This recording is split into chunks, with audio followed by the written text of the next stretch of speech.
We'll be hoping for this work week that some more spectators pile in to Warner Park here today. There's a lot of pyrotechnics to be witnessed. So peaceful here, so peaceful. Anyway, we had nearly 600 runs scored in the first CG United One-Day International. What's in store for us here today? Sir Curtly Ambrose and Samuel Badri were having a look at conditions a little earlier. Nice and cool this morning. As we've seen before, the customary early morning showers have dissipated. The weather is set fair, so fingers crossed we'll have an uninterrupted day's play. It's the same pitch as we used a couple days ago, so just to reflect on the dimensions. If you're bowling from the pavilion end, it's 69 meters straight back over the bowler's head, and that's an area that the batters are targeting. Across to the eastern side, it's 67 meters, and to west, 70 meters. So those dimensions, everyone will have to factor in. The last time Bangladesh were here in the West Indies for an ODI series, it was played on an assistive surface in Guyana. Here, though, no such assistance for the spinners from what we saw in the first game. Anyway, Sir Curtly Ambrose alongside me. Sir Curtly, as we look at this one, it's the same one we used a couple of days ago. Any differences today? Yes, standing from my great height looking down, it looks to be brown colored, but let's go a bit closer to have a closer inspection. It looks very brown. There's still some grass on it. I reckon it's the preparation moisture why it's looking at this color. However, I believe that first maybe 15, 20 overs could be very tricky for the batters. I believe the ball will stand in the wicket. It won't be as quick. It'll probably hold in the wicket. Could be very challenging for the batters. Average winning first innings score here, 310. Team batting first will want to target somewhere in that vicinity. Bangladesh will need a win to stay in this series. West Indies will be looking to close things off. Thank you very much to Sir Curtly and Samuel there. That wind is very strong, and fast bowlers do that and use it very well. Anyway, Romario Shepherd is one such guy who does it. Let's hear from him speaking a little bit earlier to Nikhil Uttamchandani. Romario, thanks so much for spending some time with us this morning. Obviously, you guys are missing a few personnel in your bowling attack. What role have you assumed within this team for this series? Well, for me, basically, is to support Alzari and Jaden as much as possible. And if I find myself in a position where I can attack, seize the opportunity. And, last game was perfect in that scenario where the ball was swinging for me and, I find myself, attacking. You took 3 wickets across the different phases. What skills are you prioritizing when you come to Warner Park? Well, Warner Park basically, is a very small ground, so you got to try and let the batsman hit into the wind as much as possible, because that's the only assistance you will get. And last game the wicket had something for the seamers. We see the ball swung around a lot. So basically, try and use that a lot. Anything to your advantage that you find that is useful, try and use it. It's been a very good year, Shep, for your new ball bowling as well. How have you enhanced your new ball bowling? What skills have you added this year? Well, for me, when I wasn't playing, I've been working with James a lot, and he make sure that I work with the new ball. So as much as I want to work with the old ball, he told me, if this aspect of my game I can improve on, because I can swing the ball. So he told me to keep working with the new ball. You never know, one day you might be called upon to actually bowl when the ball is new. And in the T20 they give me the new ball, and here also I've been coming out first change, and the ball has been swinging for me. Right, aside from the cricket field now, I've seen you wear this number 16 for so long. Give us the story behind why you wear that number. Well, it was the first number that given to me by my club, Tugbuck Park. So I actually sport that number with pride, because that was my first number, actually been given to me. Right, we want to keep seeing 16 on the field. Go well today. Thank you, sir. Great to hear from Romario Shepherd. He is in that group there, West Indies taking their series photo, and they'll be hoping that at the end of today that they can close out the series. But each match is important in these series, given where both teams are ranked, actually. Ready? Hands on knees. Ready? Good player, Shepherd. Good player, Romario Shepherd. Good. Yes, Atar Ali Khan and Sir Curtly still here with me after so much hard work that Sir Curtly has put in, looking at the pitch and the conditions. Now we get to ask him now about Romario Shepherd and what he has brought to this team, particularly with the ball. Well, I tell you, he's a match winner. He can win your match with the ball, because you get the ball to swing a lot. He can seam it as well, and he's very destructive with the bat if he gets a chance to bat. So he's a good quality player that can come down low in the order and win games for you. And he has improved over the years, and I'm really happy for him to see that he's made such improvements. And he's giving you that work that you talk about with the bat. He's a finisher, high strike rate. But the work with the ball is at the top, through the middle now, and at the back end. And that back end, how critical is that for the West Indies? Extremely critical, because we suffered over the years of not finding a couple of good quality bowlers to bowl at the back end, as we call it, the death bowling. He has improved tremendously. I know he's been criticized a lot over the years of not bowling well, but he's certainly put in the work and has improved. Yes, Romario Shepherd. If we move Atta now to Bangladesh's perspective, and they're closely ranked, and the thing that I want people to remember is Bangladesh came back in the Test series after losing the first one. What can they draw upon today to keep this series alive? Well, there's got to be runs on the board, because they will be batting first. They've had some good starts. And if you do have starts from players, they need to finish it off nicely, just like what Shepherd and Rutherford did for West Indies. They scored, 450s and a 48 from Jacker Ali. Still did not cross 300. So if you can manage to score 320 or even more, then there's a possibility, because this still is a very good batting surface. Mind you, playing on the same surface that they did a couple of days earlier. Yeah, thank you very much to Atta Ali Khan and Sir Kirtley for their thoughts. We are so happy, as we said, to have the pleasure of your company. Up above, it is brilliant. On ground, you heard from Atta that conditions are absolutely superb. Both teams are ready to just try one to close out for guys like Shea Hope, but for Bangladesh, keep the series alive. Can Mahmudullah repeat his heroics on this ground? After the break, we are much closer to live action.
The West Indies looking for a first series win in a decade against Bangladesh.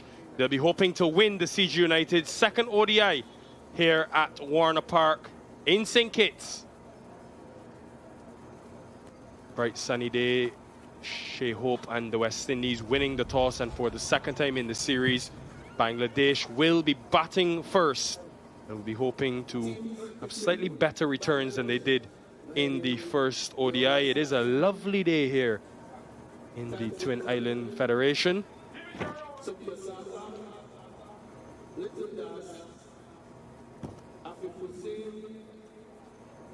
Sunny, bright conditions in the Caribbean. Perfect for cricket after a bit of early morning rain. One change for each team, bowling personnel being switched out. Maybe a bit of workload management. Shoreful Islam, left arm seam comes in for Taskin Ahmed. Marquinhos Minley, the 29-year-old from St. Elizabeth, Jamaica, makes his one-day international debut after playing Test cricket a couple of years ago.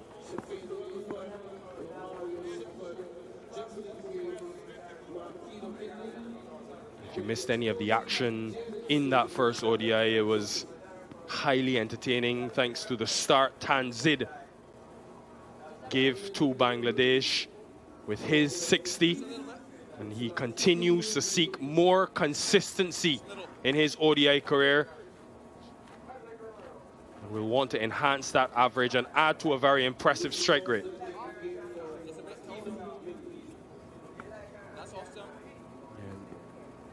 Last 4 ODIs he's opened alongside Shoma Shakar. He's had a good time in the Caribbean and got a start in that first one-day international.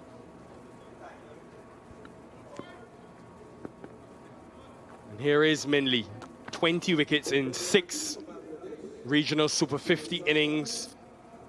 Recently concluded tournament. It was a breakout season for him. He's from St. Elizabeth, as we mentioned, 2 hours and some away from Kingston, the capital of Jamaica. Ricardo Powell, another former West Indian player from St. Elizabeth as well. Gregory Brathwaite's from Barbados, standing in his 59th one-day game. And Asif Yaqub, his 20th, made his Test debut last week. A lot on the line in these next 100 overs. Here we go. Almost had fortune in his first delivery. Instead, Tanzid has a boundary. Hello, Atali Khan. Morning, Nikhil, Uttam Chandani, and morning all. I went after it. Genuine edge, no fielder in the gully position. And he gets past that slip score and for the boundary. Yeah, he looked in good nick. Tanzid Hassan, 60 of 60. What the record, if he gets in, they require him to go and bat a little bit longer.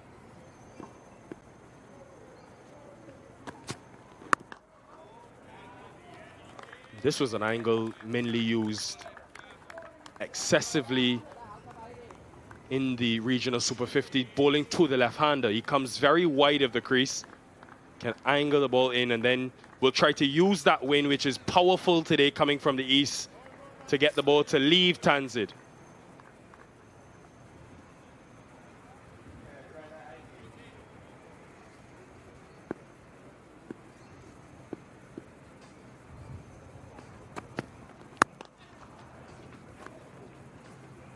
Timing it nicely. Very proud moment for Minley. It's been a perseverant journey. Only a handful of games in previous Super 50 seasons, 2 in 2019, 1 in 2022. This year, though, got his opportunity due to some injuries for the Scorpions and made full use. Only 11 list A wickets in 13 games before this year's tournament.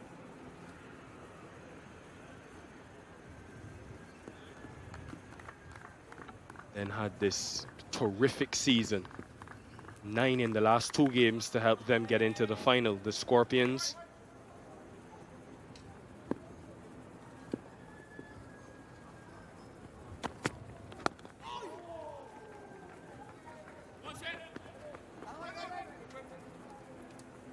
off the mark. Yeah, both looked good initially. 34. These are the opening partnership in that first one-day international. Shepherd has been in good nick. He's just not been able to convert those starts. And even if you do get a start, we saw what Tanzid Hassan did. Welts on 60 and then he gets out. 450s and a 48, still could not cross 300.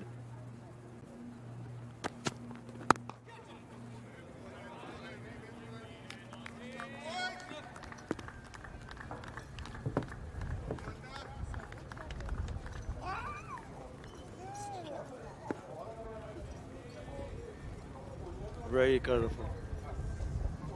Very nice. A bit of a cloud cover also. But there must be something in because just before the start of the play there was a bit of a drizzle.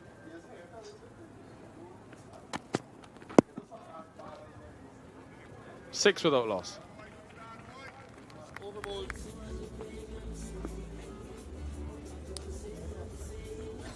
Very important for both teams as they eye World Cup qualification in 2027. Every game from now till March of that year will be so pivotal, especially to these two teams.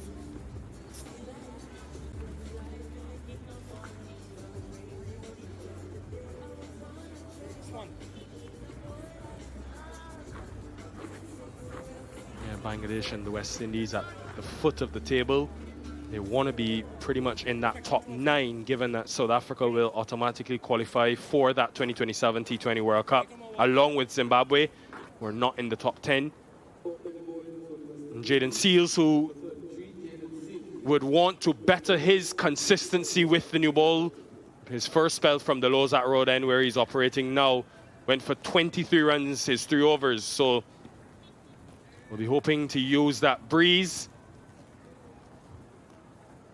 With 2 slips in operation, a deep fine leg and a deep third.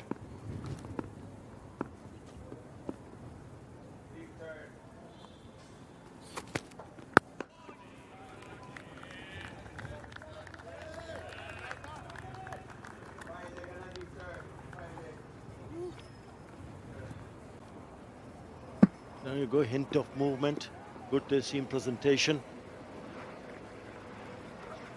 Bangladesh will be hoping that Shepherd especially goes on and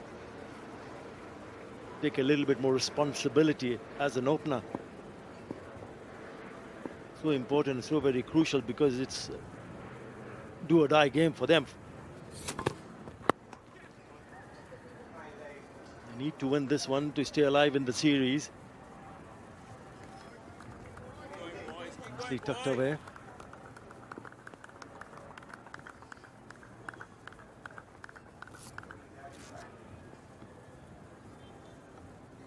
No Alzari Joseph today for this West Indian bowling attack, so they rely heavily on the new ball exploits of both Seals and Minley, who don't have as much pace.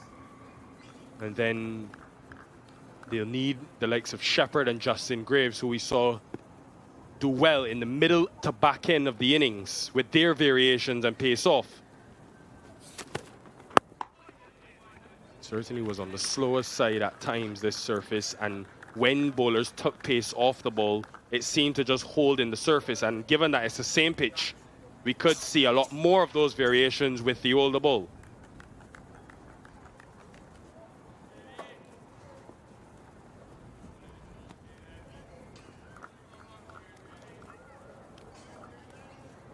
Still grass across covering, but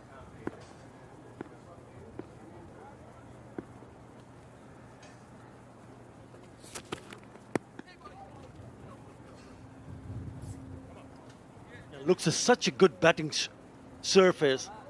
Tried to hit one, couldn't connect, but he did connect in that first one. The international Tanzid Hassan Tamim went down the ground, beautiful touch. That was a gorgeous looking shot. And I mean, he did get set. He was eyeing to play a few shots. Looked very aggressive and looked solid. Some big hits to his name. And I'll be hoping they can continue the same fashion. The slip comes out now. Seals has put both his deep fielders now on the leg side. There's a deep backward square and a deep fine leg.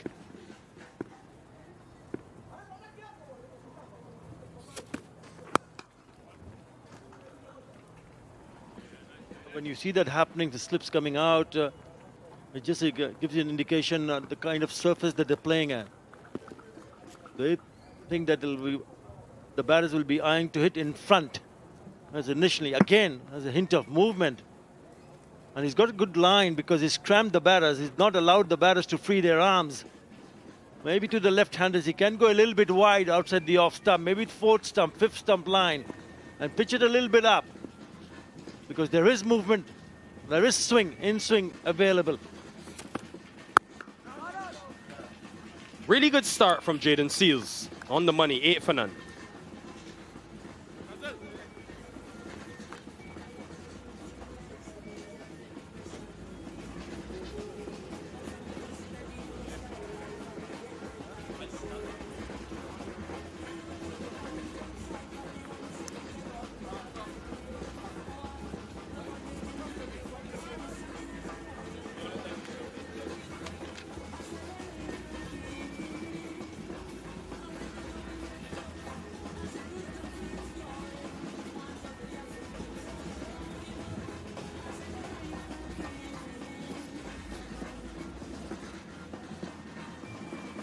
Four batting lineups with depth.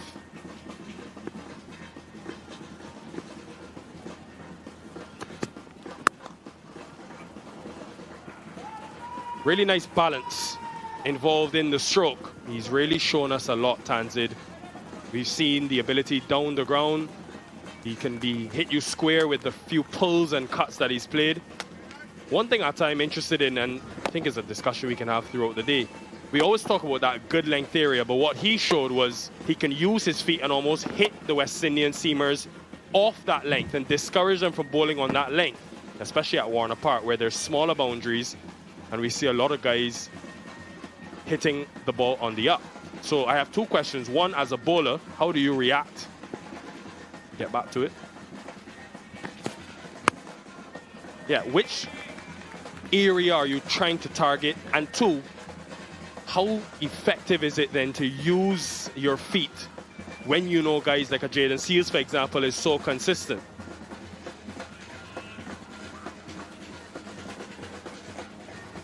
It's a challenge, and especially when you're bowling on a surface which is very good for batting. So when you see a batter going down the wicket or to a seamer, you got to pull the length back, for sure. Pulled away, just out of the reach of that right hand at mid-wicket, and it goes to the boundary.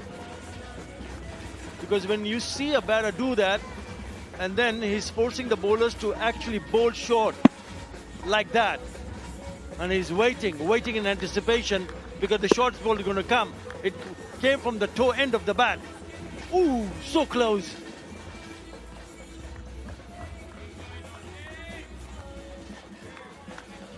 Evan Lewis.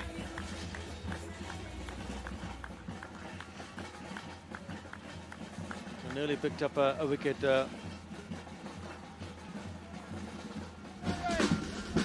Debut. So it's not an easy job. So you need to outthink the batter. There he is again, use of the feet. It is so off-putting for a bowler.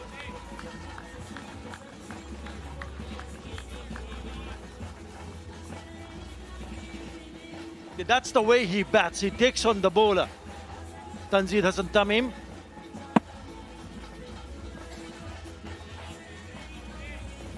It's gone all the distance. It's gone all the way. And just gives you an indication of what a good surface this is for batting. 12 runs already in this over.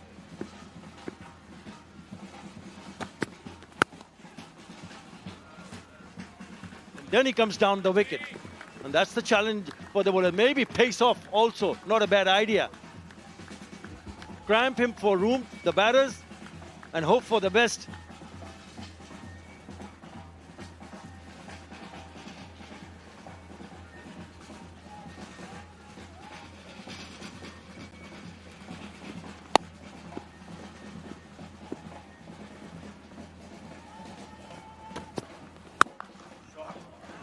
cracking. He really is some talent. Tanzid Hassan, 26 without loss. What a shot. Now that was beautifully picked up and pulls it away in front of the square. That's a cracking shot for the maximum. 18 in that over.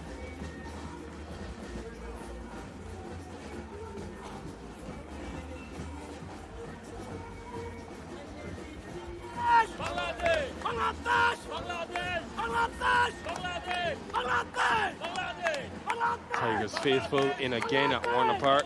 They won't miss a game. 24-year-old Tanzid Hassan. Another good start for him.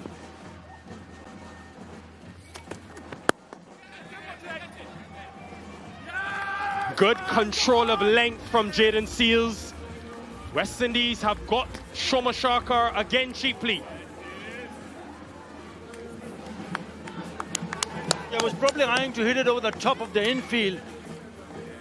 And all it did in the end, it straight spooned the catch to the fielder at mid-on. They bowled a very good over, and because of that shape coming in to the left-hander, he doesn't really time it. Soft dismissal in the end, but credit to the bowler. Shoma Sharkar gone for 2, Bangladesh 26 for 1.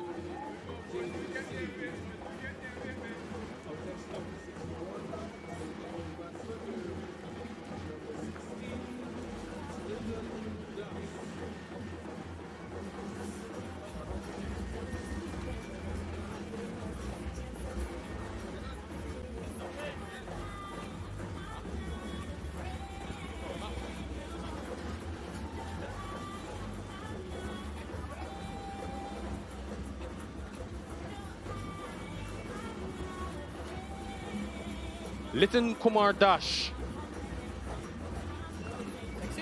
will be hoping to negate this new ball period. It's historically in his career, his strike rate has been a lot better outside of the power play.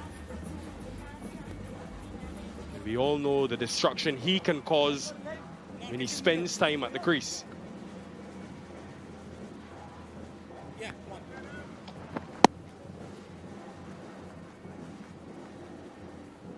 It's a chip. Straight into the hands. Very good from Jaden Seals.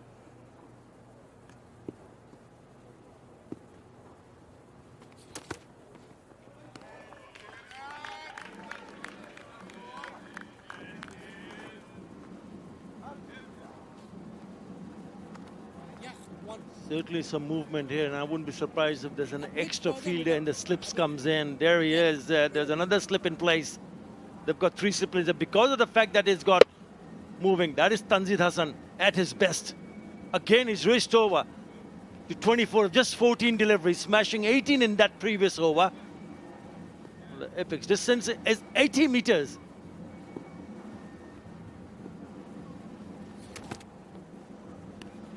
Remember, the West Indies got the outside edge of Liton Das in that first innings and were able to trouble him with the ball moving away from him. So 3 slips in operation, a deep third and a packed offside field.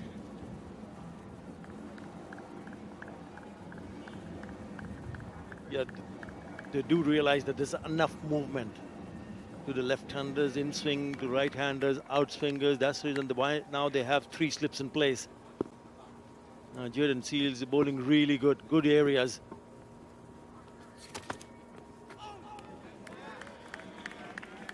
Because of the breeze coming across, it will assist the bowler to take it away from the right hand, especially from the end that Jaden Seals is bowling.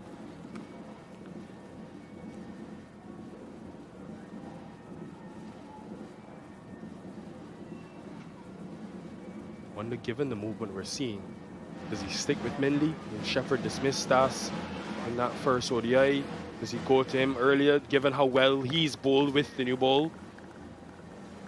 New batter in, so maybe can squeeze a few more out of Marquinhos Mehidy.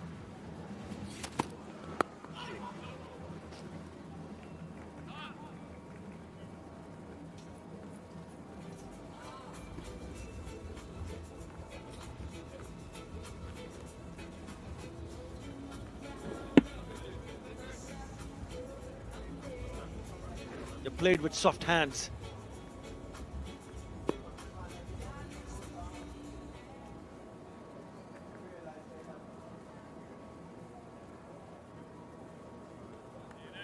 What is so very crucial for Lieutenant Commander has to put his hand up to ensure that he comes out with a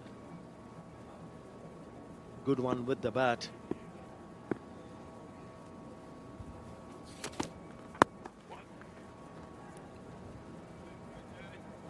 $28 for 1.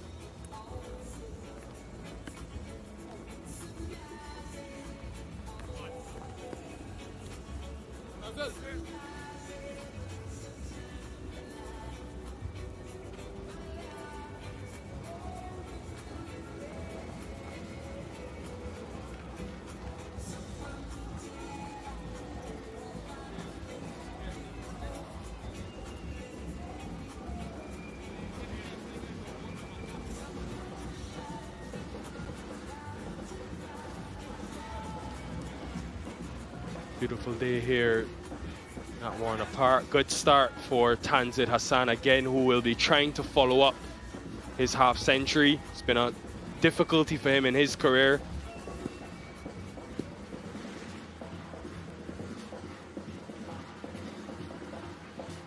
Finding more consistency in his game as Marquinhos Minley continues. Same field, deep third, and a deep square leg on the boundary.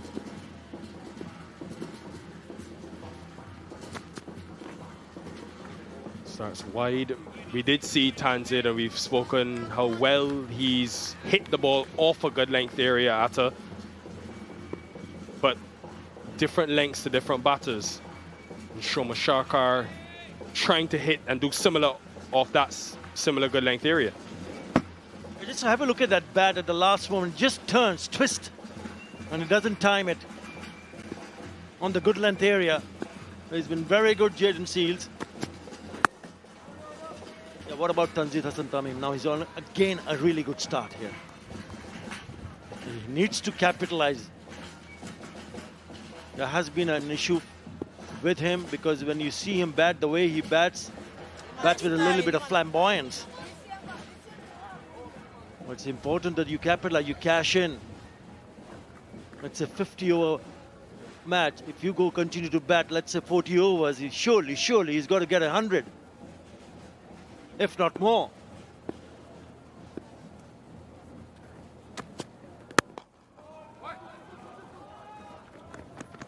Again, nicely played. Couple of more runs.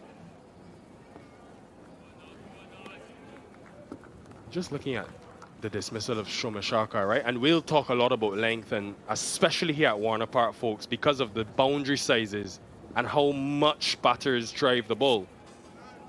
I'm really interested to see how the West Indies adjust their length to Tanzid, given the 60 he scored and how much he used his feet against them. So we saw, as Lewis has work to do, we saw Seals hit the middle of a good length to get Shoma Sharkar. And that might be a touch too full to Tanzid. When we think back to his dismissal, they were able to force him onto sort of the back foot and make him play square a lot more later on in the innings. Maybe trying to aim for the back half of a good length. And I wonder if that is at the point of focus for Seals, for Shepherd. Just because he will hit so many of his deliveries in the V.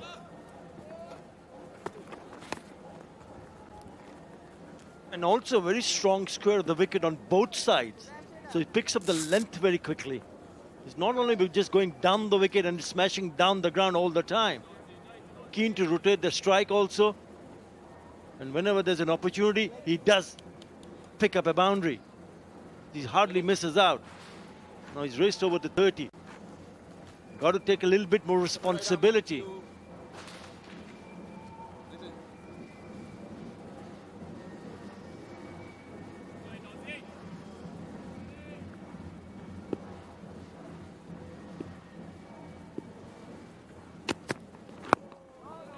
Superb point you make, Atta, because you would know. We've seen the flashes of brilliance. The 50 against India in the second game of the World Cup, then averaged 14 in the next 5 innings, 84 against Sri Lanka. After that, 3, 22, and 19 in the Afghanistan series. So now that he's got a score in the first game of the series, how can he follow up and capitalize on that good rhythm he's found?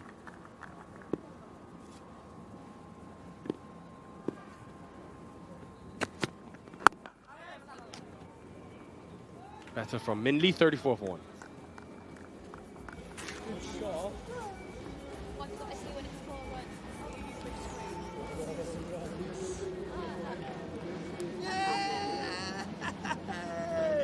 Come on, Windies! Come on, Windies! Here he is. He's bowling again now. Yeah, he's bowling.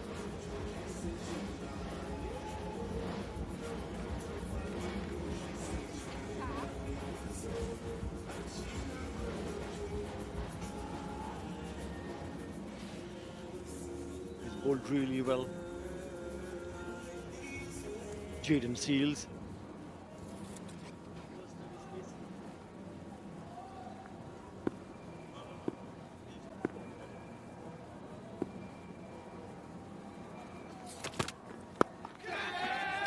There's a fielder.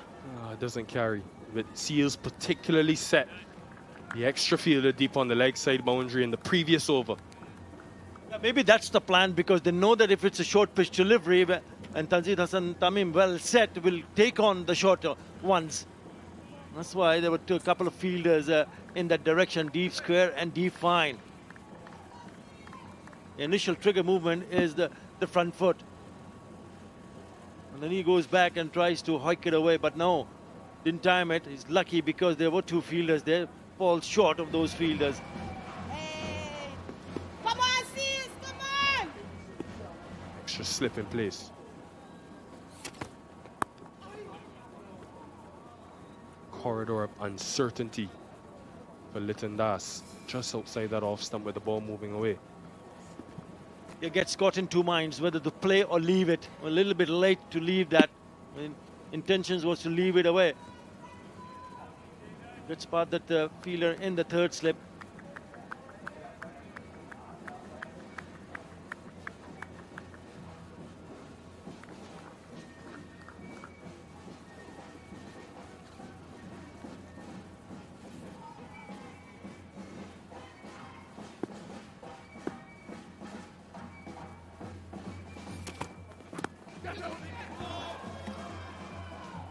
That may have come off the bat, judging by Seals' reaction.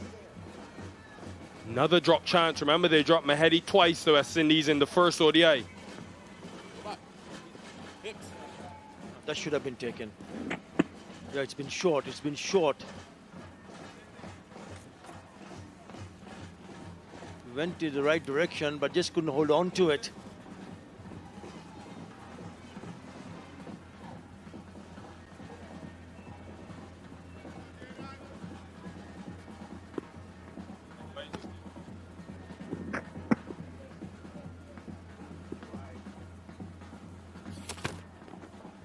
Oh, an absolute beauty. Leg byes were given on field. Ultra Edge will tell us better. Yeah, no bat involved. Seals' reaction, you would have swore it hit the bat. It's a pretty good delivery because he's cramped up again for room. So he cannot pull the short one if that is bowled. That is a beauty. That is simply a lovely delivery. Still moving.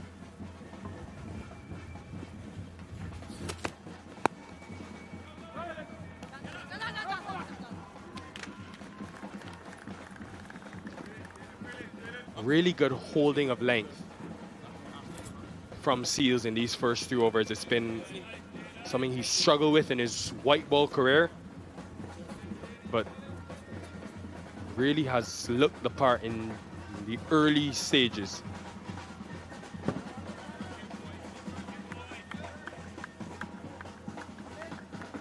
Remember, he was simply magnificent in the test matches when he picked up 4 for 5. He started well here. He's getting the ball to swing around.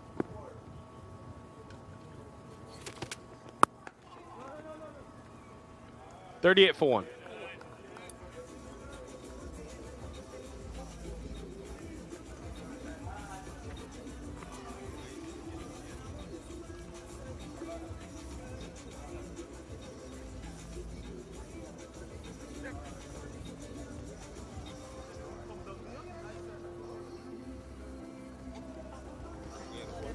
Hey! Let's go, guys! Let's go! Let's go! Let's go, guys! Okay. They come from all over the region. Some St. Lucia Kings supporters, winners of the CPL. They'll be watching in Jamaica as well.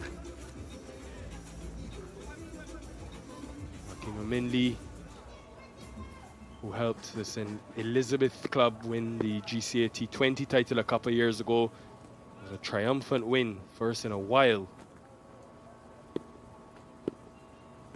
Many in the countryside will be very proud today. He has to get into some sort of form here, Lichun Kumar. He's too important a player to miss out for a long time.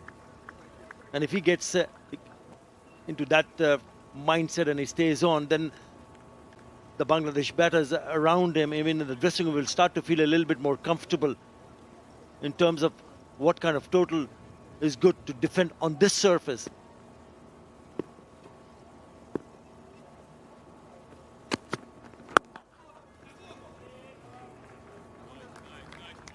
He will be in a bit of a pressure because knowing that the team and the fans will be expecting him to perform. He's taking his time, 11 deliveries for just 3 runs.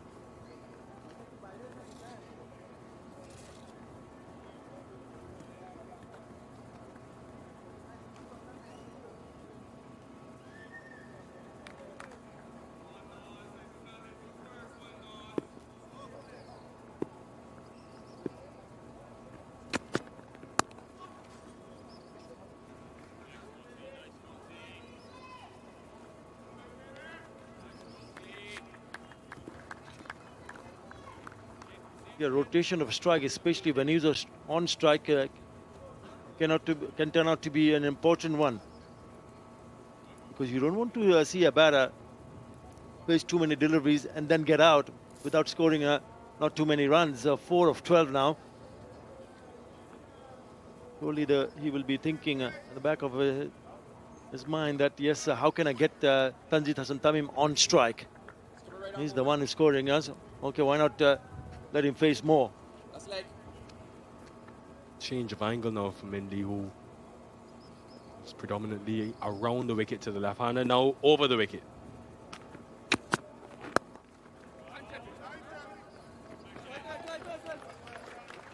And you can see how he's batting. He's picked up boundaries, he's hit sixes, and also once you do get on strike, he can easily get off strike by taking an easy single.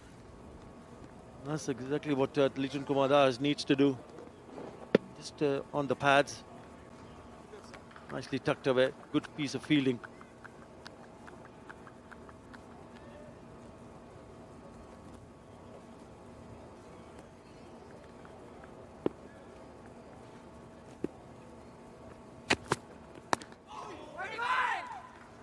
And as he continues, Atatürk continues to find his feet in the format, Tanzid. That balance and mixed marriage of attack and not necessarily defense, but responsibility. We saw a graphic in the first ODI of batters who had been dismissed in the power play the most times. Phil Salt was there, and we saw what he did in the Caribbean when he got his 100.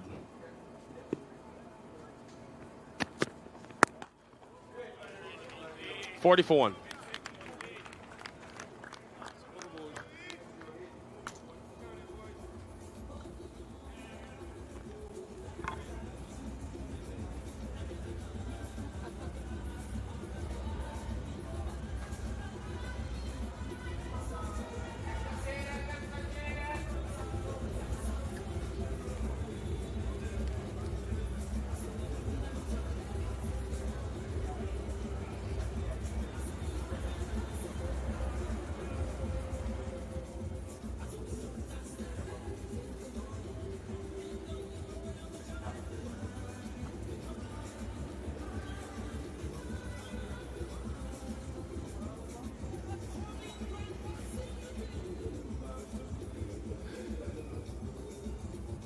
a great holiday spot, St. Kitts and Nevis.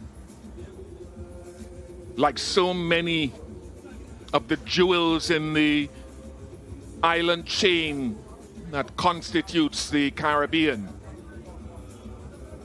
Always feel refreshed after a visit here. Tourist ships are in, they're docked. More than one actually, maybe about 3 of them. And they get a chance, as we saw with those couple of spectators, to view international cricket. And so far, it has been exemplary from Jayden Seales with what we call holding that length. You heard Nikhil talk about it before. Where if it's not swinging big, and it has done a little bit, you're hitting that good length quite often, not allowing Tanzid to hit the ball down the ground and occasionally going short and straight at him. 3.1 overs, 1 for 8. So far, Mally Richards alongside me this morning. Good morning to you. The holding of the length, as I often term it, has been good. And Seales, in the absence of Alzarri Joseph, is one that has to step up today. Almost like a test match here with 3 slips. He did get Litton nicking off to slip in the test match in Jamaica. Morning, Bish. Good morning, everyone. Yes, Jayden Seales, he's made the adjustment from match 1 here to match 2. We saw in that graphic, especially in that first ODI, where there were a few too many balls in the slot from both Alzarri and Jayden Seales in that first power play. So the adjustment has been made here. You could see it with the wicket of Sarker as well. Hard length into the pitch.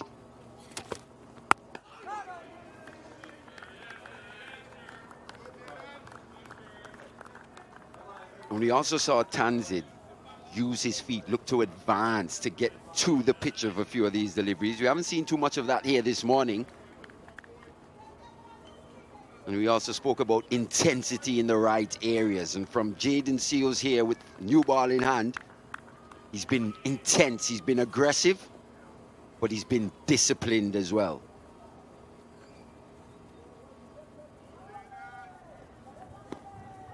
Only the solitary man in front of square at mid-on.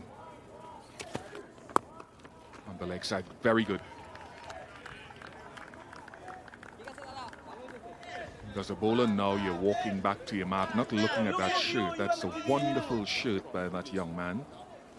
Is that Jayden is thinking now, how can I get the footholds correct so that I can show this young man, this Bangladeshi supporter, how to close out an over with 2 deliveries left.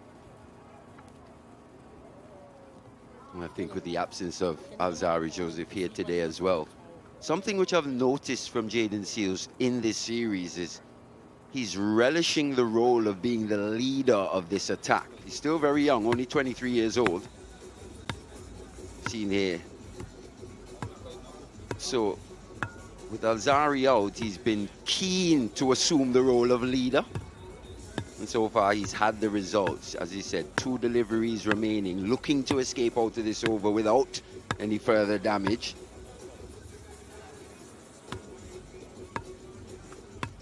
Just a few issues here with the footmarks. Just want to revisit Litton Das being dismissed once in the Test series in Jamaica and in the first CG United One-Day International. To Jayden Seales in Jamaica, to Shepherd in the first CG United One-Day Internationals. Shepherd was more sort of back of a good length or back of a length. In Jamaica, Seales with his test match length was fuller. Good player, Litton. I remember him making 94 against the West Indies in Somerset in the 2019 World Cup, chasing 321. Good length. It was 100 by Shakib and 94 glorious runs by Litton Das that facilitated Bangladesh chasing successfully 321 in that World Cup. He pulled the ball well then, as he continues to do mostly now.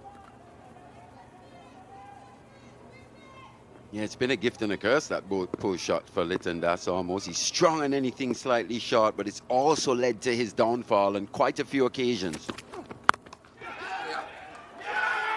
Very good from Jaden Seals. He's closed out the over with the bonus. An outstanding spell of new ball bowling for him. The Tigers are worried and concerned.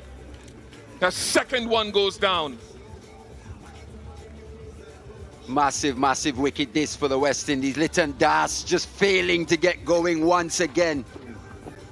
Looking to pull, rushed. That one going through to the gully fielder there.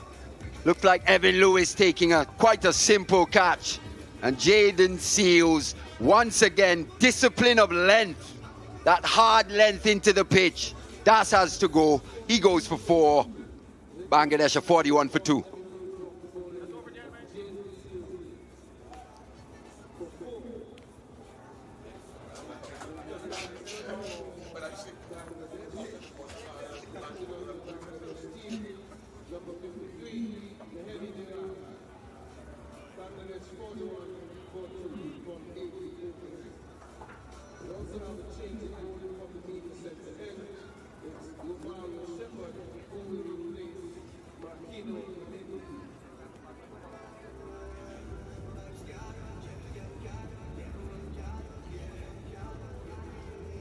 Mehidy Hassan Miraz, the captain, comes in half century in the first one-day international.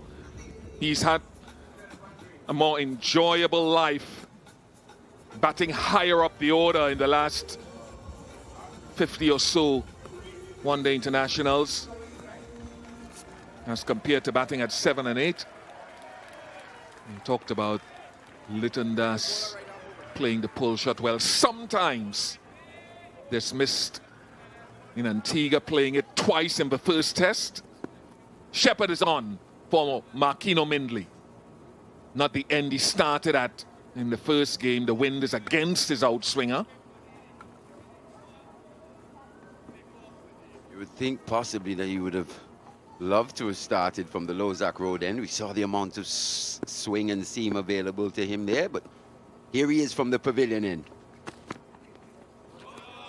Yeah, you tell Jaden Seals to give up the ball from the Lozak Road end now at your peril. Now have a look at this, because for me, my initial looking at the shot was maybe wide of mid-on. It's hit the toe of the bat, so he's into the shot too early. That's not Jaden Seals' concern. And good to see the West Indies catching. Evan Lewis paying attention there at point, because he would have been looking leg side as well initially as a fielder.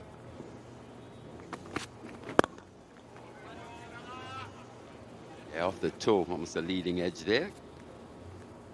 But from the Bangladeshi perspective, Litton Das has just failed to give himself the best opportunities here on this tour so far. Not really acclimatizing himself to conditions here at Warner Park. Just a bit too quick through that shot on that occasion, but it was good bowling nonetheless. Disciplined stuff, good skills from Jaden Seals. Keeping that seam upright, getting that swing away, always posing a problem. Not too much available to Shepherd just yet.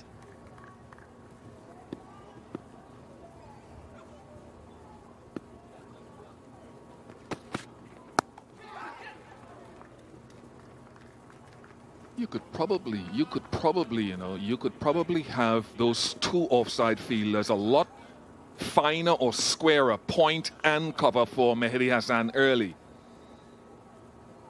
Even toy with a gully, because he looks to hit the ball behind point so often.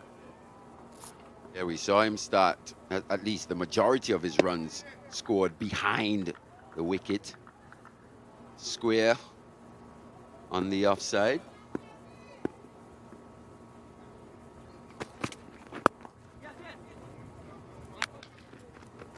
With West Indies knowing that, you'd probably expect more of a plan being set. Thought maybe in that first ODI it took them a bit long to try and change the areas in which they would. Mehidy was scoring quite consistently. We plugged that gap with, what was it, a short third man.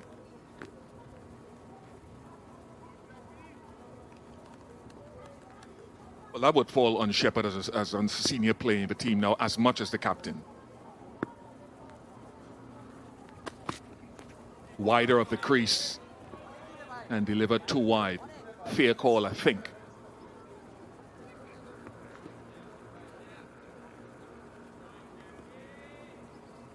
Yeah, definitely delivered from wide of the crease that time. But if you're going to have that field with Lewis and Chase squarer or finer to their left, it has to be incumbent on Shepherd to say, I'm not pitching up, because if you move them to their left and then you pitch up and he smashes it through cover, that's not going to be a thing. That's the length. So far, we've seen that adjustment. Maybe with Marquino Minley not being as pacey as an Alzari Joseph, his length would probably be a little fuller, looking for a bit more swing. But with Shepherd and Seals, we've seen them make that adjustment.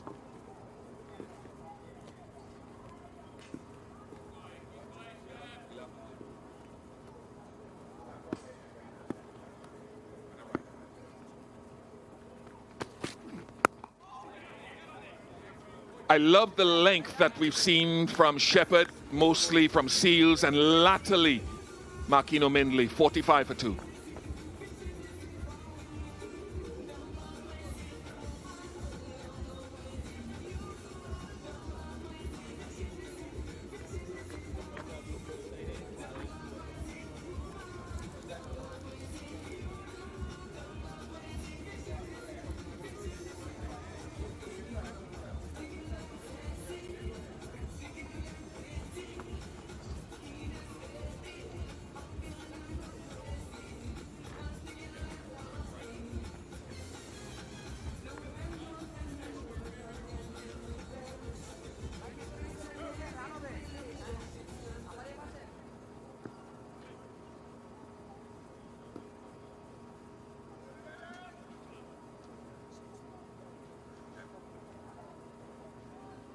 Tanzid, who's been a little bit quiet in the last couple of overs.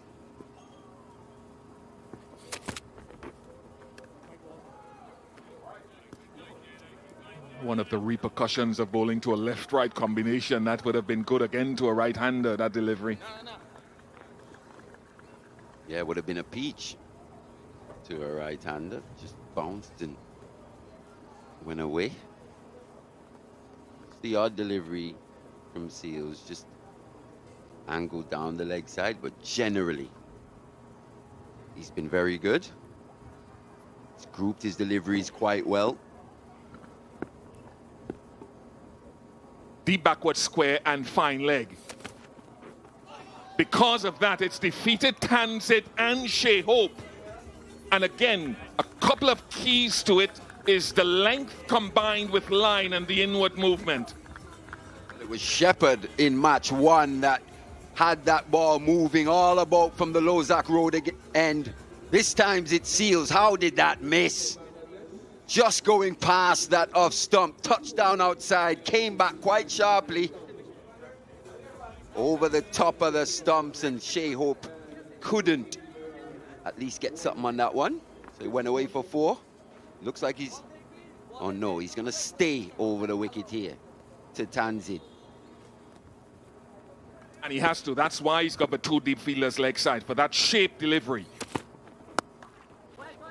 Even there again, if we see this down the line, you see the ball just hold its line after pitching from back of a length.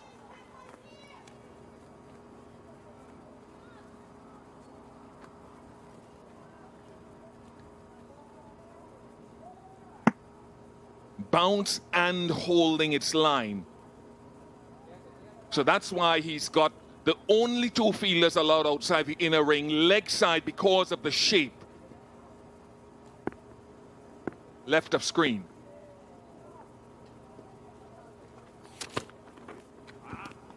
That's okay. He's trying to keep it straight because he doesn't have an extra fielder outside the ring on the offside, so he doesn't want to err there. That's understandable. Definitely. Doesn't want to allow the batter to free his hands as well. We saw Tanzid every time he was presented with width in that first ODI, he cashed in. Most left-handers like a bit of width outside that off stump, so he's keeping the line as tight as possible here. So you do expect maybe on the odd occasion to just slip one down the leg side.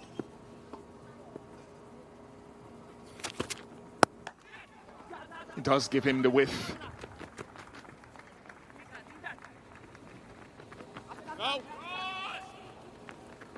Yeah, coming back safely for 3.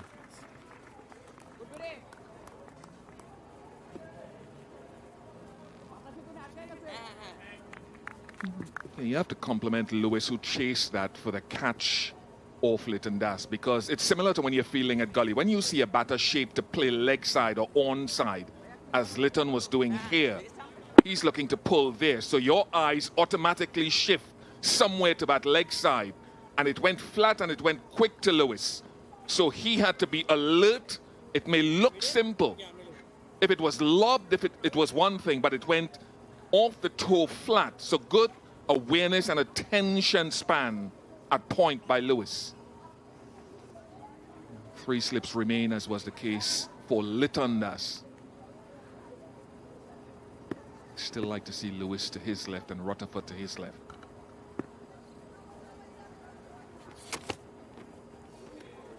And that's why, if you're ultra attacking Shea Hope, will you get a gully in? Will you remove one of the offside fielders? Where do you take him from? Point into gully and split Moti and Rutherford. Bring Moti wider at mid-off and Rutherford to his left as a forward point. Seal seems to be in good control here, so I have to agree with you there, Bish. Got to be pushing for opportunities here. Wickets, especially in power play 1, can really set back Bangladesh. He has his man. He doesn't need the shifting of the offside field. This has been brilliant control of line and length from Jaden Seals in this first power play. All 3 wickets to him. Something we've been speaking about at length. Young Seals relishing the role of being the leader of this attack with no Alzari Joseph. He's come to the party. He's picked up the first 3 wickets here. And once again, good line, good length. Catching Mehidy on the crease, inside edge. So no big innings for skipper Miraz here. He's got to go. He walks back for just 1. Bangladesh 54 for 3.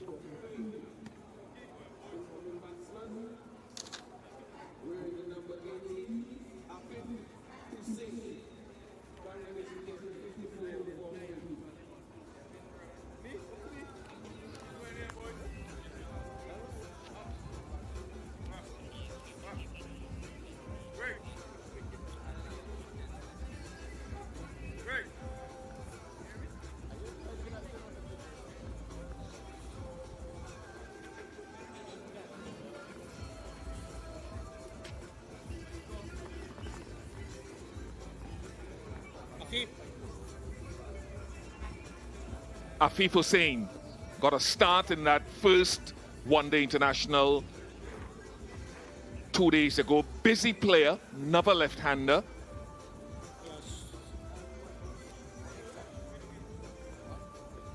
I was just looking, Mali, at the ball as it came down. It looked to have been seaming away just there. And in trying to get the bat out of the way, just the curl there hung the bottom of the bat or the blade of the bat downwards for too long, just too long.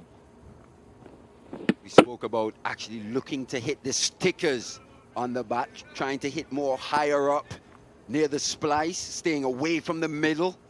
And with this length, it's been immaculate. He was dismissed to a pickup shot that went deep square in the first game. First power play complete, 55 for 3.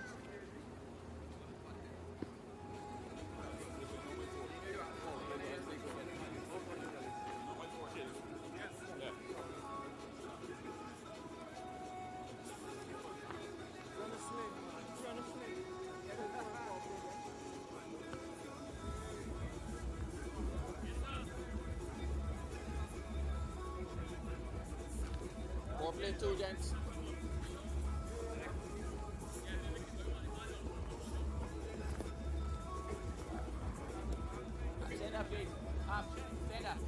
West Indies winning but toss electing to bowl first. We had a little sprinkle of a shower just before the start of play. The ball is swung in high windy conditions and overcast skies. All 3 wickets to Jayden Seales.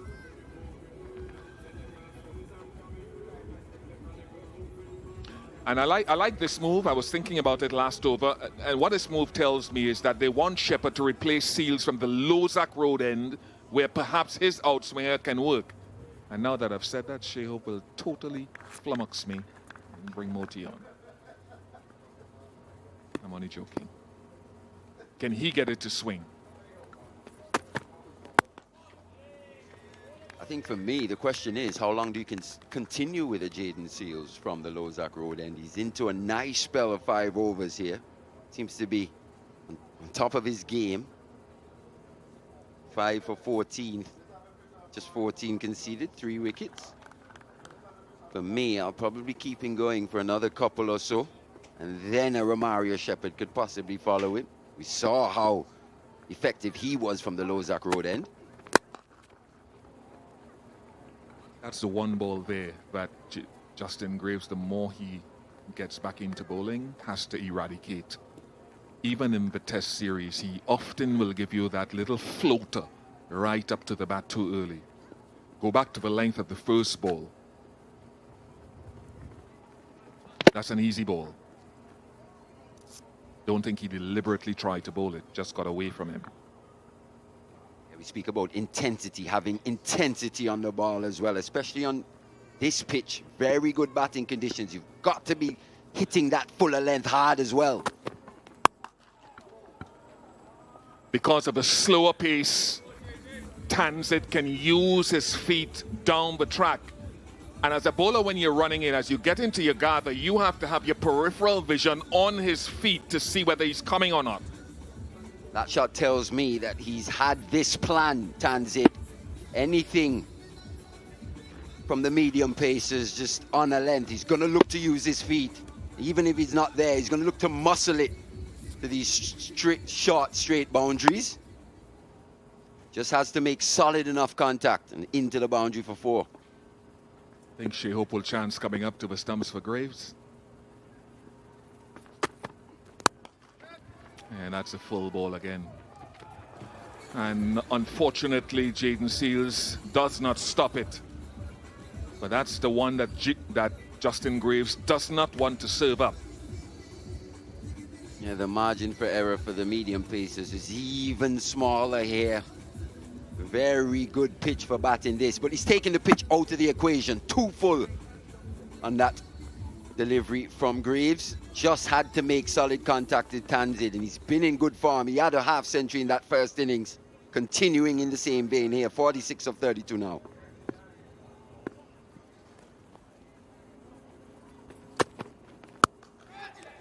Straight to him. Tanzid throws his bat into the floor in disgust. Exactly where he was caught in the first game, and Ruston Chase reels it in again. Only making it just out of power play 1 today, Bish, is Tanzid. Looking very disappointed indeed, as we see a bit of drizzle just come across the ground slightly, but length from Graves, just pulling that length back. Comfortable catch to Chase there at point. Look at him slam his bat down, Tanzim Tamim. Very disappointed with that. Was looking for back-to-back half centuries. He has to go for 46. Bangladesh is 64 for 4.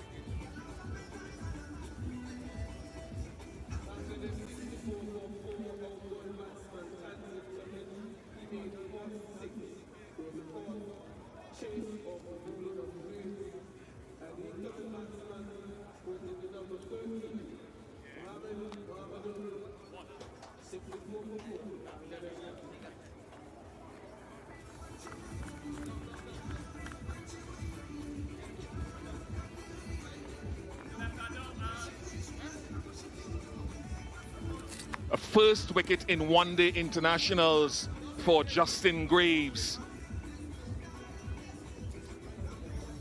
The veteran, Mahmudullah. Middle. When he first came to the Caribbean, we would have said Mahmudullah Riyadh. Pull his right arm over.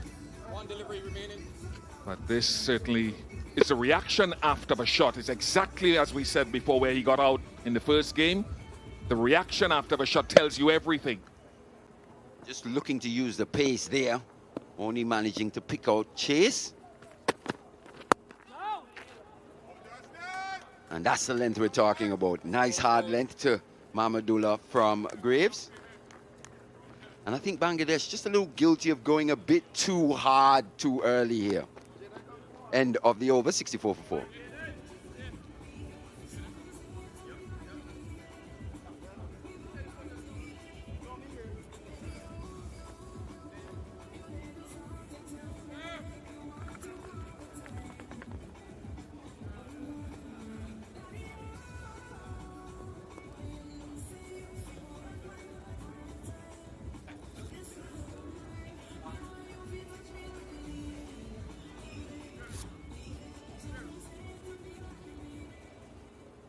Seals to continue.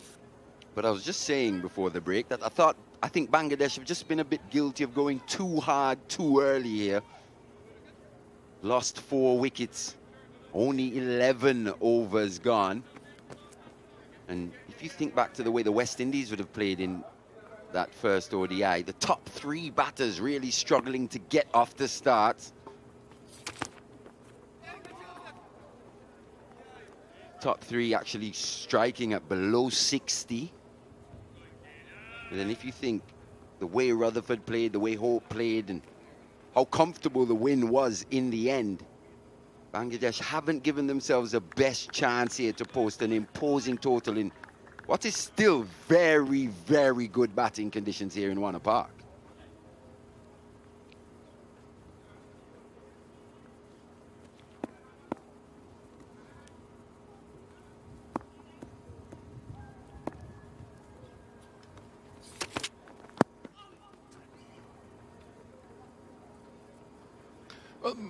I have a slightly different view on that, Mali, and you're not wrong. I just see it through a different prism. This shot was on. The execution was poor. The reaction tells you everything, because it's 2 matches in a row now. And he's guilty of getting starts and giving it away. And he said before this tour, Tanzid, that I want to take greater responsibility. I want to kick on and get bigger scores. So I didn't mind seeing Litton try to pull his delivery either. Remember, in the first game, Bangladesh were what? They were 58 for 2. They were 55 for 3 today. Perhaps through poor execution rather than anything else. Credit to the bowling group as well. I thought Seal's length was exemplary.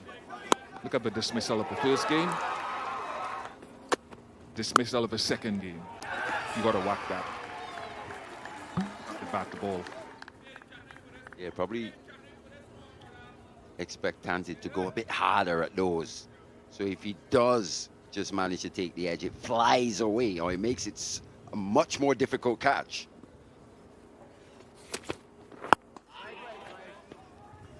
Like this, probably be a last. You know, one of the things, you left-handers like that line, don't you?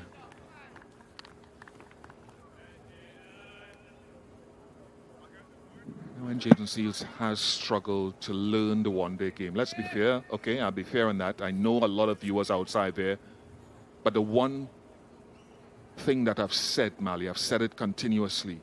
People out there have been willing to write off already Shamar Joseph, who's been in the game for 2 minutes, Jaden Seals, who is still in his early 20s.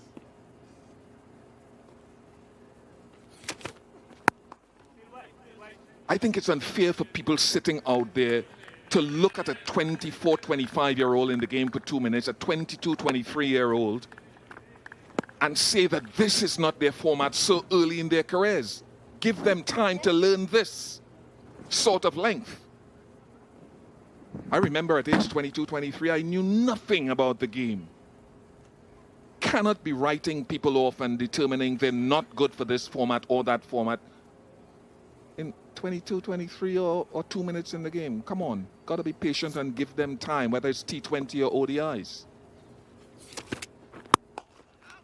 Very good from Jaden Seals. He is leading from the front in the absence of Alzari Joseph. Leadership from a young man, 65 for 4.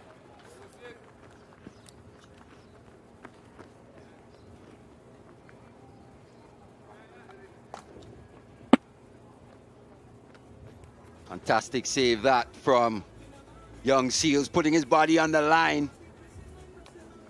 It's been fantastic with his 3 for 14. Look at that economy rate, just 2.33. Take about Jaden Seals.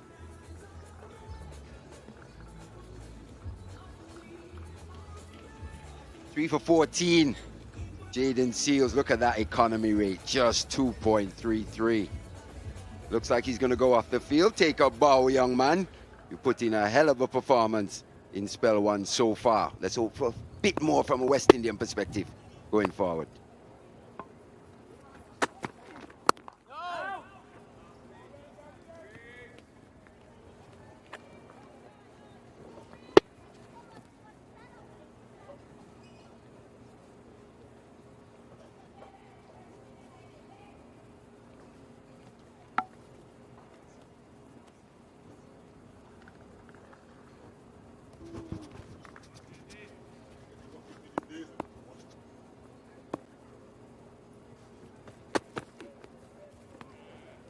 Exceptional start by the West Indies this morning with the ball.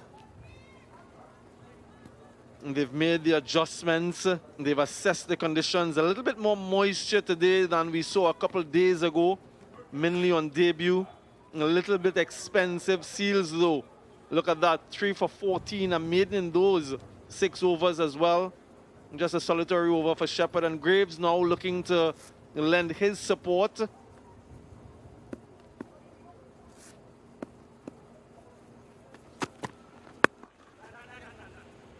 It was always going to be tricky for Bangladesh, having been sent in by Shea Hope, given what transpired in game 1. 294 chased down in the end, relatively comfortably by the West Indies.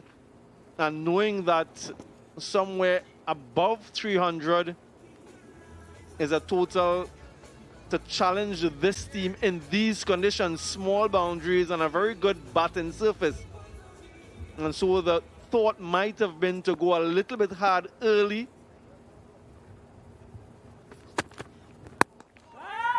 In power play 1 to capitalize on the field restrictions, but when you lose wickets this early in the plot, it's difficult now through the middle overs and the back end. So it hasn't gone their way just yet. Good morning, Sir Kirtley. Good morning, young Badri. Hello, everybody. Wonderful day here at Warner Park in St. Kitts.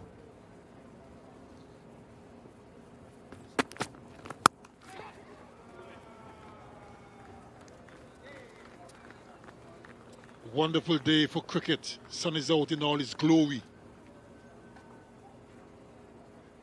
West Indies off to a flyer. If you're just joining us, West Indies won the toss, electing to bowl first. And so far, they're getting just rewards. They've already picked up 4 wickets.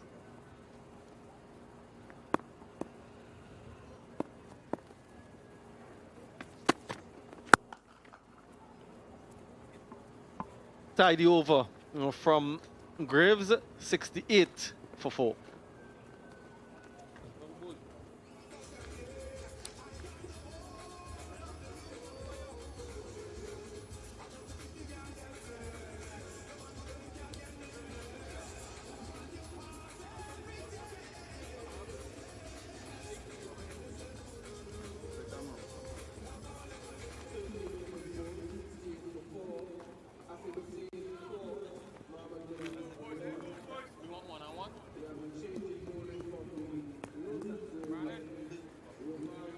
18 runs being scored in that third over, but wickets at regular intervals, those circles at the top of the towers, really giving West Indies sort of the ascendancy in the early exchanges.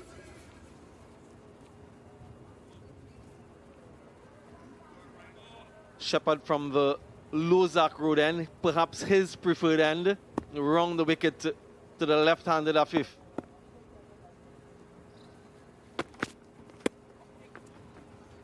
Down the leg side, errant. That will result in 4 leg byes. Not the start that he would have wanted. Has to be very careful with the line. Romario Shepherd coming from around the wicket. Can't afford to start it too straight because the natural angle will take the delivery down to the leg side.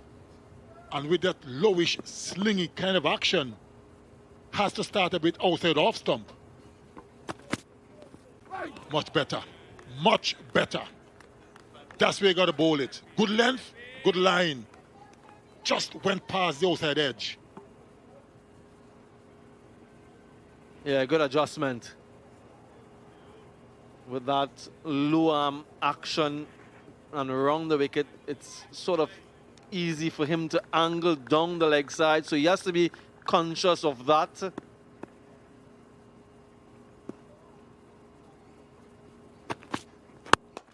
In the air, just over his head, surfing Rutherford. A desperate lunge. Boundary though for Afif.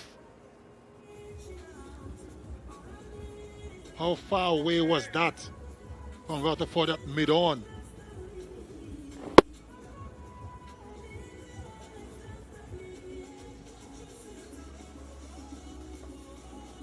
Just couldn't get the elevation necessary, shaping Rutherford.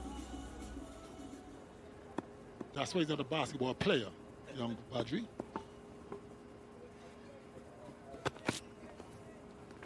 Again, the angle down the leg side, wide this time. What we saw from Afif, though, in that first ODI was his high propensity of scoring backward of point offside. West Indies, they have Ruston Chase, who is in that backward point position, and they also have a sort of floating gully.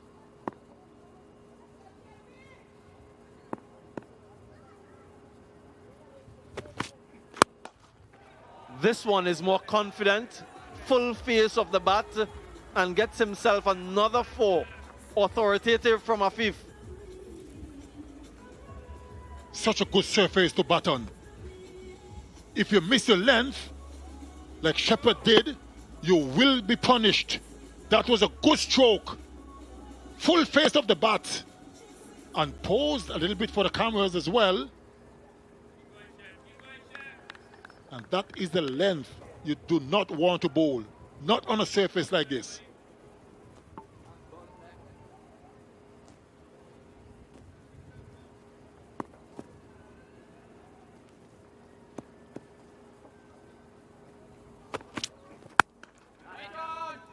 Yeah, much better in terms of the length and the line. And he's just hitting himself on the thigh because that's where he wants to be. Berating himself for going too full and too much down the leg side on a couple of occasions. Hitting the top of the bat, holding your length, something that we've spoken about, I've heard about earlier this morning. Looking to close the over off now.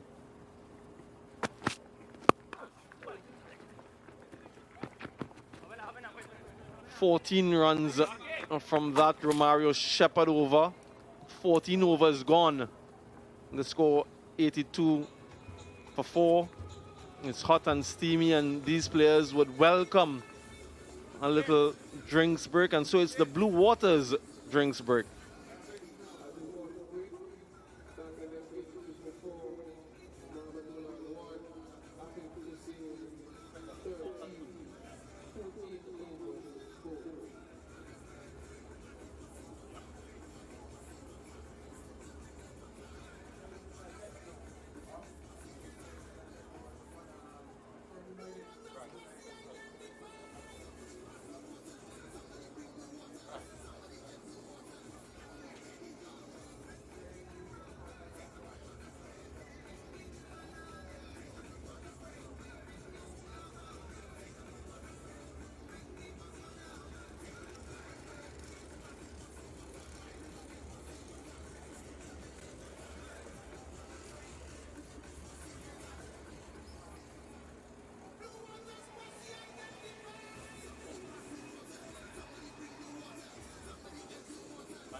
Yeah, Bangladesh being sent in.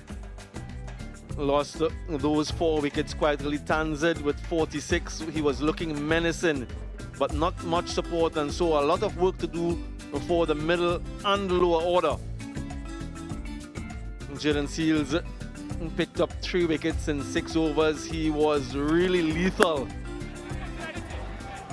First wicket there, and the celebrations this time different from what we've seen in the Test series. He's still very passionate about these wickets. I just love the way he enjoys his success and his bowling.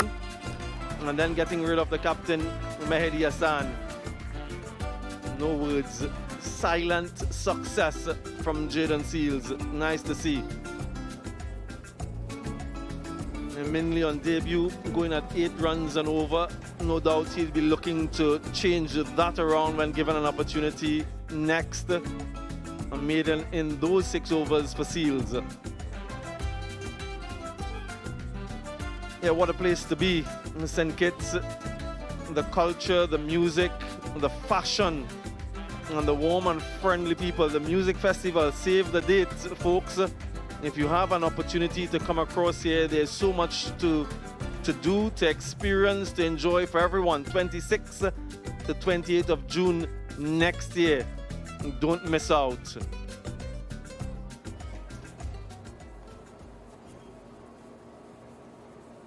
You come for the music, you stay for everything else. He's riding away. And facing the music right now, Afif and Mahmudullah.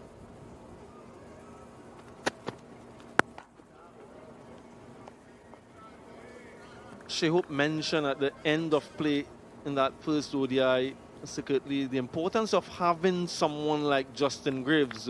He's very good with the bat, as we saw in that game, that partnership with Sherfin Rutherford. And you and I saw him up close in the Super 50, scoring those 3 consecutive centuries, but also with the ball, he can make a contribution.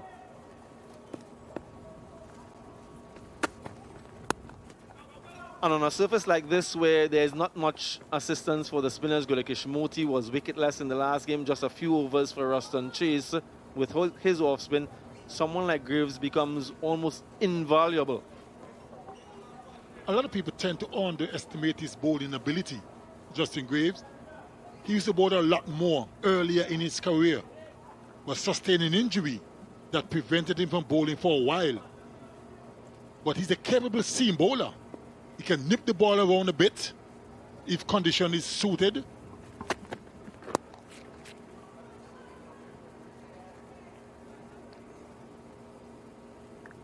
And he's a bowler that the skipper can always call on to bowl a few overs for him.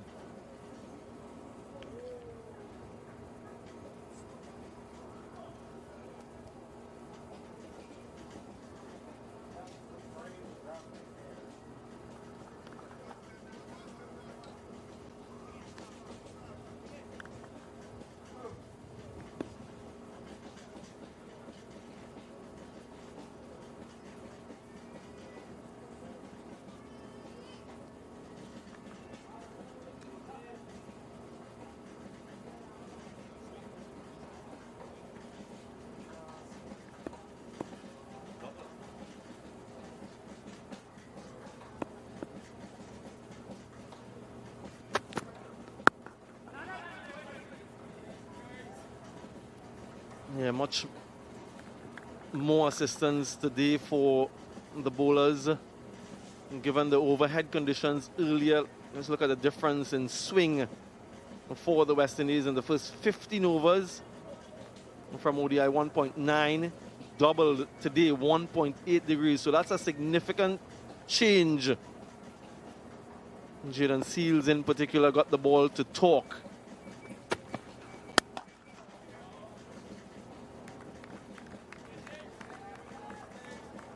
Strong cross breeze assisted Jaden Seals in particular with an extra swing. Blowing from east to west.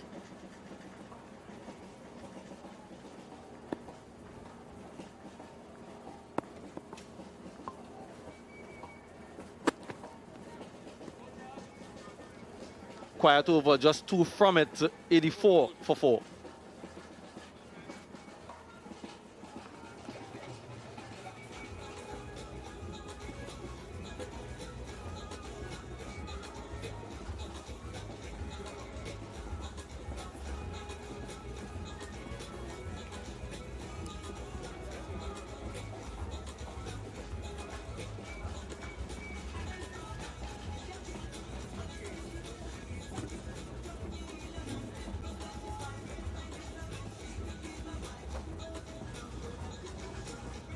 It's that time of the year. Santa Claus is here.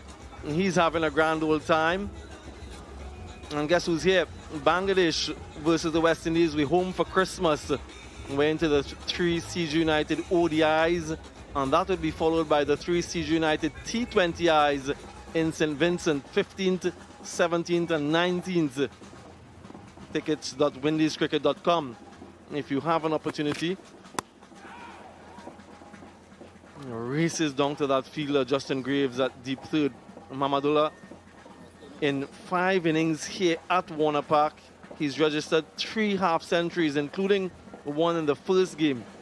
So he has a lot of good memories here. But there's so much to do for him. Look at those projected scores. We talk about 300 perhaps being par. We need a little bit more to challenge the West Indies in these conditions, but that's some way away. And if they were to get there, this man would have to get a significant score. Look at that. That was supreme from Afif. He's shown in the last over a liking for Romario Shepherd, and it continues here. Something to celebrate. A little bit too full, a little bit too wide from Shepherd. And this time he was struck over extra cover.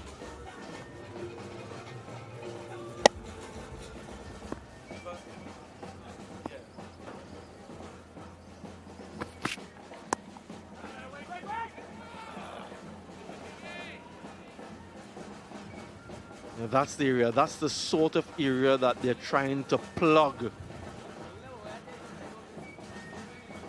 Because he's so good there.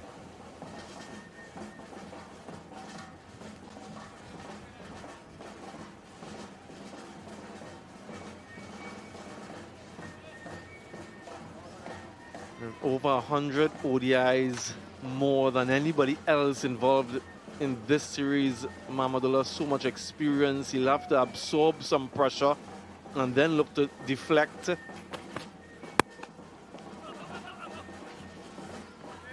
So he knows all about getting himself set, giving himself some time. And if he can get going with these small boundaries here, as we saw in game 1, it can be quite productive.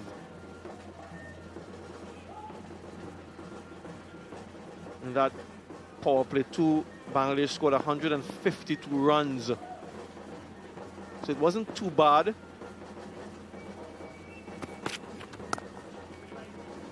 Yeah, good from Shehope, recognizing that he just likes to use the pace and to deflect in that region, so he's plugged it with those 2 fielders there. And that would now perhaps force Afif to look to score in a different region.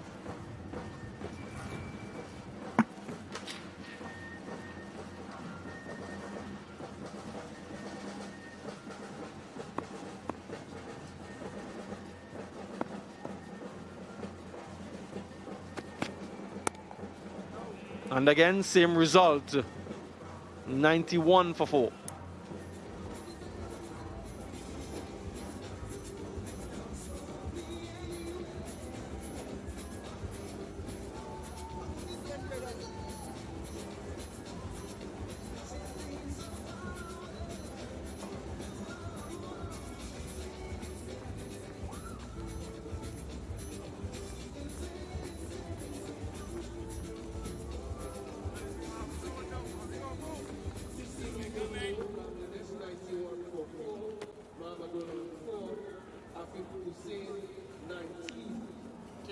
They might have just come off that cruise ship. Just look at the size of that as we sit here in the commentary box and we look above the southern stand. It really does look a spectacle.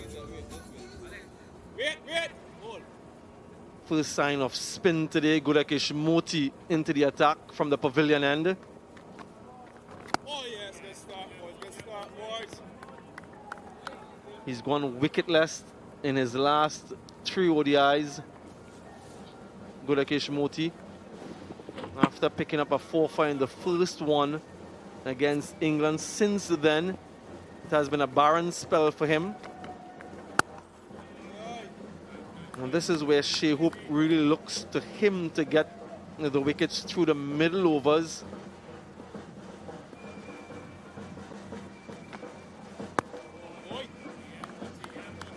And at worst, maintain a good economy. So if he's not getting wickets, he wants to ensure that runs and scoring off his bowling.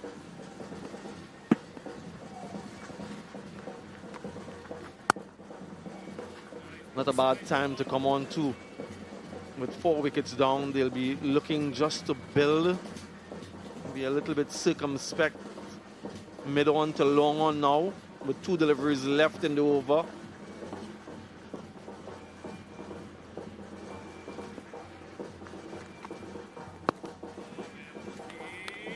Yeah, good. Targeting the stumps, wicket to wicket. And that's where you want to be. 5 dot deliveries, looking to finish off the over now.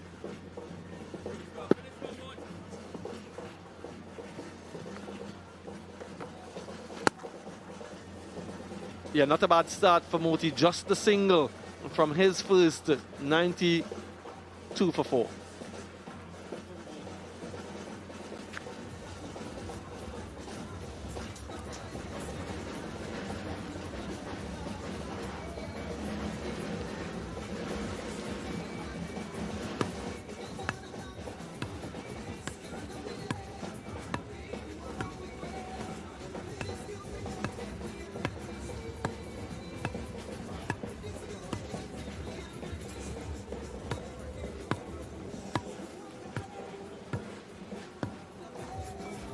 Just using the compactor to flatten that landing area for the fast bowlers.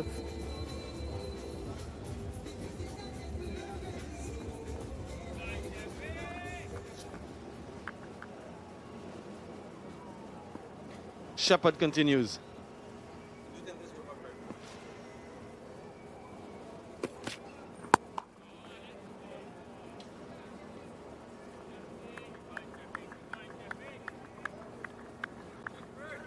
Bangladesh got off to a flyer. The intentions were to attack the bowling, try to cash in that first power play. They are scoring at a good rate. But the flip side to it is they keep losing wickets. That's the problem.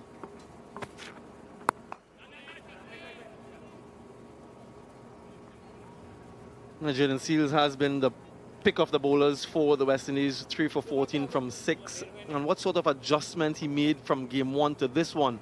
45% of his deliveries in that 6 to 8 meter band. What did he do so far today? 56 deliveries. So he sort of stuck to his plan in that good length and also his lines. So his conglomeration has been much better. Good consistency from him, bringing him the results.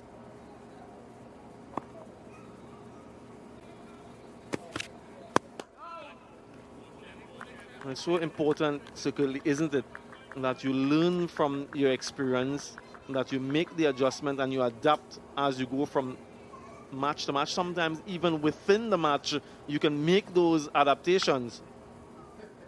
That's what it's all about. You have to learn and learn quickly to make adjustments.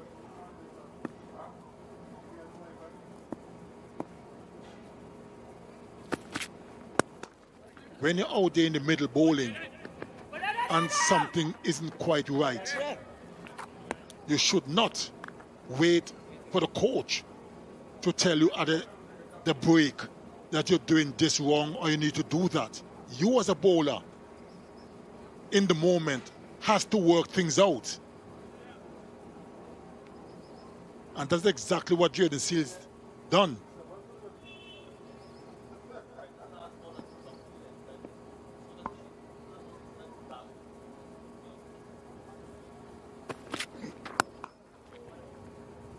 In the first game, Jaden Seals wasn't as consistent. He bought some good deliveries, but in between, over-pitched a little bit too much, sometimes a bit too short.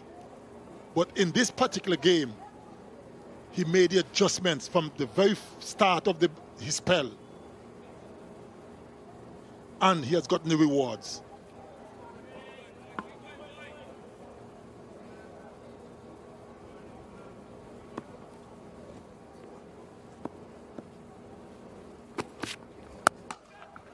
That is confidence. Pugnacious from Afif to end the 18th, 99 for 4.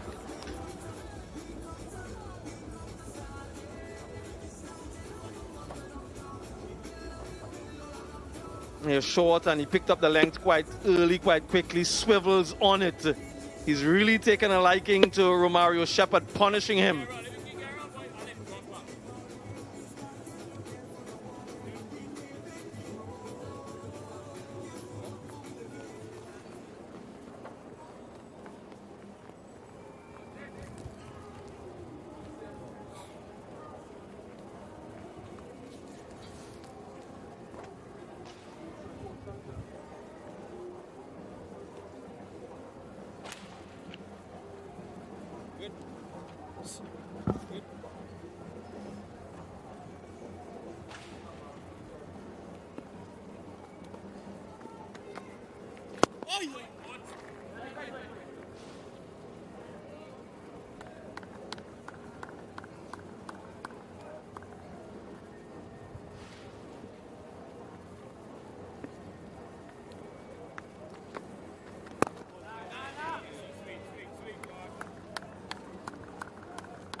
Get there!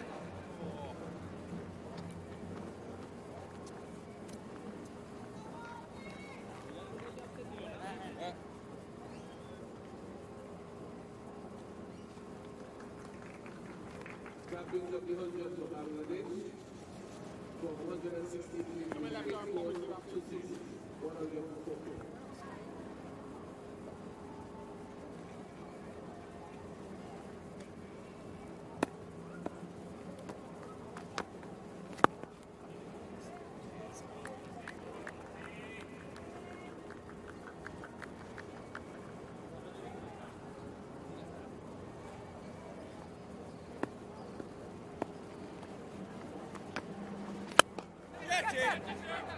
So unfortunate for Afif Hussain, but great for Gudakesh Moti and the West Indies and Rutherford. They needed Moti to get into the wickets. It's his first wicket in 4 games for the West Indies. Once again, we see a batter batting well and then getting out. It looked very impressive for his 24. It was in the slot, but just couldn't get hold of it. In the end, a straightforward chance to Rutherford. Disappointment for Afif, disappointment for Bangladesh. He goes for 24. It's 100 for 5.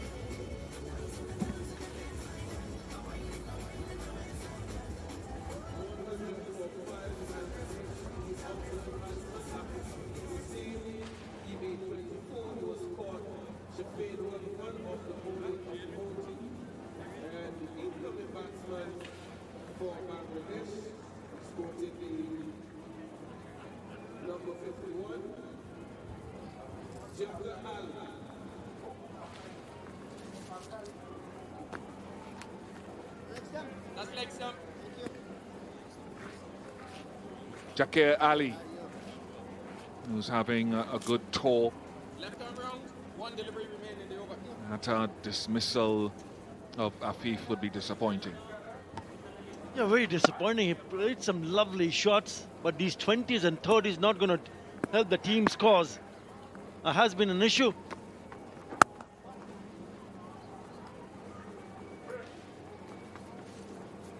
Jackarelli gets up the mark. 101 for 5.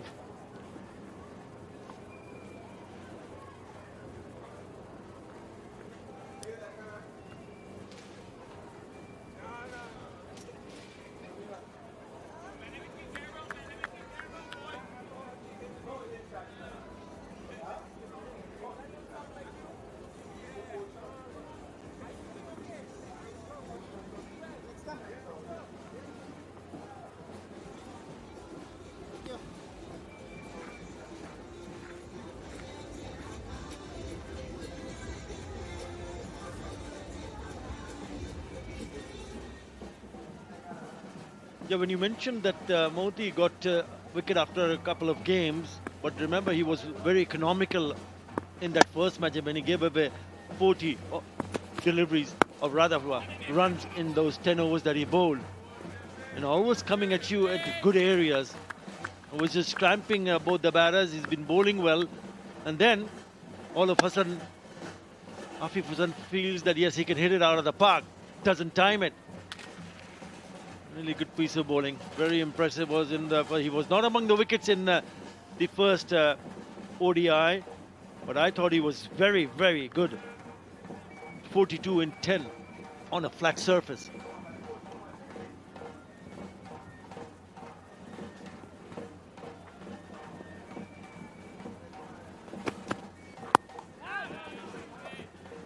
Yeah, again, I wouldn't disagree with that. What I would say, though, is that you're going by rules, and it's not a criticism of Moti. In the last game in Sri Lanka, none for 21 from 5, 4 wickets in the first game against England, and none since until today. So it's hard to be critical of him, but what I've always tried to sort of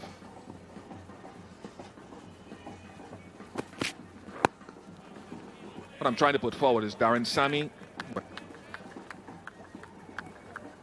and Floyd Reefer and all of those have a specific role. He's not called the middle overs master for nothing, Gudakesh Moti. So he would have been disappointed. Economy is good, but they know that his role is to come and build in the middle overs on what the seamers have done in the power play. And you're not going to get wickets every day, so it's not a criticism, but he would be happy for this wicket. And he'll be hoping that Mahmudullah, who he was averaging 145 before the last ODI at this ground. He picked up a 50 in the first one-day international, but just have a look at what he has done in this match. 25 deliveries he has faced, and he's only managed to score 7. That's his ODI career. 400s.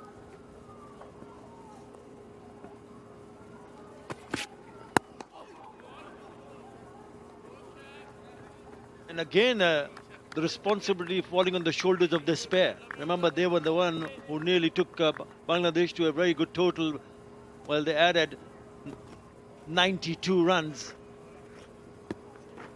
Jackarelli also playing really good, remaining, or rather not picking up his 50 when he got out on 48, looking to put the foot on the accelerator. But they've got so much time. It's only the 20th over.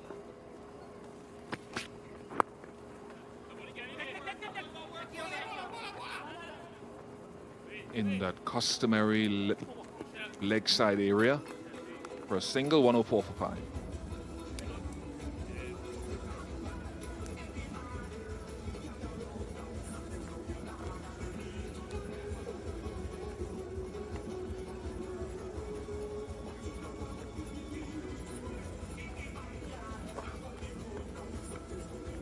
You look up peace or tranquility in the dictionary. You see St. Kitts and Nevis.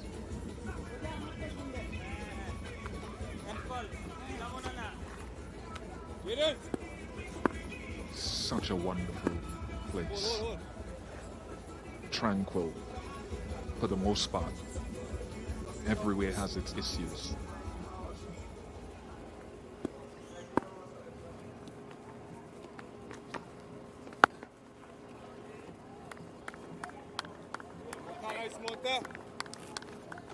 Shepherd has bowled 5 for 31 without any wickets today.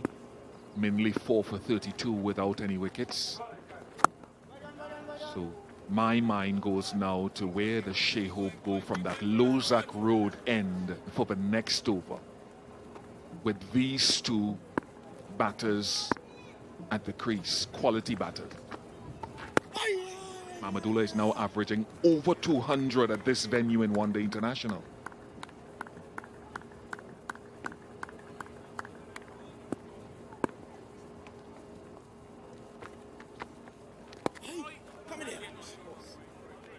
What this pair will be thinking is to just survive for like 4-5 overs, get set, try to get set. Again, an inside edge there. Because they don't need to be in any sort of hurry in terms of trying to score runs quickly, because if they lose another wicket here, then even more problem.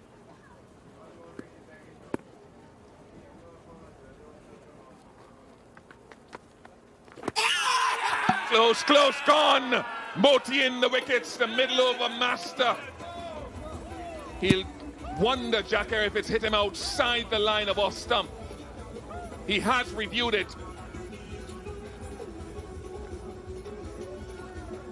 Confirm on-field decision is out. LBW, TV umpire to director. We have a player review for LBW. On-field decision is out. Check both feeds. It's a fair delivery. You can go to front on, please.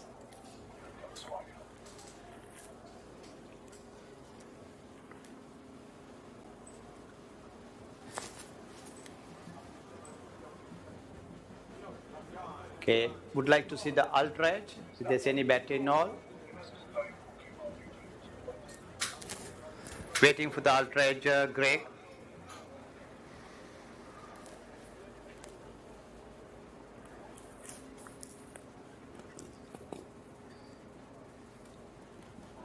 Still building up, Greg.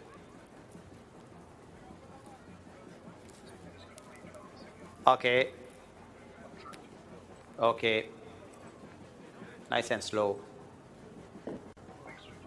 Okay. Ultra edge is coming up. Flat line as the ball past the bat. You can go to ball tracking. Original decision is out. Pitch outside off. Impact in line and wicket sitting.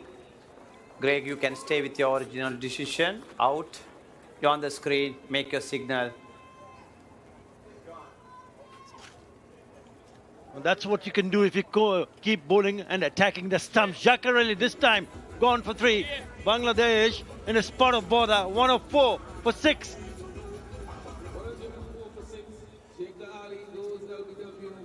Of the bowling of wicket mode for 3. We do have the incoming batsman for Bangladesh, posting the number 22. It's Rashad Hussain, 104 for 6. Bangladesh batting.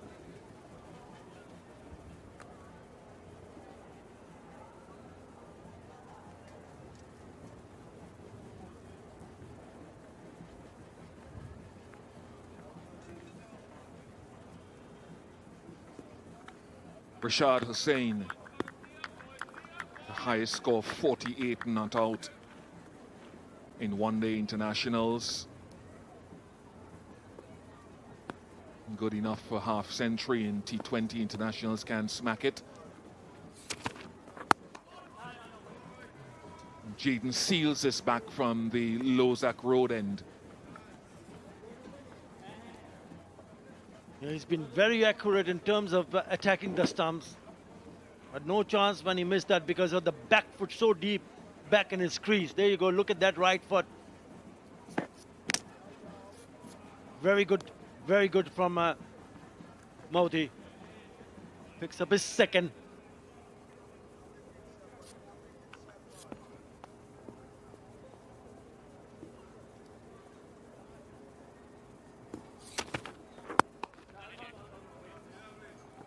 Shea Hope quite rightly going on the attack in search of more wickets. He's gone to his primary bowler today.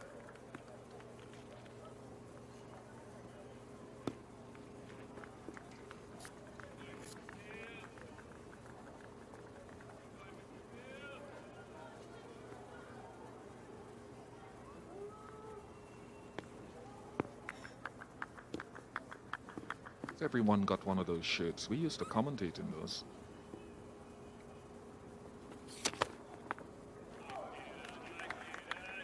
Three wickets to Jaden Seals in his first spell. Shomosaka.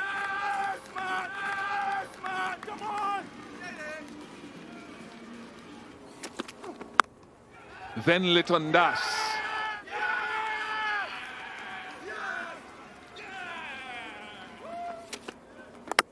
And then Mehidy Hassan.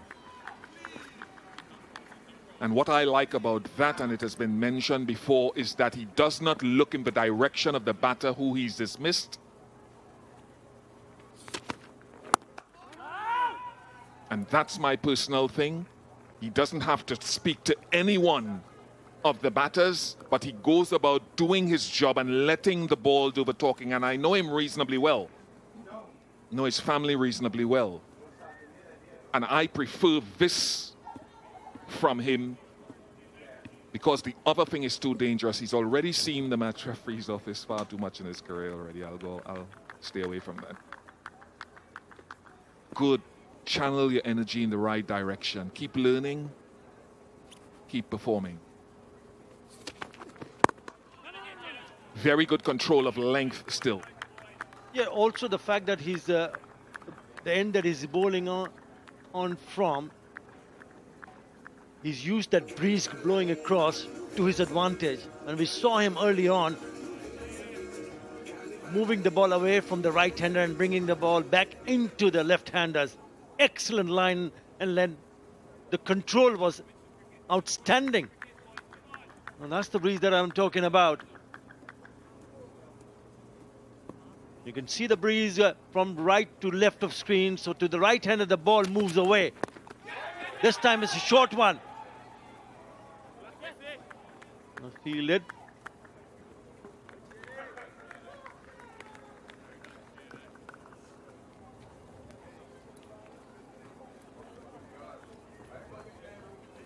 So he's gone into attack mode, a couple of short deliveries.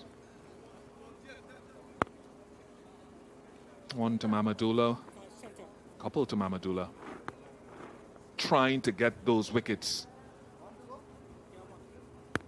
And now he's going in full attack mode at Rashad Hussain for his first delivery with a couple of slips in.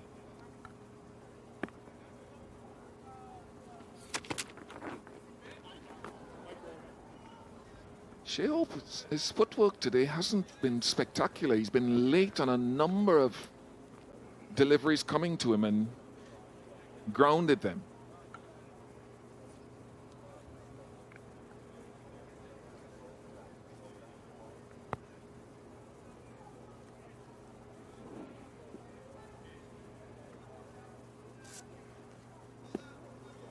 So now, unless you're going to use a short delivery, can you go to that test match line again?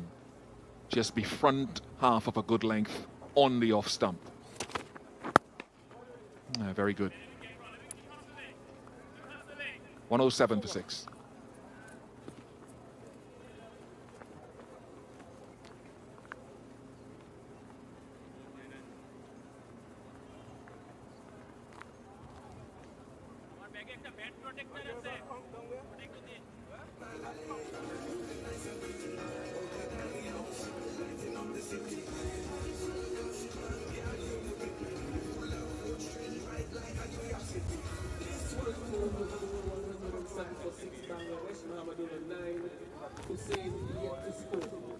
Bangladesh in search of a partnership. Let's go West They Indies. just kept on losing wickets at regular intervals, and that has hurt them badly. Well, at this stage of the game, both will be thinking to just bat. Forget about the total, the end total. They'll be thinking about maybe can they somehow manage to get a partnership going. Lot more responsibility on Mahmudullah and also Rashad Hussain. We know that he smashed those 48 unbeaten 14 and 18 deliveries. But it requires a different sort of an innings where you don't want to see them taking any chance whatsoever. They lose another wicket here. And it's going to be mighty difficult for them to come back in this game. That's middle. If you're Shea Hope, you probably stick a silly point in there just to force Rashad Hussain to play a big shot.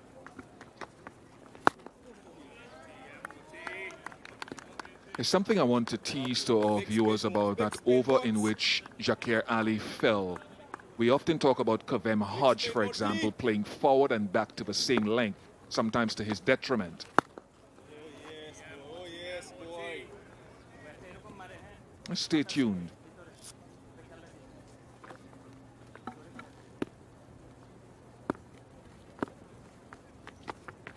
Ay, ay, ah. 108 for 6.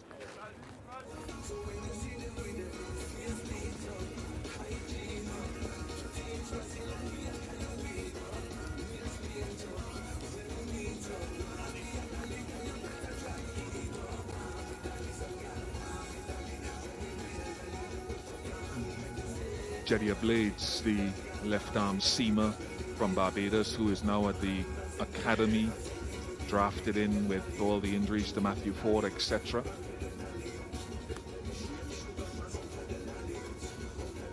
So let's look at the sequence of deliveries to Jacquer Ali. Let's keep an eye on the good length. He's forward to that. He's forward to that as well. He's forward there. And suddenly in the same area, he plays back to something slightly shorter than he was actually playing forward to on a couple of occasions. So whether that's premeditation or maybe a different pace of flight or trajectory. Good from Ruston Chase's fielding has certainly improved leaps and bounds in the last couple of seasons.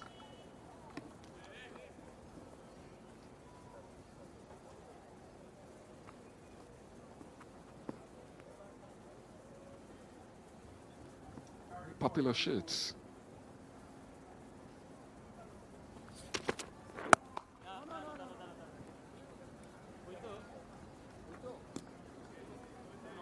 How's Mahmudullah gone in recent years? Was it 4 or 5 ODI centuries? I think most, if not all, away from home. Spot on. He's been an experienced campaigner. He's worked really hard on his fitness. He's not one of the young guns in the team, but the kind of experience that he has at this venue, look at that average.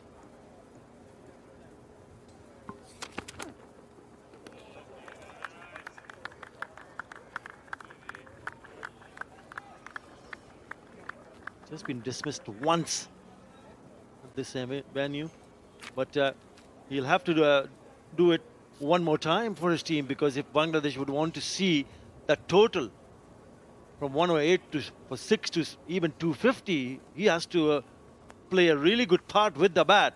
And not only him, Rashad Hussain will need to be with him, somehow manage to garner a partnership here.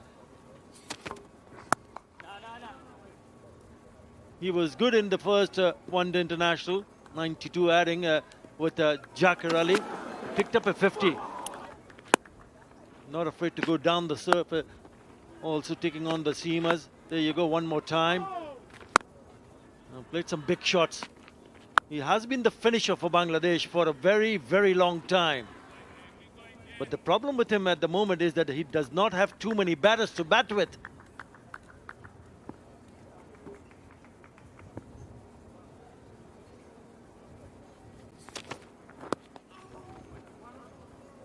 I really like the fact, and we've known Mahmudullah for a long time, since he came to the Caribbean here in, 2007, 2008, where he bowled a lot more than he does in recent years. 4 ODI hundreds, all 4 of them outside of Bangladesh. As we said, Rashad Hussain has some ability with the bat. First class 50s. Or A first class, I think. one in T20s.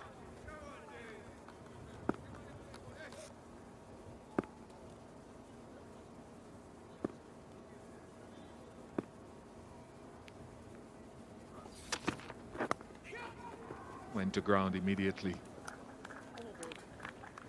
109 for 6.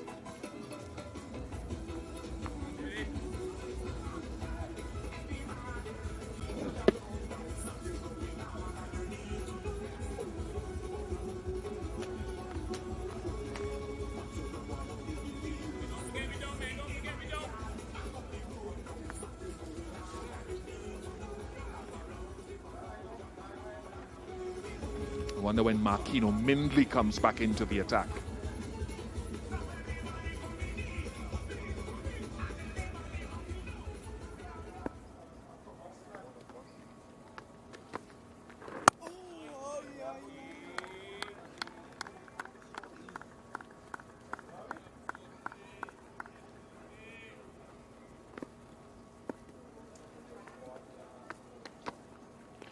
I heard Shea Hope saying during the break between of us, don't forget we are down. Don't forget we are down. They're 2 overs behind.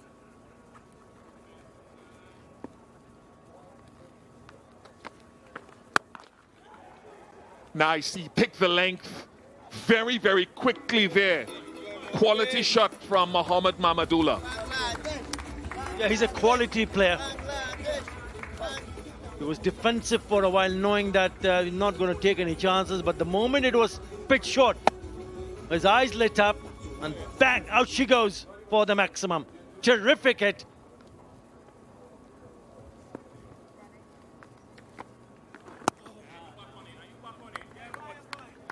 Sort of length that got Jackie Ali. Yeah, so I'm wondering, we haven't seen Ruston Chase bowl yet. Shea Hope said to Samuel Badri at the post-match that it wasn't spinning a lot in that game.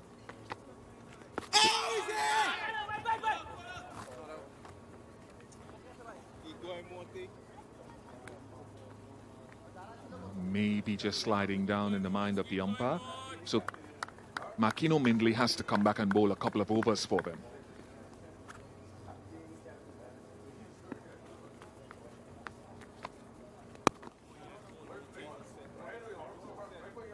Halfway mark of the innings, 115 for 6. At the end of over number 25, Bangladesh 115 for 6. Mahmudullah 17. Hussein yet to score. 25 overs bowled. We also have a change in bowling from the low black field to the Mehidy returning to the attack.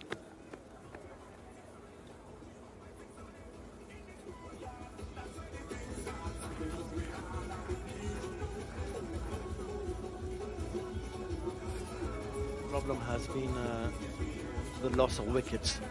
They've just lost too many. In the first 10 overs, they lost 3. Then immediately they lost another one in the 11th over, and then again 2 quick wickets in the end. Been a touch expensive, mainly, but he did come back again nicely, because remember he was smashed in his second over for 18 runs by Tanzid Hassan Tamim. But he came back and bowled well. Again back in the attack. You wanted to see him in the attack. Bish, he's back.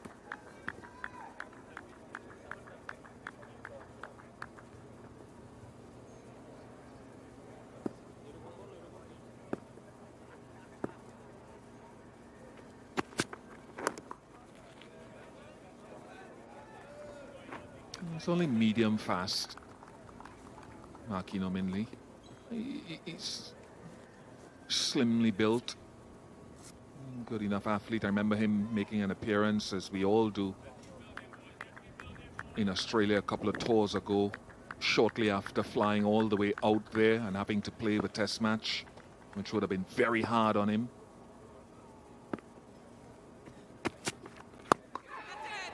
Safely taken, and he gets his first one-day international wicket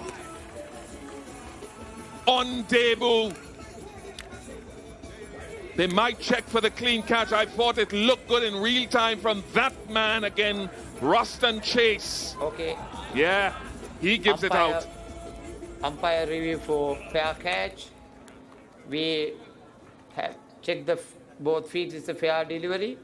Can you go to the, I can see that the ball hit the bat surely, so you can go to the catch. Yeah. Nice and slow. I can see fingers underneath the ball. Move forward. I just want to see the control of the ball. Yes. One frame.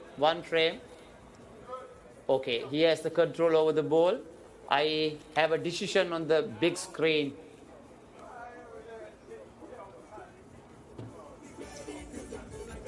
OUT.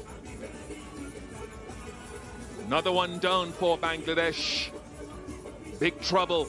Rishad's gone 1-1-5 for 7. 115 for 7. Rashad Hussein, he goes without scoring. Court change of the ball in the batsman.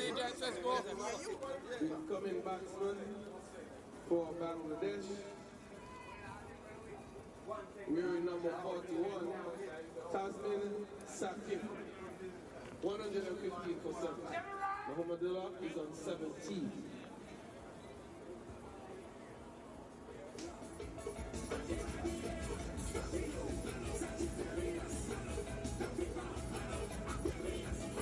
Tanzim Hassan Sakib bowled so well in the power play in the first game.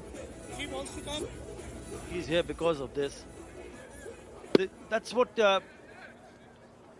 I was expecting from him, because we know that he's a hitter. He likes to play shots. And 8 deliveries, or rather 7 deliveries without getting off the mark must be playing in the back of the mind. It was never there. The length was never there for Rishad to even try to play that drive on the up. That's the trick. So more problems, more trouble for Bangladesh.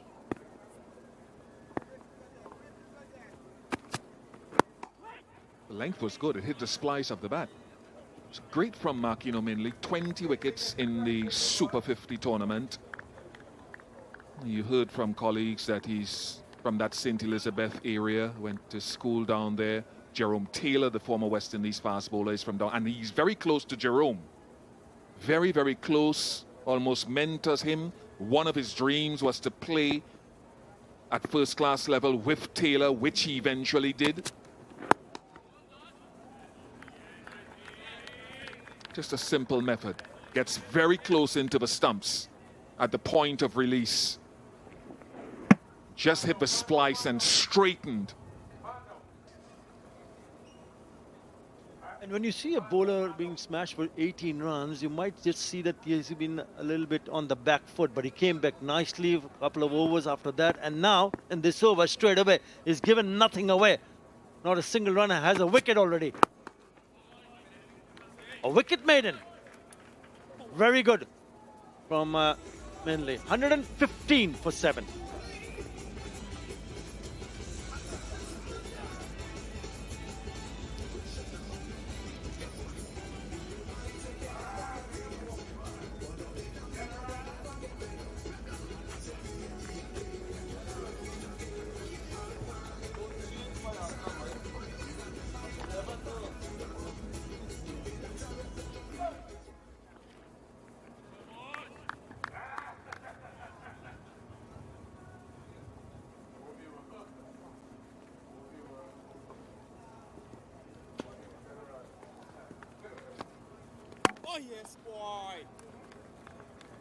Couple wickets for Gudakesh Moti, no doubt would augment his confidence after going wicketless in his last few one international matches.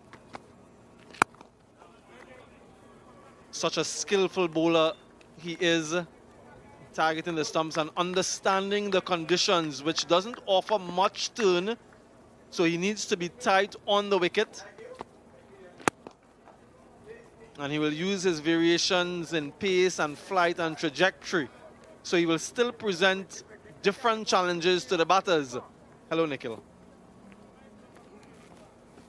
Good day to you, Sam. Good string of overs from the West Indies. Partnership bowling between Seals and Moti, that 5-over spell. And for just 11, they picked up the wicket. It's now carried over into Minley's spell. And this is when Moti's at his best, where Shea Hope can use him from one end and rotate his seamers and sometimes Roston Chase from the other.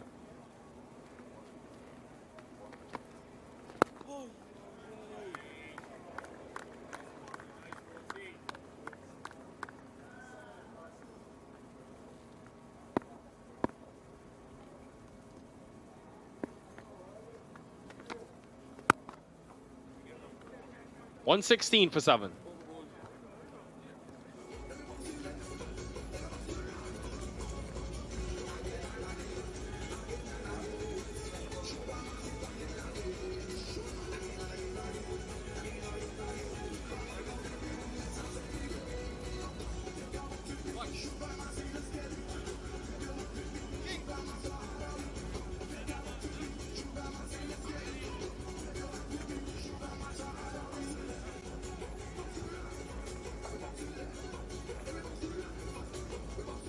It's a Bangladesh team that is really trying to find the right brand when they bat first. They've been decent chasing since pretty much the start of 2023. You go back to that World Cup. They've struggled to win games when they bat first. Just one win in 9 matches since the beginning of that 2023 tournament. And the tempo that they go at in the middle overs has been something that has plagued them. Last 10 overs, 3 of those wickets going down, just 17 runs. But you saw in the first game, Sam, they were in a good position. 162 for 3 after 30. Ended up only getting to 294. Now today, they lost wickets, trying to bring that intensity. So it continues to be a work in progress for them, trying to find the right marriage. And it's always tough when you bat first. There's sometimes that presupposition, given what transpired a couple of days ago in terms of what a target score should be. And in trying to achieve that, you go a little bit too hard, things don't go your way, and all of a sudden, you struggle to even get half of what you thought initially. And that is the great challenge of setting a total. Trying to, and it's easier said than done, having a clear mind and taking all of those presumptions out of the way and playing for what you see on the day. We saw a difference, a doubling, in fact, of the degree of swing today from what we saw in the first game, 0.9 degrees as compared to 1.8. A little bit more difficult, perhaps, because of the moisture in the surface.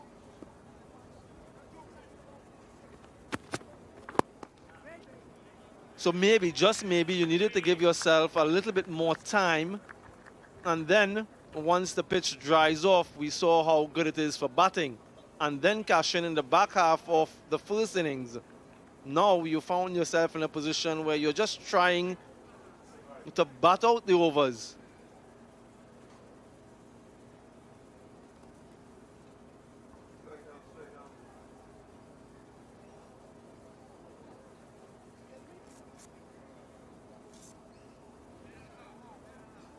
West Indies, for instance, Nikhil, they were 130 for 3 after 30 overs when they batted in the chase, so different ways.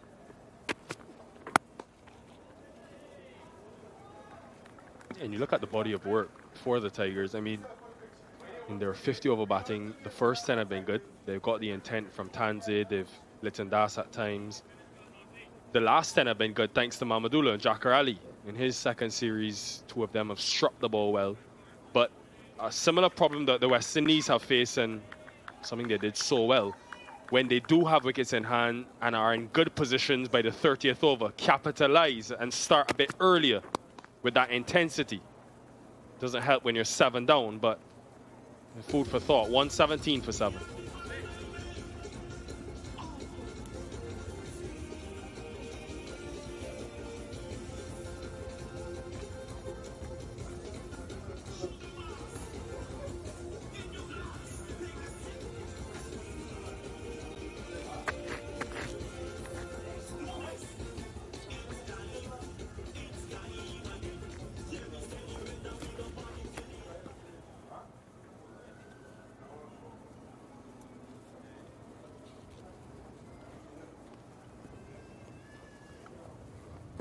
Always a good destination, St. Kitts, for the tourists.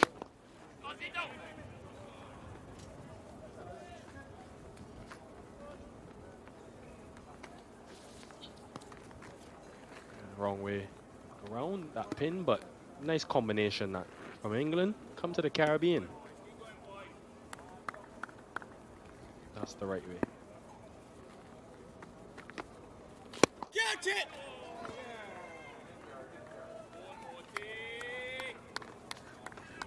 Almost had another. Just short of Godakesh Moti. A very good fielder of his own bowling. Same thing as Ali. I ain't gonna fight it. Same thing as Ali.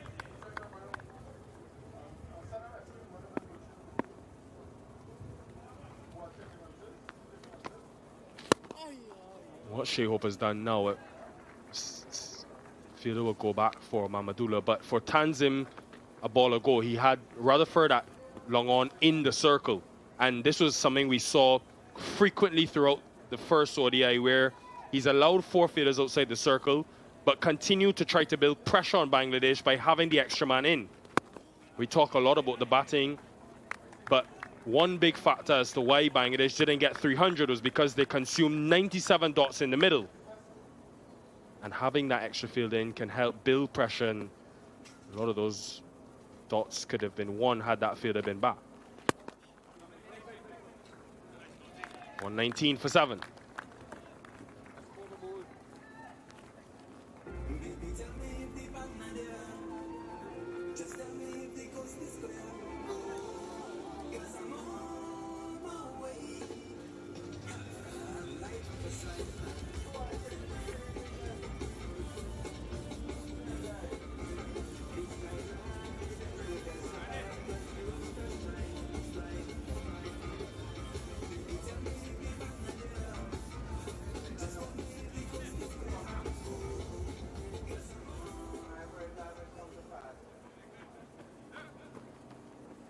Very contrasting scorecard from the first Siege United one-day international.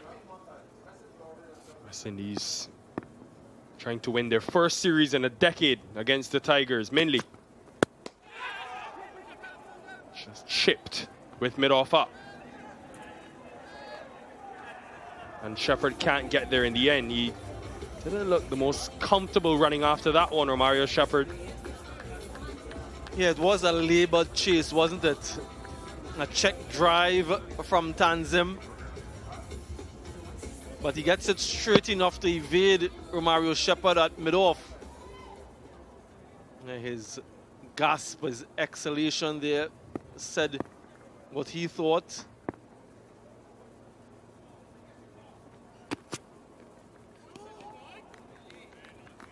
Inauspicious start to his test match career, Makino Min.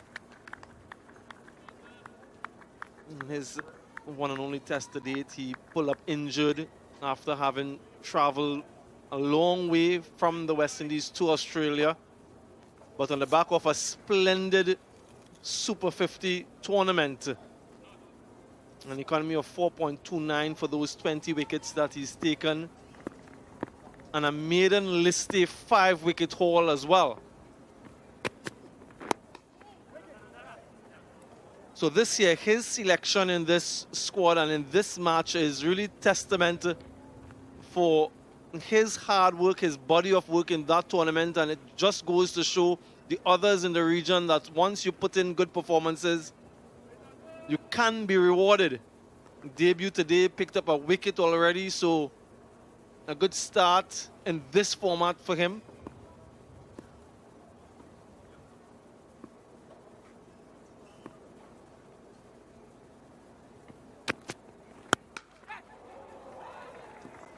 Well struck by Mahmudullah. Yeah, I was just wondering how Mahmudullah would approach the rest of his innings now, given that 7 wickets are down. He's very deep in his crease, and that allows him to swivel nicely on this one. Into the wind, flat 6.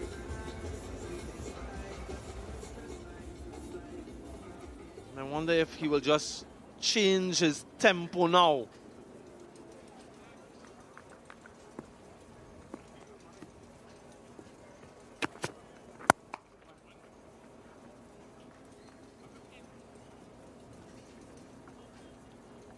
79 meters.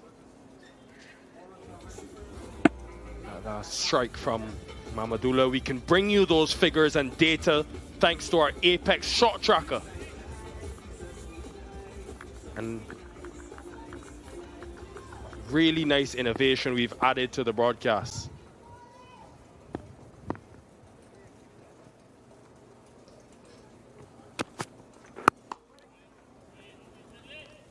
$131 for 7.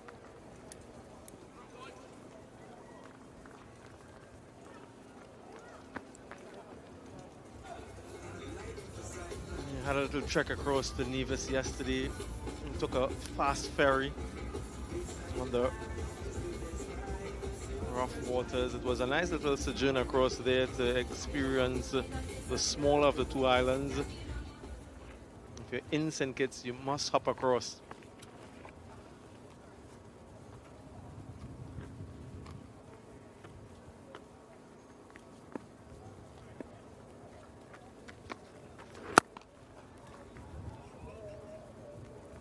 We'll test Mahmudullah now, who seems to be impossible to dismiss at Warner Park, but we'll test his skill and ability and how much he trusts Tanzid.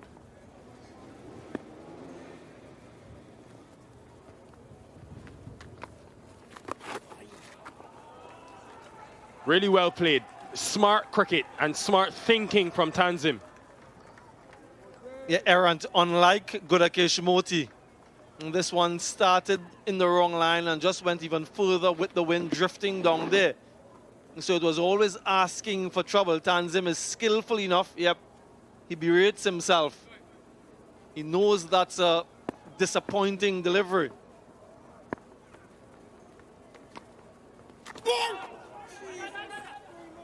Wow. Guess we have to say that's a good leave. It is, isn't it? Very close to the stumps. That strong wind blowing across here, very, very close to the top of off.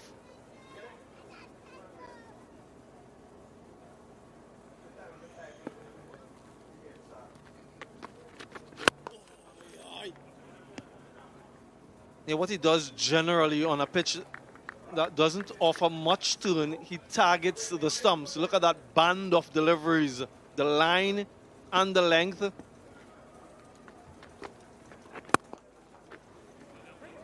And a high percentage of the deliveries actually hitting the stumps, 45% of them. So it's really good on Moti to understand the conditions and to adapt his plans accordingly.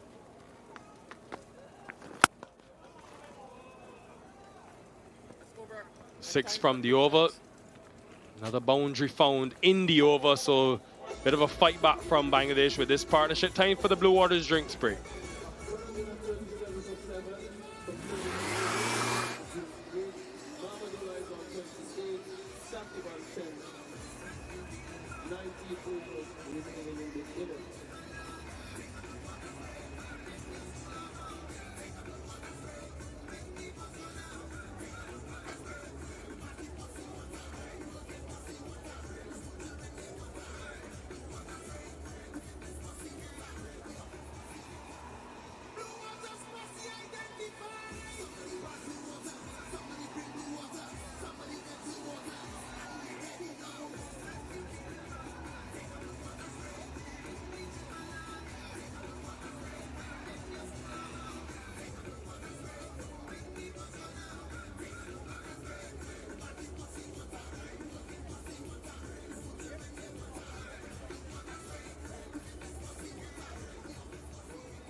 More runs for Tanzid Hassan at the top of the order, but other than that, it has been a disappointing scorecard for the Bangladesh fans to look at. It's been a collapse as well, Samuel Badri. There's some soft dismissals, you'd have to say, in and among some very good bowling from Jaden Seals. Q end of the bat for Litan Das. But real consistency, Mehidy Hassan Miraz, late in terms of decision making, and not for the first time we've seen that dismissal. Carbon copy from the first ODI. Graves in with a wicket, and Gudakesh Moti. How good has he been for the West Indies? Generally through the middle overs, picked up a couple. And a first for Makino Minley. You never forget your first, the memorable moment for him. It has put them in a very strong position. 3 for 18, career best in one-day internationals for Jaden Seals, 1 for 45 for Minley, and 2 wickets for Moti, who has a couple of overs remaining, along with 1, Justin Graves. Make sure you stay with us throughout the innings break and, of course, the luncheon break, because Darren Sammy, we have got a fantastic feature on him and his life in St. Lucia, his family. We hear from some of the people who know him best, and we get to learn about a different side when it comes to the West Indies head coach. So make sure you stick around whilst you enjoy your lunch. Shepherd continuing.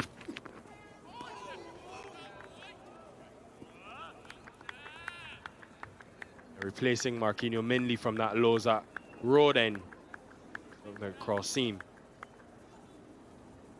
And when he sees that play and miss Mahmudullah on the other end, I just wonder what he's thinking. If he wants to continue with the faith in Tanzim, or if he thinks that it is time for him to pull the trigger. Lots of overs left, though.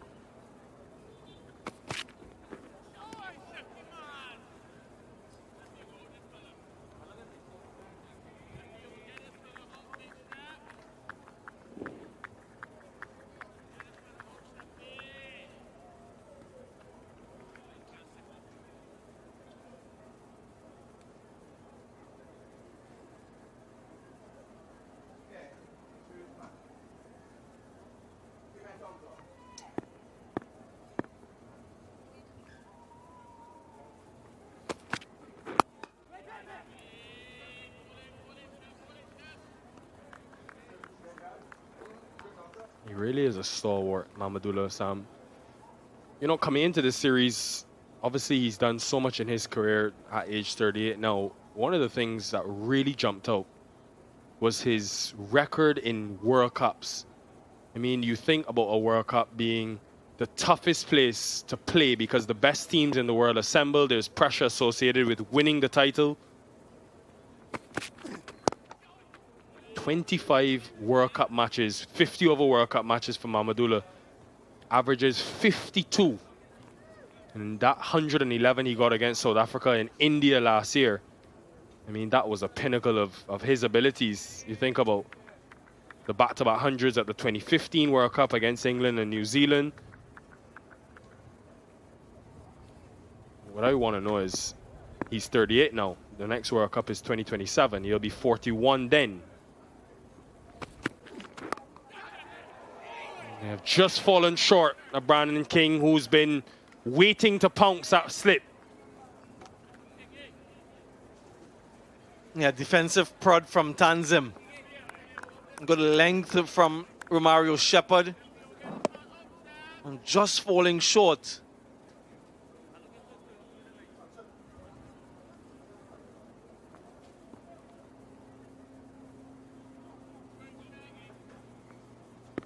Yeah, he's wide in that slip region, maybe second slip more than anything else. Maiden over for Romario Shepherd, 137 for 7.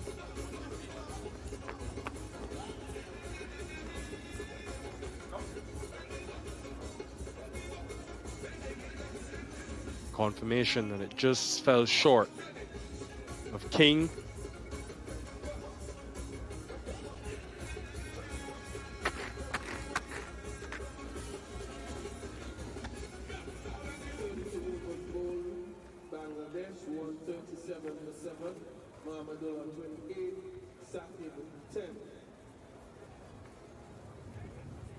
Morty still has a couple. He's bowled well today.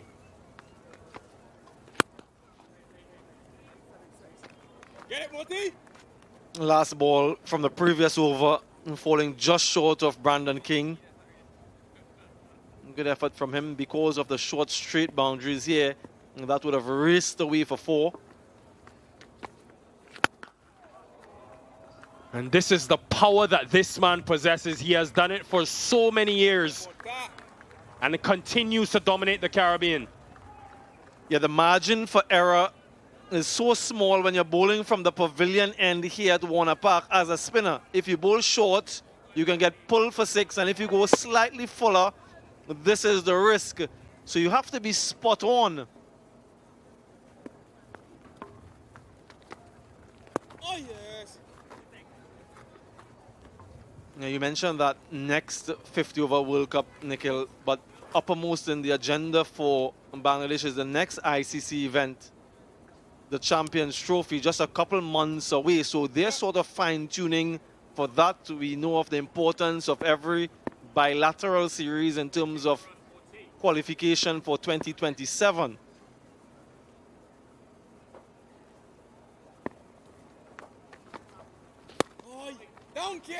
So yeah, that's some distance off the 2027 50 over World Cup. But the Champions Trophy, the top 8 teams in the world in this format collide.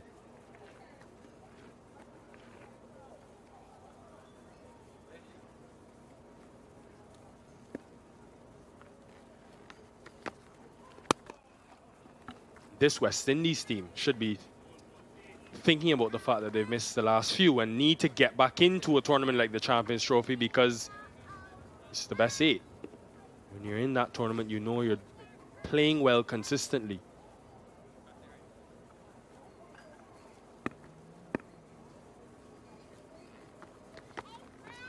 Oh, yeah.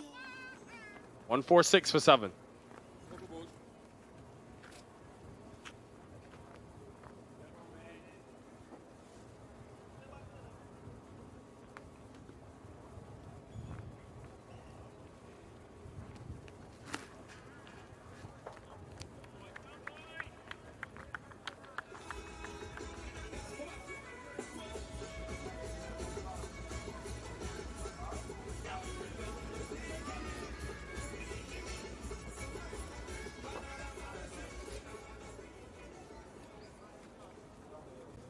Been good from the West Indies in continuous approach of being able to take wickets. Shepherd continuing.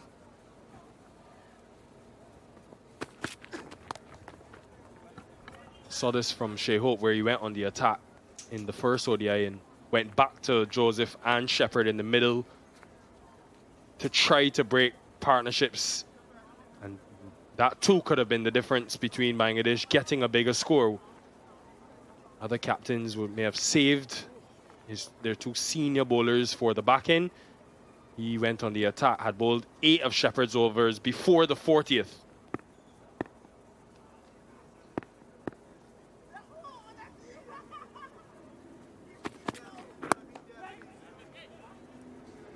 Yeah, it will be interesting to see how he manipulates his bowlers for the remainder of the innings, perhaps not thinking about getting as deep as 50 overs given the score.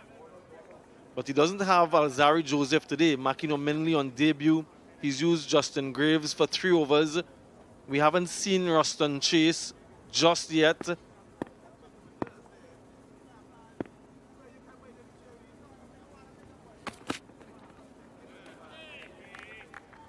Yeah, good aggression. He wants to take it on. There are a couple fielders in the deep. So just the 5 bowlers used so far by Shea Hope. Minley with 7, Seals has a couple, Graves with 3. So if they do get to the 50 overs in the first innings, who is he trusting to bowl the overs at the back end? Again, it's a little bit easier today given the fact that they're 7 down.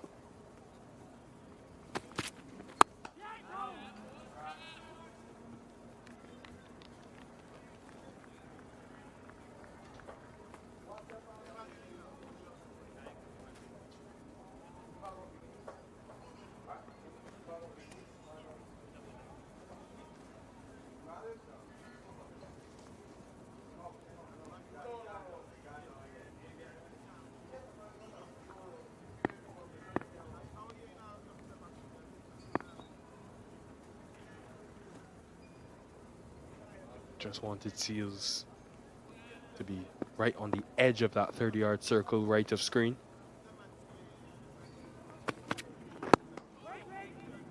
How can Shea Hope use the field to put pressure on Tanzid?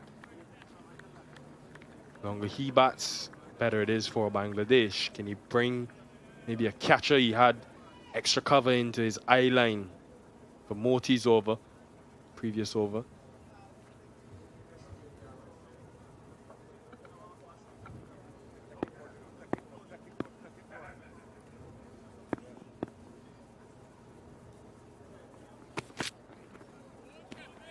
That could be an option as well, the shorter delivery. 147 for 7.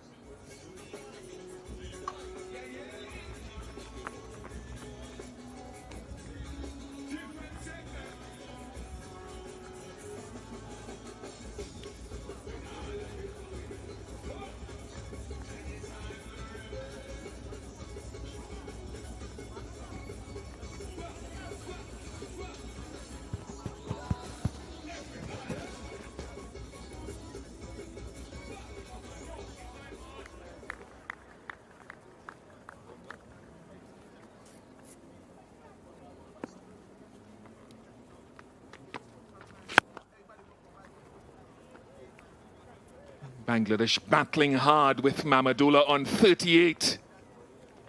Tanzim trying to give him or keep his company for as long as possible with 34.1 overs gone.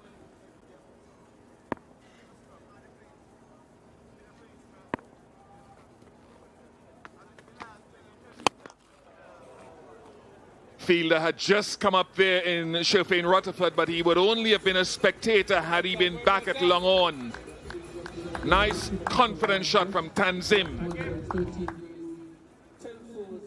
Well-flighted delivery from Gudakesh Moti. It was right in the hitting arc. Good comeback. But with no fielder at long on, he took his chance and got away with it quite convincingly, Tanzim.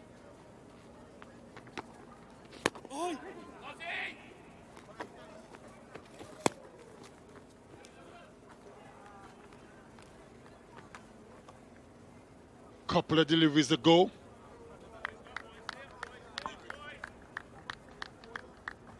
Apex shot tracker said 79 meters.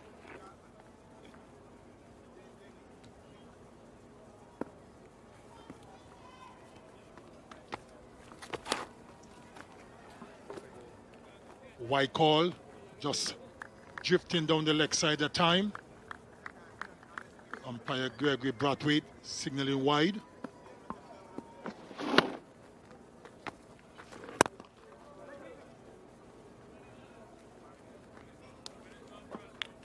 It's been very good for West Indies, Bish.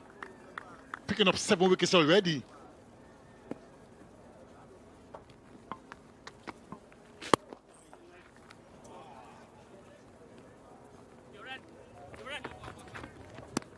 .35 overs complete, 157 for 7.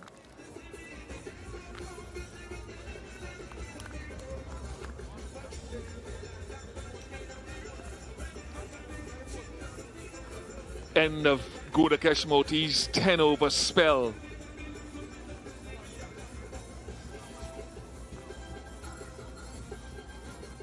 Ten overs on the trot, 2 for 36. He'll be most happy that he got a couple of wickets today, apart from the economy.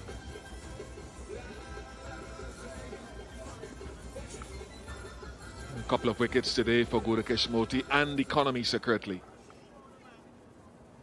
He bowled well.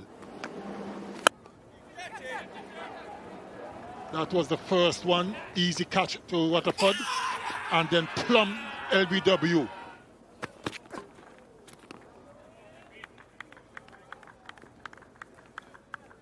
Look at Gudakesh Moti.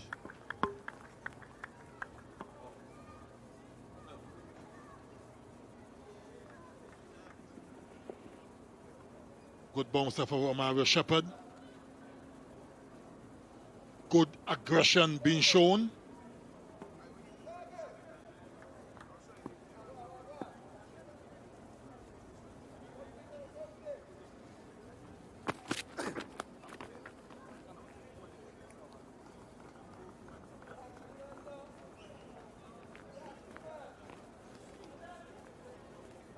Shea Hope, the West Indies skipper, won the toss earlier this morning. Decided to have a bowl. And his bowlers responded quite admirably, picking up 7 wickets so far. 158 on the board for Bangladesh, not what they would have wanted. They are in a spot of bother.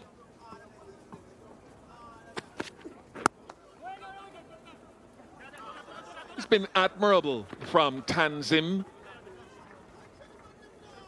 as a lower order batsman and primarily a seam bowler in the unit. He's played straight in very straight lines so far. Hope I don't put the kiss of death on his innings. And looked very competent. 20 from 32. And a partnership of 45 from 61. Given the carnage or the chaos coming before, quite impressive.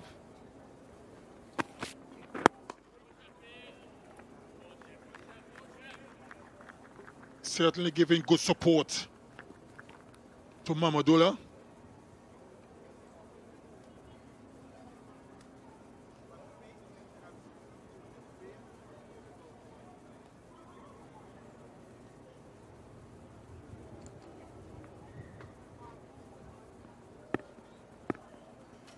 Bangladesh would hope that Mahmudullah could bat as deep as possible.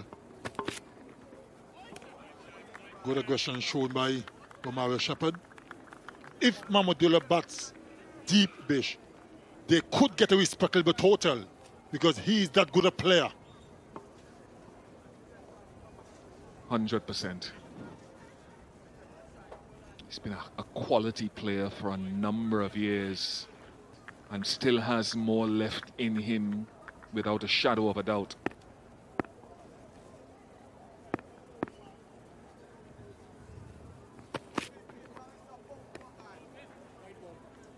Wide signalled. It's going back to a knock that he played 4 ODI hundreds, all of them outside of Bangladesh. It was Champions Trophy 2017 confirmation of the partnership, and he scored 100, chasing I think 260 at Cardiff. Shakib also got 100 in that Champions Trophy. New Zealand had reduced them to 4 for 33, and personally, quietly in my mind, I thought all over. But he was brilliant in seaming conditions. He's a good player, Mahmudullah. 161 for 7.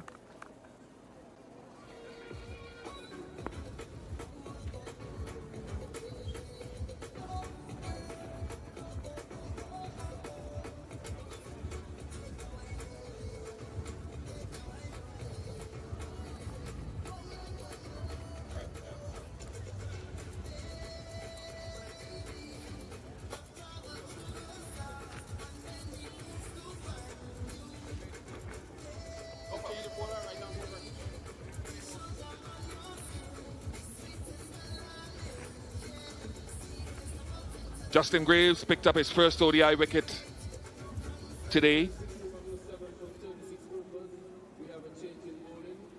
West Indies, though, still trying to work out how they can break this partnership of 46. Seals has a couple more overs. Marquino Mindley has 3. Shepherd, a couple left. He might have come to the end of a spell.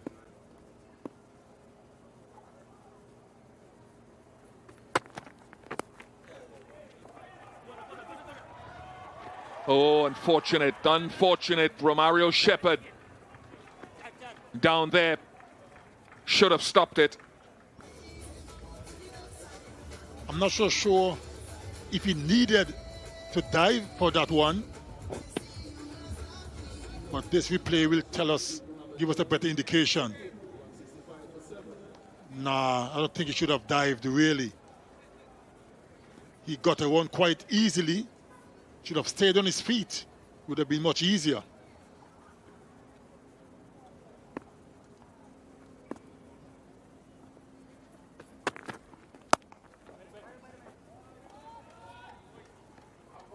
I reckon, Bish, the dive should be the last resort. You try to get around first, and if it's just out of your reach, then you take out the dive. But a lot of players in today's game think about diving first.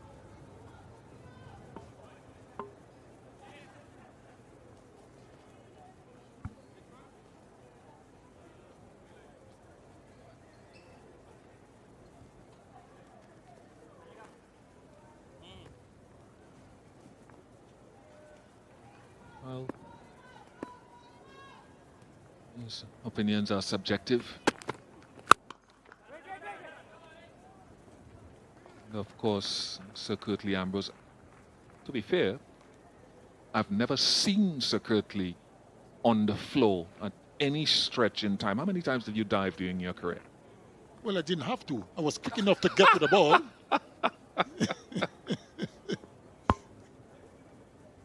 If there was a swimming pool, you would dive. That's it.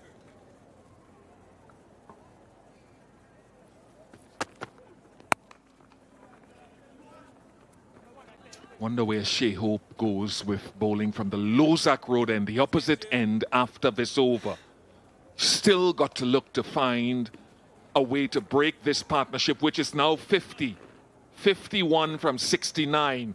A good partnership. If Bangladesh could get through batting all the overs at whatever tempo, they'll get above 200, or should, if they can do that.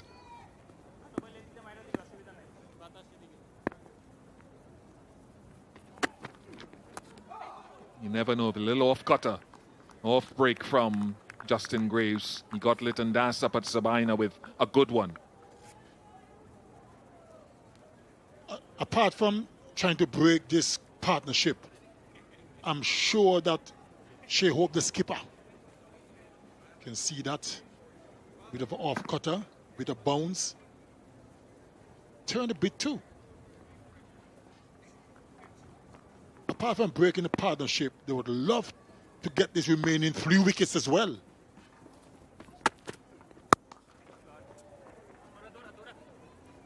Yeah, but to get all those 3 wickets, it has to start with breaking the partnership. 167 for 7.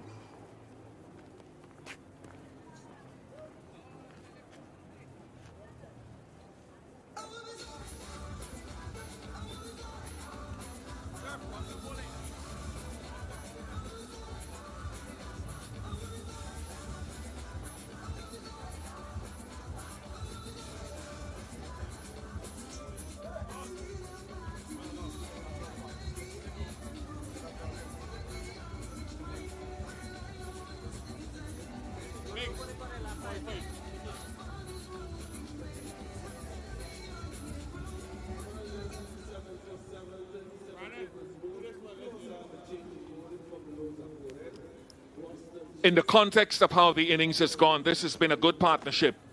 The commitment of Tanzim, Hassan Saqib, to stick around for 37 deliveries, get to 21 with Mahmudullah, who's fallen in love with this ground. Former St. Kitts and Nevis Patriot player, Mahmudullah. Roston Chase for his first bowl from the Lozak Road end, with the wind coming strongly off his right shoulder across to his left. Oh. Just past mid-wicket. Very nearly got a wicket with his first delivery. It was in the air for a while. Justin Graves, a short mid-wicket. Just out of his reach. What we saw there, we saw Justin Graves in his previous over, his last over, get the ball to spin towards the end. It deviated a lot, and we saw that turn and bounce there from Roston Chase. Mahmudullah targets leg side, hitting into the wind if he wants. Or Tanzim.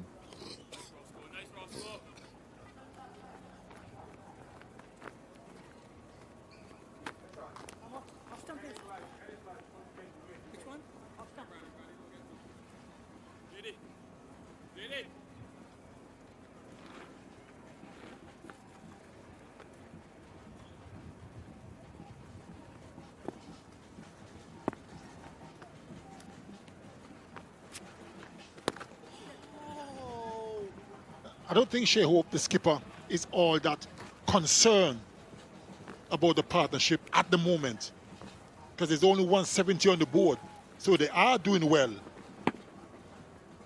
I think his only concern maybe doesn't want his partnership to get too big.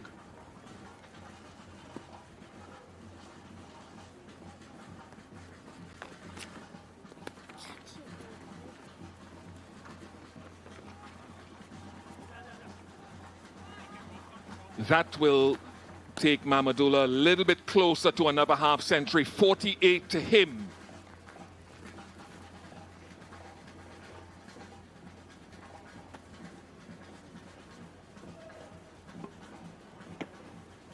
Just held its line, took the outside edge.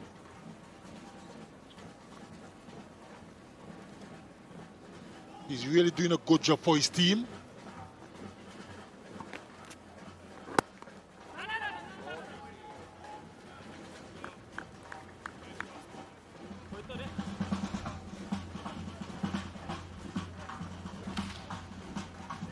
Spectators are in, soaking up the atmosphere, the cricket.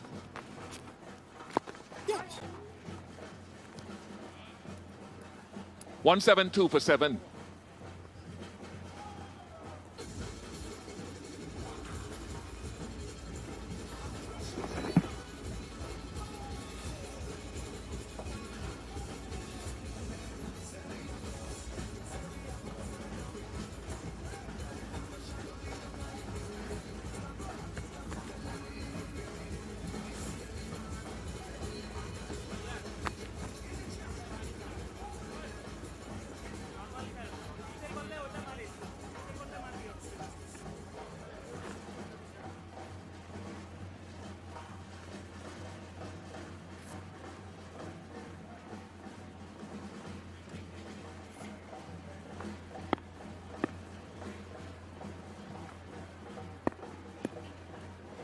Tanzid on strike. He gets another 6. That is a wonderful shot with the wind. This is a good innings and a good partnership. Not sure if Mahmudullah just motioned to keep going, keep it steady. Slow delivery from Justin Grave, but way too short. Gave Tanzid enough time to muscle it over the boundary rope for 6.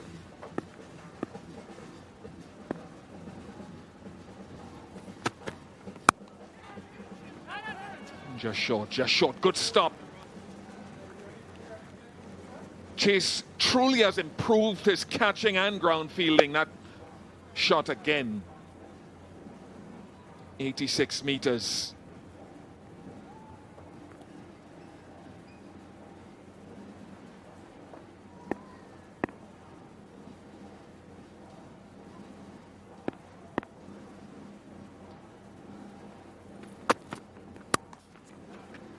Roston again. Graves to Tanzid to Roston. We know how important fielding at backward point is. Usually, your top fielders are always in that position. And Roston Chase certainly is doing a great job. Ground fielding is good, catching is good. That's why he's there. Didn't see you there often, Kirtland.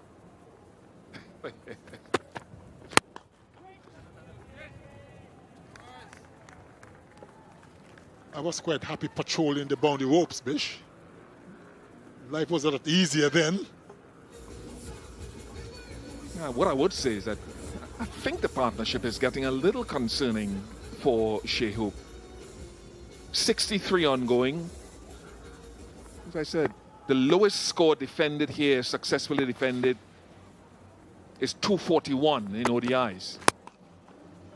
So you never can tell if you're Bangladesh. You get over 200.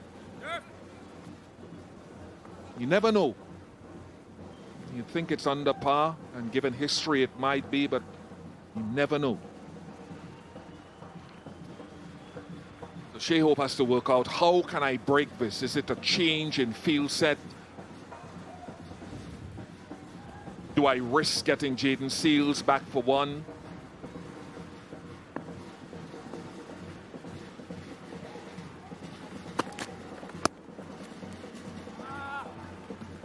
Rinse and repeat, except the batter is a different name, Mahmudullah. Roston Chase, very good. 179 for 7.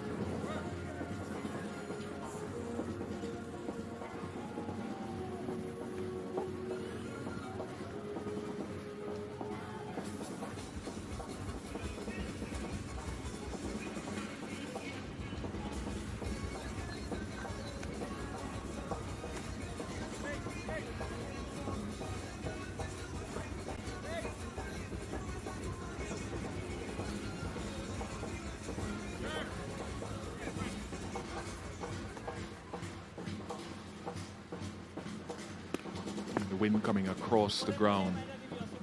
So Chase bowls the length that if you take him on and it's not full, then you go squarish into the onside. And into the wind. That's too wide of off stump. Another good shot from Tanzid Hassan Saqib. His best innings in this format of the game. Too short, too wide that time from Roston Chase. Certainly got the treatment it deserves.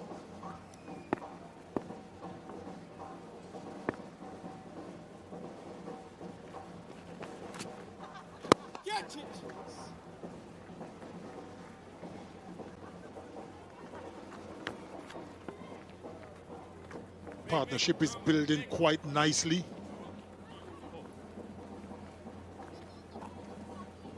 $69 it is at the moment.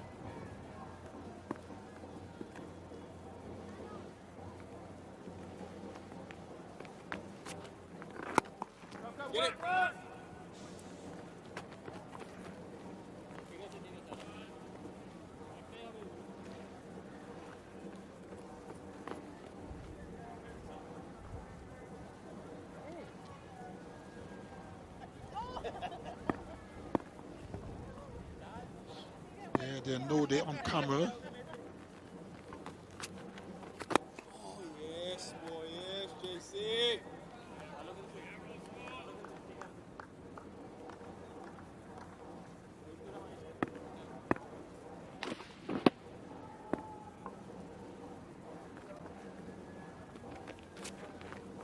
Catch.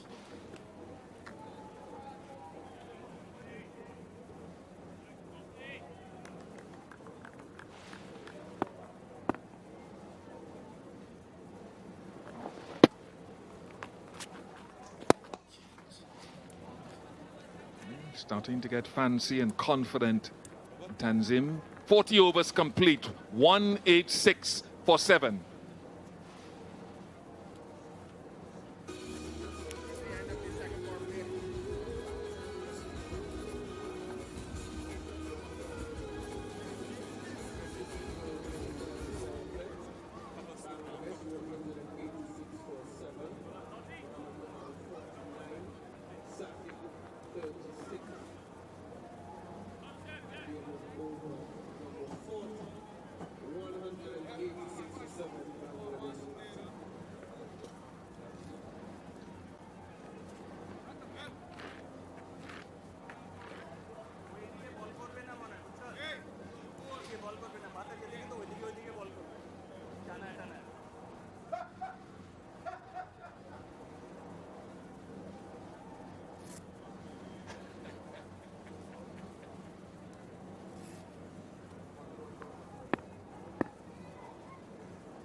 Final power play. 5 fielders outside the circle.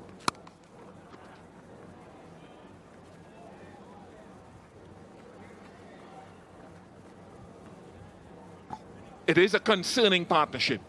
71 for the 8th wicket ongoing. Mahmudullah on 49. Tanzid Hassan Saqib, 36.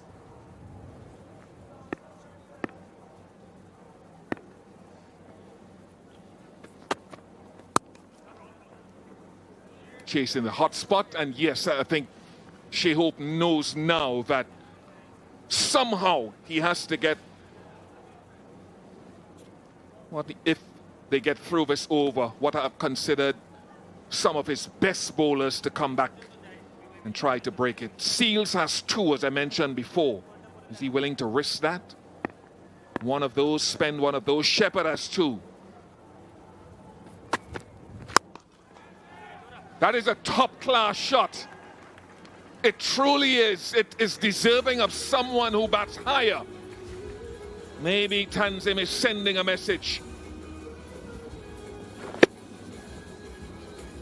It was in the air for a brief moment, but nowhere near the fielder at mid-off.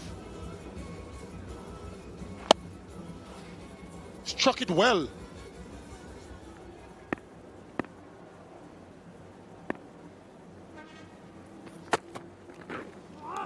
Beautifully bowled. What a response from Justin Graves.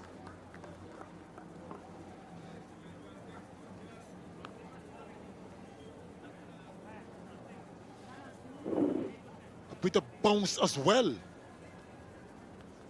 Looking to play on the onside. Moved right across his off stump. Tanzid.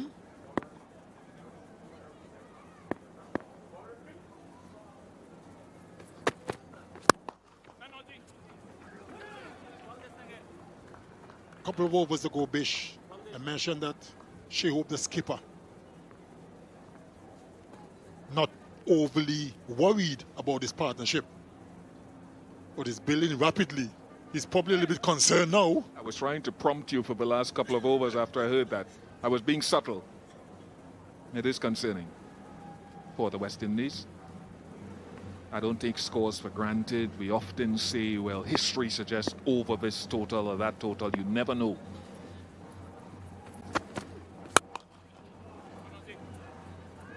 Mid-off had been pushed back to long off.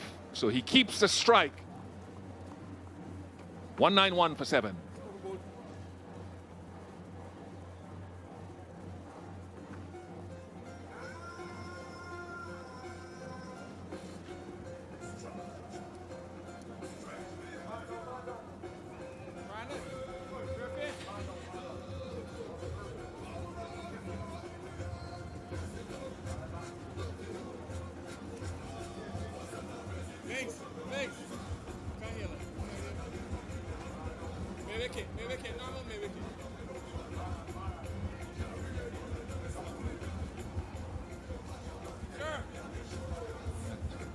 First over of the final power play, that red line at the end of that graph. Another over for Ruston Chase.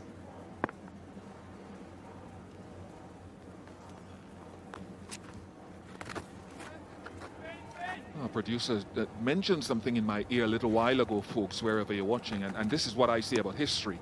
In the previous game, over 295 had never been chased at this venue, and then it was chased successfully by West Indies. So history is just that, something that has gone before. It does not necessarily dictate the future. A very welcome half century in the context of this innings from Mahmudullah, long-standing servant of Bangladesh since 2007. His 4th in ODIs on this ground, and his 17th overall, in addition to a few hundreds, and he needs to keep building.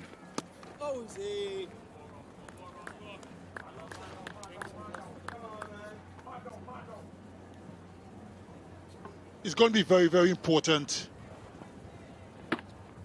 Try the reverse sweep. Tanzid unsuccessfully. It's going to be very, very important Mahmudullah try at least to bat to the end. If he does that, it's always a good indication that Bangladesh could get a good total on the board, because he can be destructive as well.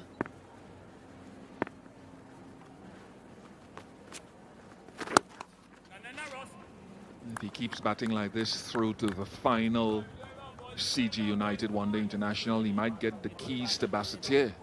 He's averaging close to 250 in ODIs on this ground now.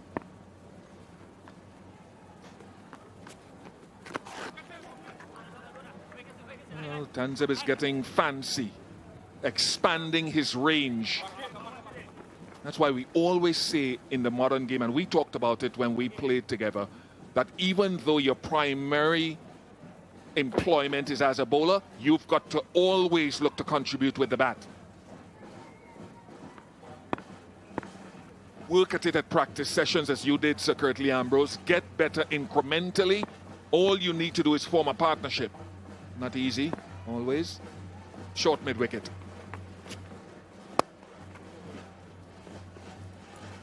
Partnership is 80.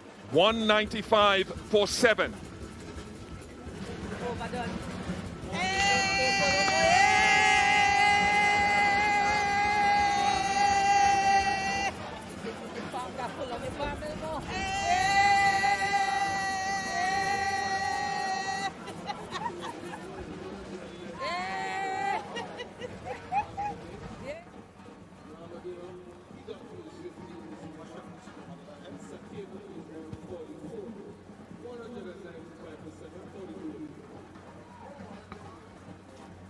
Another half century for the elder statesman Mahmudullah. Just loves this venue. Consecutive half centuries for him. Scored one in the series opener. And this time with his team under tremendous pressure, he absorbed quite a lot of it. 1 4 and 3 6s so far. And he's so good all around the ground generally, Mahmudullah. Sixes coming leg side, taking on Gudakesh Moti and the fast bowlers as well. Still 8 overs remaining, so he still has a lot of deliveries left in innings. He's trusted his partner Tanzid in this partnership of 80. Graves from the pavilion end. He's just looking to use, I suppose, the conditions here, the wind blowing across the ground, seeing 2 fielders in the inner circle there. 102 deliveries so far for this partnership of 80, the best of the innings for them. As the previous commentators mentioned, Ian Bishop not seeing clearly, is he?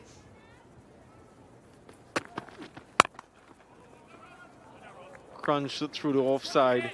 But in as much as it is a worry here for the West Indies, and we're not worried about our view from where we are, clearly Bish wants to have a much clearer view. He looks good. Hard at work.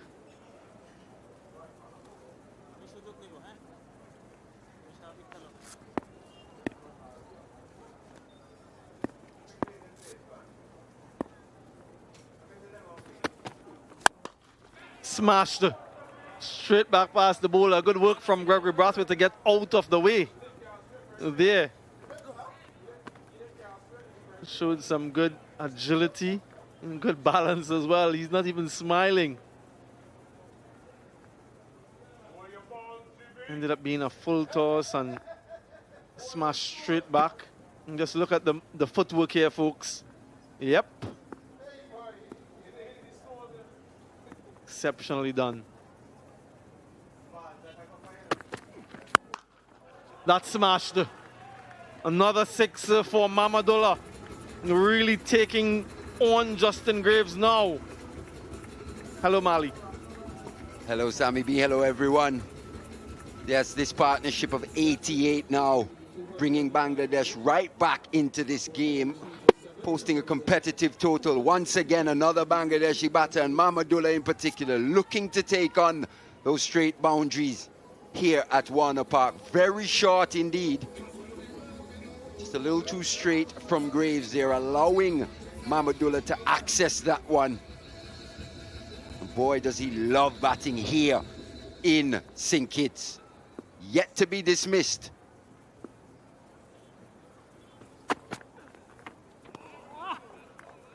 Yeah, good delivery, good length, better length. But if you have a look at where Mahmudullah is setting up, whenever he gets back in that position, he's standing on off stump. because he wants to hit with the wind. He wants to go straight down. He wants to reach the ball.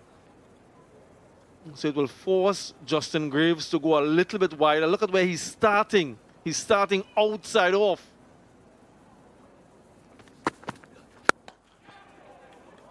And still manages to find the boundary on the offside as well. So all of his options are still available to him. 12 runs from that Justin Graves over. So he finishes off with a 4. Yeah, that's what he's trying to do. He's trying to reach those deliveries that are wide. Good end to the over. 207 for 7.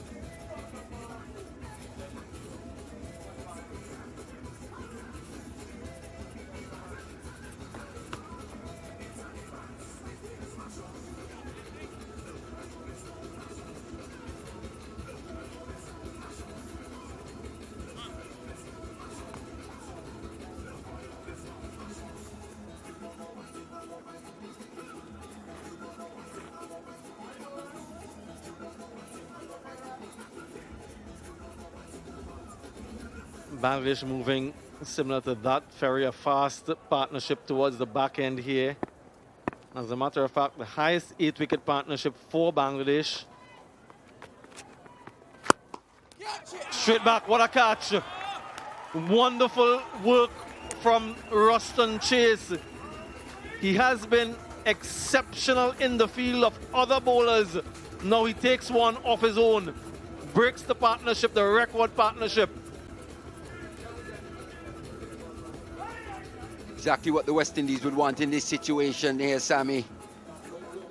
Tanzid walking back. What an innings it was from him, though. We saw him bowl so well in that first ODI. Now here he is contributing with the bat. Record partnership of 92. Sharp, sharp catch from Ruston Chase. Those are always quite hard when they're hit with a bit of power back to the bowler, but he did well. Tanzid has to go for 45. Bangladesh 207 for 8.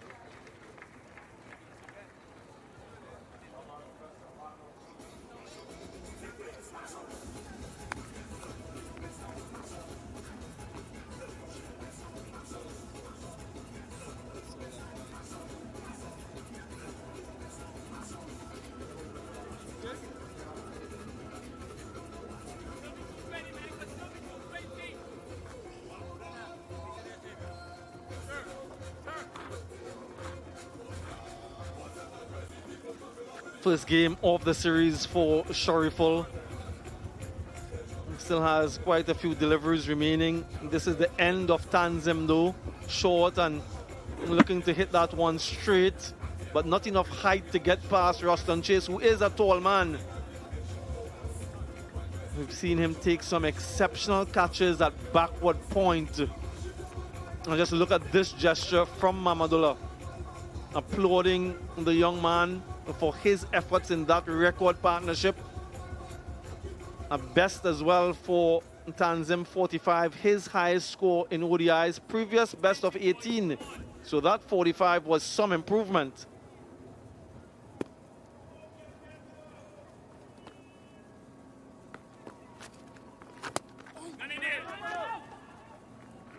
And with Shariful in now, what are your expectations from Mahmudullah in terms of giving him the strike? I'm expecting him to take more control here. Look to face the majority of the deliveries. Oh, just past that fielder there in that cover region. It was in the air for a little while, but you'd expect Mahmudullah to take control here. He's been the common denominator in Bangladesh's success, especially here at Warner Park, averaging well over 250 now, yet to be dismissed on this ground. 4 half-centuries in 6 ODIs. So from the Bangladeshi perspective, it's Mahmudullah, the key man here. He's got to face the majority of the deliveries. He's got to look to take on these straight boundaries, short straight boundaries as well.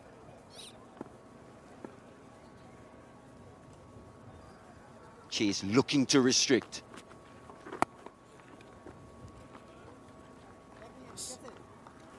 Right, so what's he thinking against Mahmudullah, the off spinner? He can't get too close to him because straight back, as we've seen before, is an area that batters target.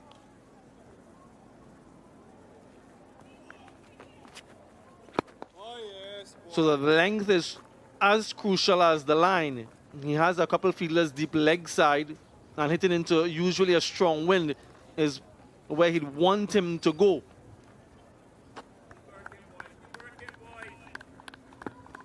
Just saw 3 overs from him in the first game, Ruston Chase, so that is into his 4th now.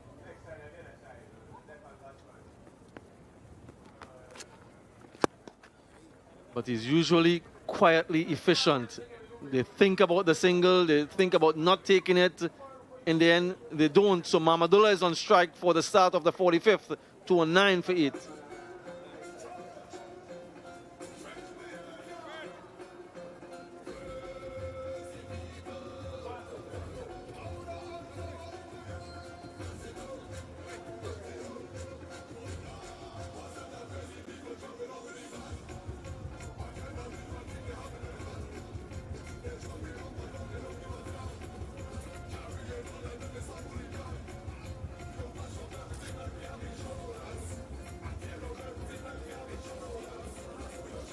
Moti, the only bowler so far to complete his allotment, 2 for 36. Good returns from the left unorthodox. Yeah, needed a couple wickets under the belt after going wicketless in the last few matches. Jaden Seals returns from the pavilion end. And what a spell he's had. Mali 3 for 18 from 8 overs with that new ball. Lots of swing. The areas were good and put pressure on Bangladesh early up.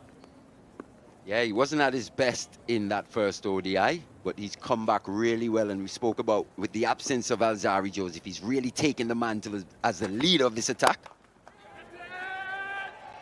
Taken the plan, again bowling wide from this pavilion end. The celebration to his fielders, and that's exactly what he's saying. Keep the ball out there, force them to hit in that direction.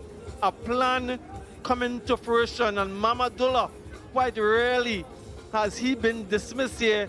He has to go this time. Yeah, he's got to go. Big wicket for the West Indies, just at the right time as well. When Mahmudullah's looking to press home his advantage. Just taking the top edge there, finding the fielder in Moti. Well set field, good execution from Seals once again. Picks up his 4th.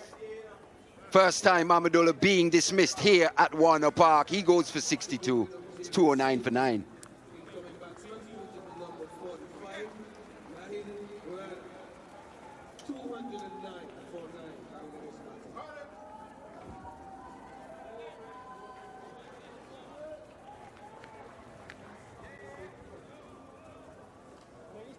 Just a little to you.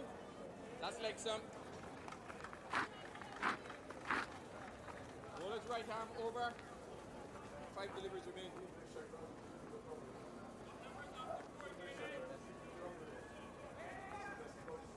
Last man in, Nahid Rana. Jaden Seals eyeing a 5-4.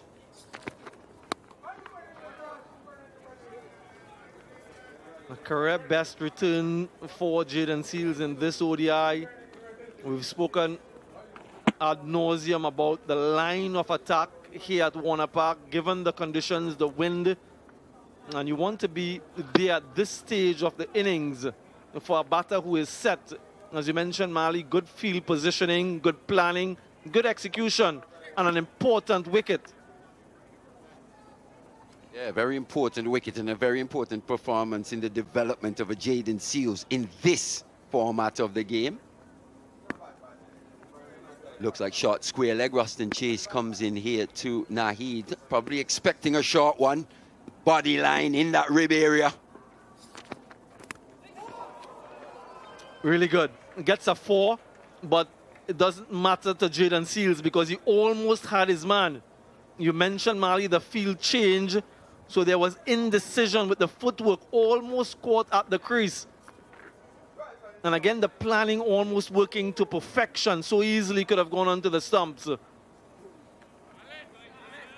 Yep, almost, but not quite, Jaden. Another opportunity to get that maiden 5-wicket haul.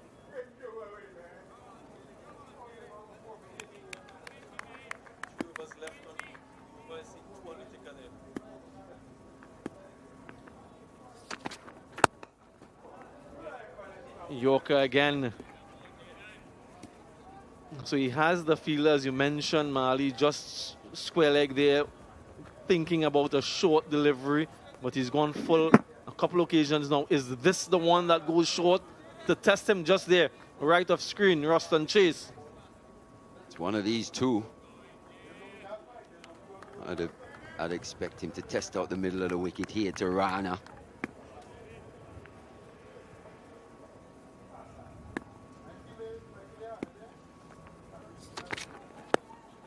Yeah, that's it, in there, and falls safely. Testing out the technique of Nail Rana, as you suggested. Had no idea of that one. Just took his eyes off the ball. Could have been injurious to him. Just look at that, not good technique. Luckily for him, it falls safely. I'm not altogether sure what it made contact with. All right, so a couple full ones, a short one. The last ball in the over. Nail Rana himself, a fast bowler. What's he thinking? What's he expecting? And where does Jaden Seals go?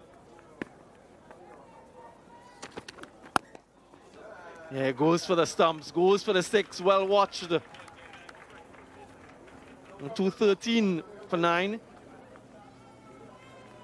Has to be careful, Jaden Seals. Has to be careful. The chatter, and immediately umpire Gregory Brathwaite steps in just to remind him of what is acceptable, what is permissible.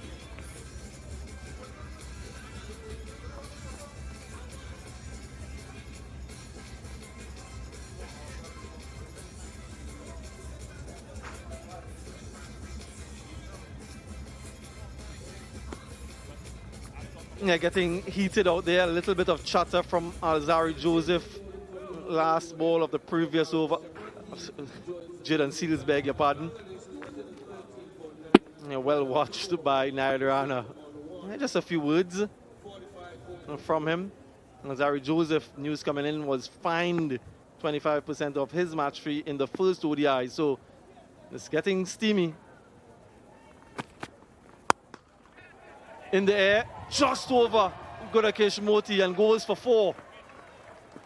A positive start to the over for Shariful. Yeah, I'd love to see that again. Seemed like Moti just mistimed his jump slightly. Good offer from Shariful. Once again, looking to take on these short boundaries straight. Just evading Moti there. But if we think back to that Mahmudullah wicket as well, Sammy B, on the final delivery of the previous over, where he would have turned down a single in order to be on strike and then to be dismissed by Seals' first ball of the next over. Just going at the wrong time for Bangladesh. That's the difference between 250 here and possibly being bowled out for 225. And a change in angle now for Romario Shepherd around the wicket to Shariful. He still has a catcher in that slip position. Shehop looking to finish things off. And it goes between him and that aforementioned slip fielder. So fortune favoring Shariful at the moment, consecutive 4s. Width to the left-hander from Shepherd, just allowing a free swing of the arms for Shariful. He's been in the wars in this series, especially in the Test series, hit on the helmet, had to retire hurt a couple times. But here he is fighting for his team. Good offer from him. Another boundary. So every run counts here for Bangladesh.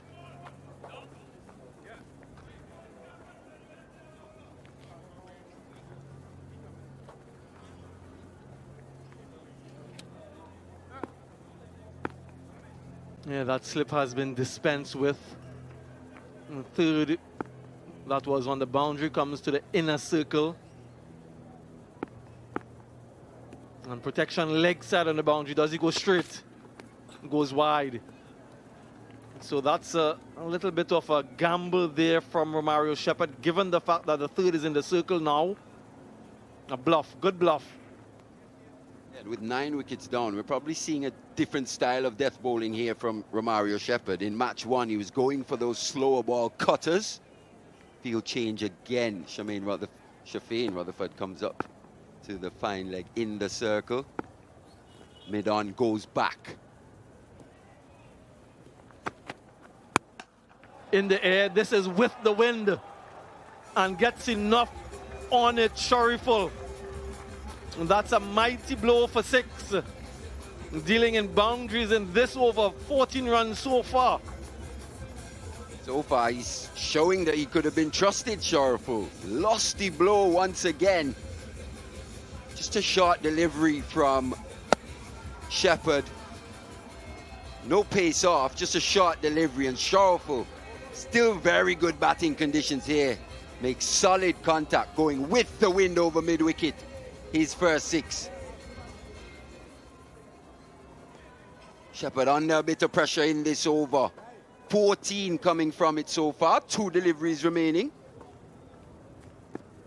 Yeah, sort of lost the plot there a little bit going with that line. And we saw what Jaden Seals was doing from the opposite end. So he wants to do a similar thing for the left-hander. He has protection, deep point now. And this one is in the air, so a better line of attack. Gudakesh Motie settles, and rarely does he drop any. And that's the end of the innings for Bangladesh. Romario Shepherd finally gets a wicket. Shariful, the last man, dismissed. So just having that clear plan of attack, and he reaped the rewards finally. Innings closed with some 4.1 overs remaining. Short into the pitch and the line. Look at the line, folks. That is what was so important. Reverse cup for Gudakesh Motie. End of Shariful for 15. And the close of innings for Bangladesh, 227 is where they would end, being bowled out in 45.5 overs.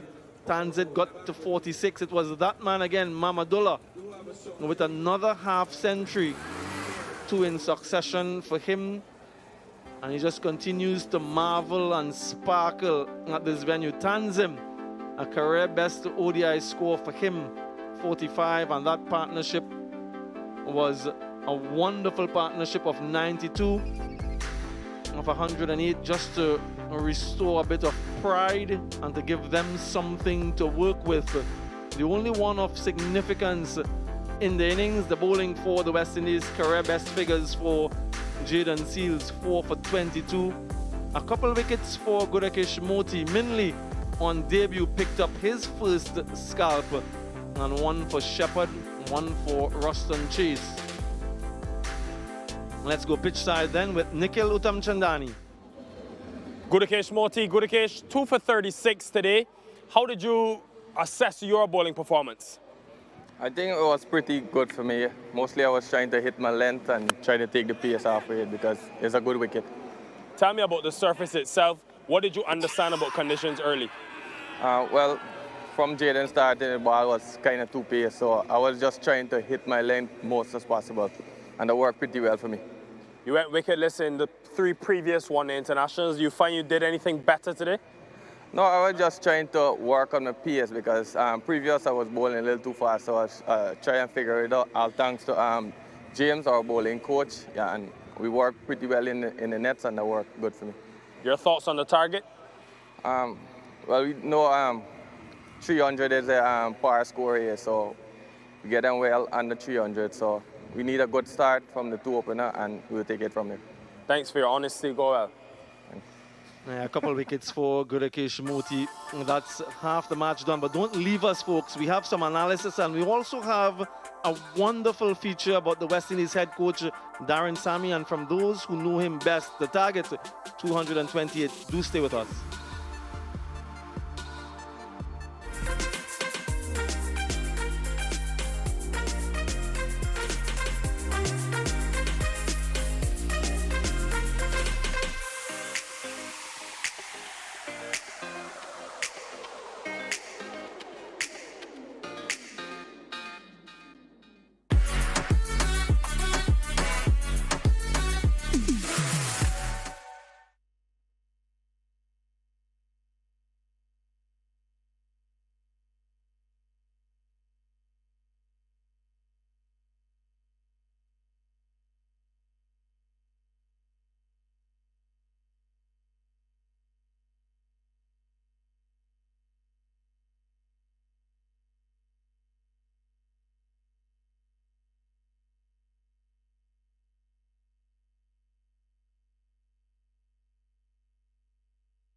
Back here at Warner Park in beautiful St. Kitts, Bangladesh have been bowled out for 227 in just a touch under 46 overs.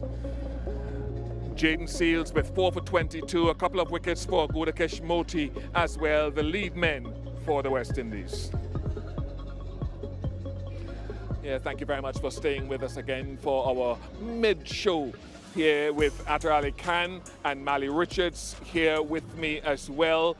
Mali, starting with you, the West Indies won the toss today, elected to bowl first. Your thoughts? Well, I was a little surprised that Shai Hope, after the first match in which he would have lost that toss, said if he would have won, he would have bowled as well. So they came here, did the same thing. You probably want to see this team that's trying to find a new identity go through and do something a little different. But so far, the plan has been to bowl first and chase, and they've been successful doing so. Atta, Jaden Seals getting early wickets here. How important?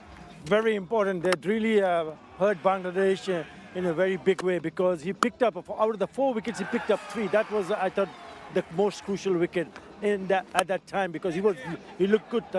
Tanzid Hassan Tamim, and when he got out, then they just started losing too many wickets. What about Gudakesh Moti? Because once you saw those 3 wickets falling, he came in and picked up 2 and hardly gave anything away in that 10 overs that he bowled. Was simply brilliant. Yeah, and at that stage, those 7 wickets had cost 115 runs. So Bangladesh were in a whole heap of trouble, Mali. But then they got that partnership going between Mahmudullah and Tanzim, 92 from 106. Yeah, the highest 8th wicket partnership for Bangladesh in this format of the game. But what else can you say about Mahmudullah? Absolutely loves batting here in St. Kitts. I think when he was dismissed, that would have only made the 2nd time he would have been dismissed here in 6 matches. So he just continues in the same vein, and I'm thinking he would love to take this pitch back to Bangladesh with him. Yeah, he's been wonderful. Don't forget Tanzim and the assistants there. Keys to the city of Basseterre for Mahmudullah. Seals, we touched on him a little while ago. In the absence of Alzari, 4 for 22 speaks to what for you? It speaks volumes of his character, because when he came into the attack, when he bowled, we could immediately see there was swing available. And when there was swing available, he got it right, because it was not easy. Yes, Tanzid Hassan Tamim batted beautifully, but the others really struggled.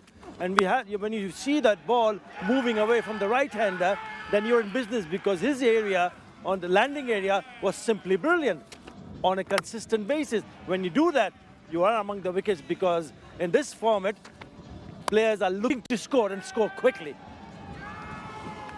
Yeah, good on him, Jaden Seals. He's had a tough time in one-day internationals, and he will be pretty happy with this result. And he held his length really well. That's one of the things that I thought, into that good length and behind that good length. And for a guy who's considered a swing bowler, I thought that was impressive in sussing the conditions here at Warner Park. So he's a growing force in this game, and he'll be happy with his returns. Thank you very much to Mali. Thank you very much to Atta. We'll hear more from them as we go through this game. But time now, really, to hear from those very close to the West Indies coach, the 2-time World Cup winning champion. Those within his circle give you a deeper insight about Darren Sammy, the man, after the short break. Stay tuned.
try to describe Darren Sammy with 3 words. 3 words. Life of the party. Passionate. Throw up your hands, chef boys. Funny. Funny in a weird way. Great leader. Hardworking. Funny, carefree guy. Fun loving and never say die. We never stop. Team player. Dedicated. Shot Matthew. Whenever you're ready, Floyd. Definitely approachable, definitely humble, but really an athlete. Cheerful, playful. I've known you for 20 years. I'm still waiting for dinner for you, Barbados. Proud.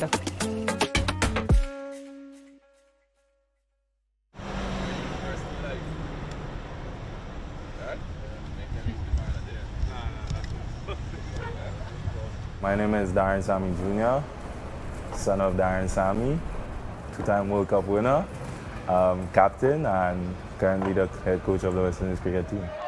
Look at him! He's so dedicated, he's not coming. I'm really proud of my father. I may not say it often, but me personally, I'm really, really proud of him. His achievements, what he's done for me, our family, and I'm really proud of where he is at the moment. I'm really, really proud. Let's warm up their shoulders. Everything good? He's very respectable, I would say. I'm a very respectable young man. So that would be one of the characters I would say I took from him. And also, he's very confident. And I just need to, that's one thing I would want to take from him, is confidence. Competitive? For what? Well, I didn't lie. He's very competitive. What time you have to go to training? I'm leaving soon. Give me a bounce. Give me a bounce before you leave. Yeah. All right. Warm up your hands, chef boys. Look at him. Look at him. Mr. Coach. My hero. Yeah, he's a really good dad. Happy Father's Day! Clara, Mom, I call her Mom or Granny, but I mostly call her Mom. Mom is I think, our heart. Everything we do is, I feel like it has to reflect her in our work. When he used to play, he had Clara's boy on his back. I think that's his blessings.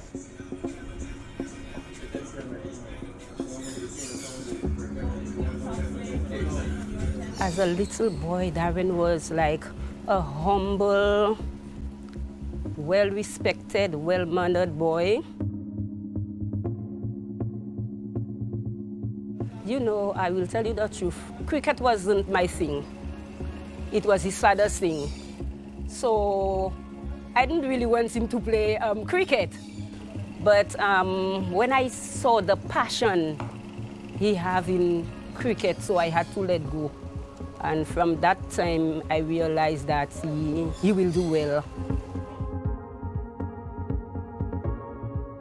I remember in 2004, it was 2004 when they called him on the West Indies side. And there's when he got that 7 wicket, it was for 66.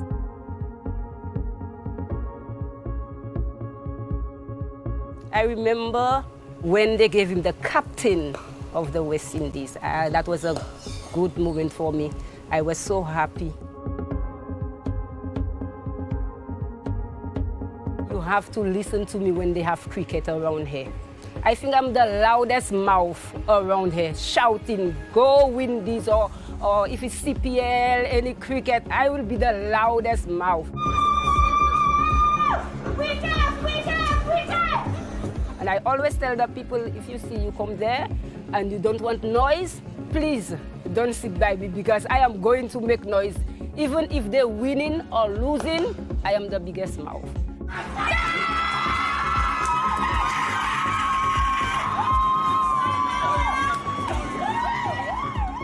Darren is a great dad, a great father. He loves his children. I don't know if I have any other words to describe him, but I know he's great and he's a loving dad. Darren would do anything for his children.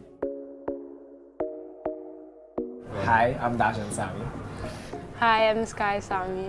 Hi, I'm Xavier Sami. What's your favorite thing to do with Daddy? Play cricket. Whoa! When he won the CPL, I was like, oh my gosh. Like, I didn't realize how big it was. Because we had the girl from JC's, we had Julian Alfred, and now we have him. And I'm like, oh my gosh, like, that's my dad. And I'm like, I was so proud of him that day. St. Lucia! This is for you! Probably when he won the 2016 one. I got proud of him when the stadium was named after him. Wow. I honestly think it's his personality. He is like, he could be working like 10, 12 hours a day. And if he is passionate and excited about what he's doing, it's like nothing to him. His personality is what I think is like the X factor. He's very competitive in nature. He thinks he will play in the PGA one day. Like, I mean, we have had our arguments about bats, but he thinks he is going to be like the oldest guy ever to play, the first St. Lucian ever to play professional golf. And I have been told and scolded for fighting down his dreams. So I will say nothing more on the topic of golf.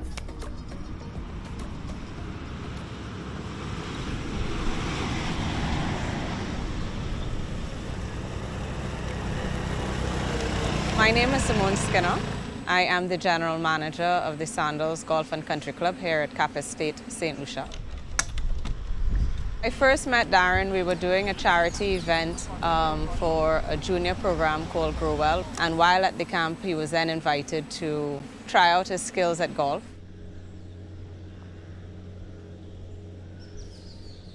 The first time he ever hit a golf ball. And I think he literally blew us all away because we were on the driving range.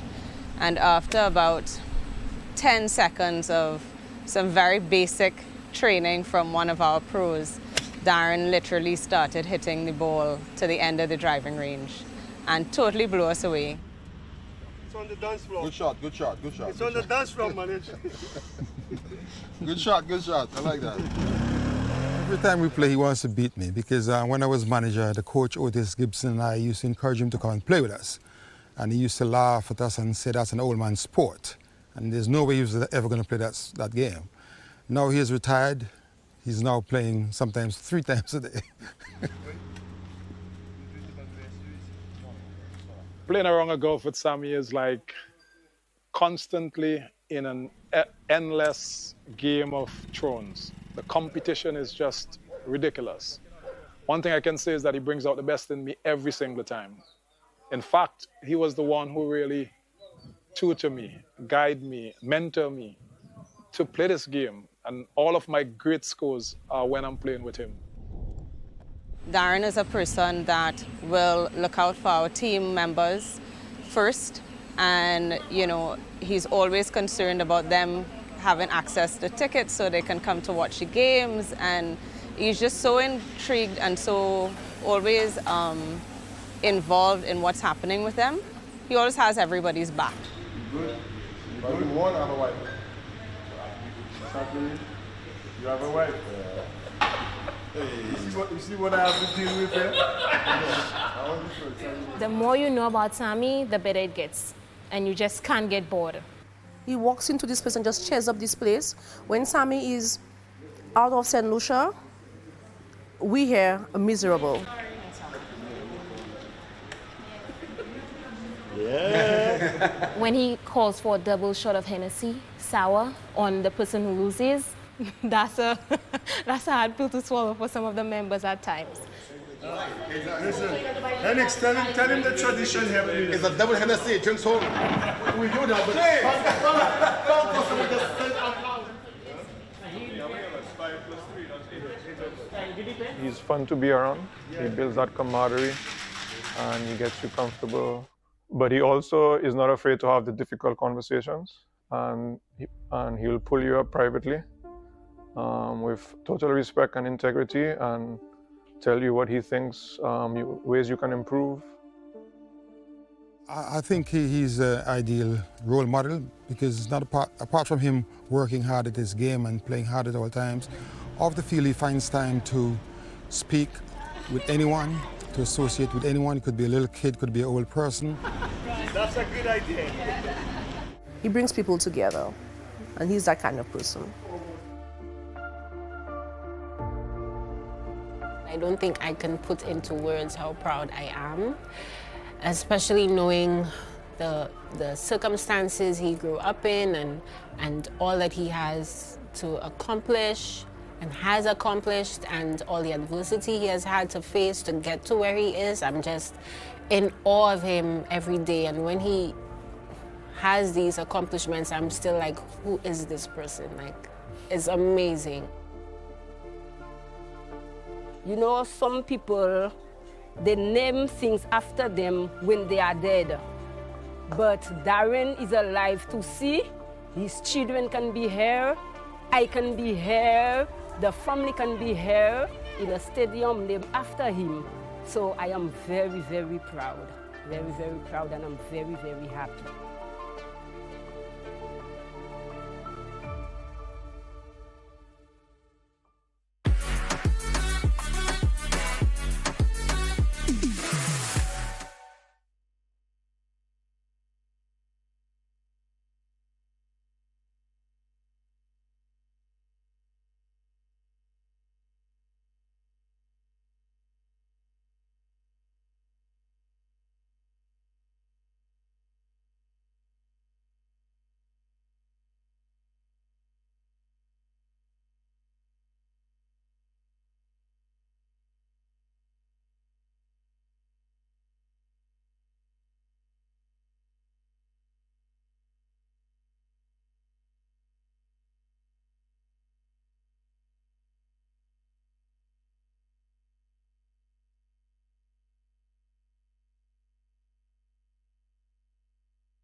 Hello and welcome back to the picturesque St. Kitts. We're here at Warner Park for the second CG United One-Day International West Indies against Bangladesh.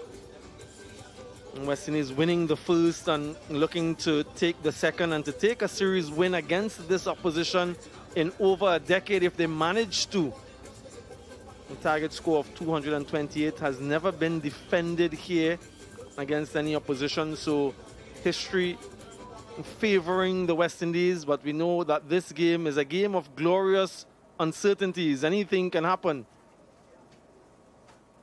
And so Brandon King and Evan Lewis make their way out.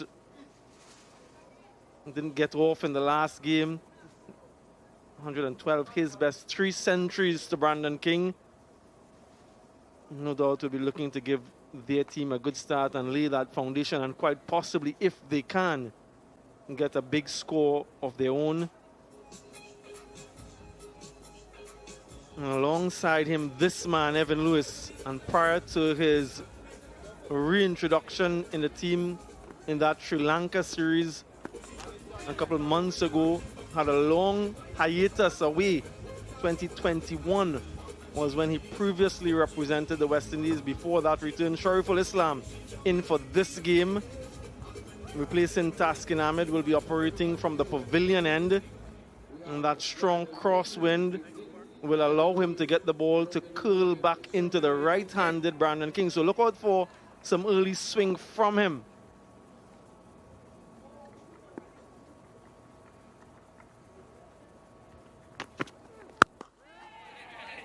Good start on target.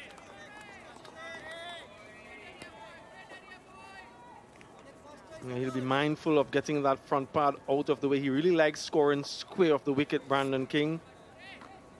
Alongside me, Atta Ali Khan. Atta, first of all, good afternoon. And when you reflect on the batting performance of Bangladesh, what are your thoughts?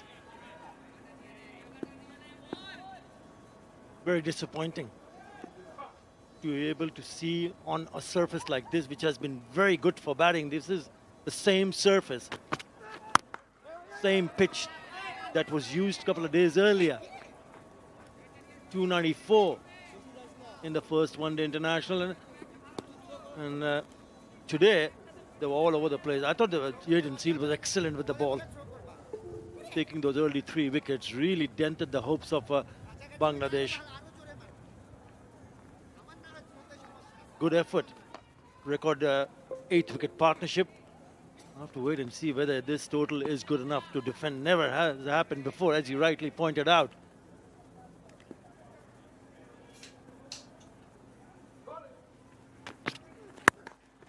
Yeah, that's where he's very strong, Brandon King.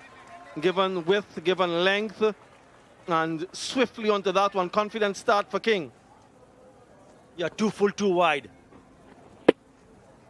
Easy. Really went after it.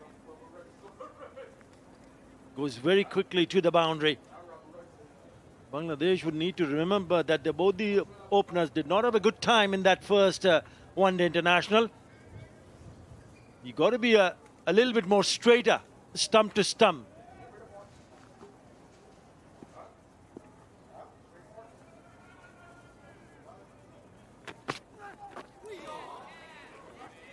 Yeah, good adjustment, that one going away from the right-hander. He really likes standing beside the ball, Brandon King, so that he can access the offside.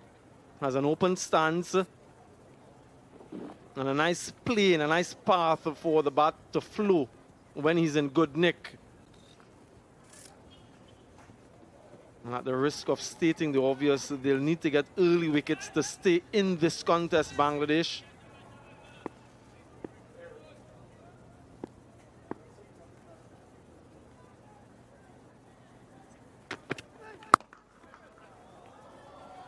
Really is good timing and placement from King. Gets himself another couple.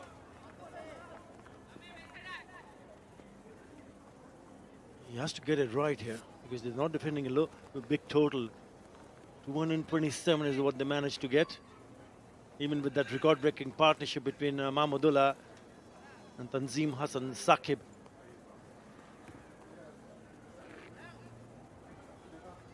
He's having a wonderful time. He loves to bat at this venue. He's got an excellent record here.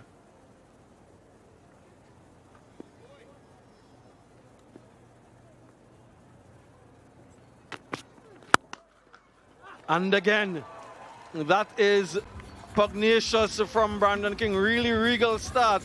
10 without loss.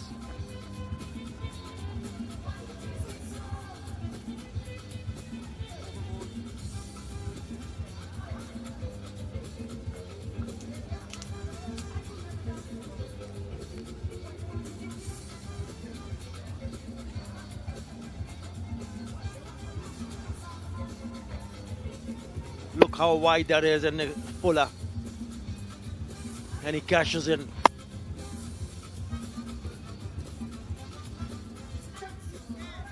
Really so languid and graceful when he's in full flow, Brandon King.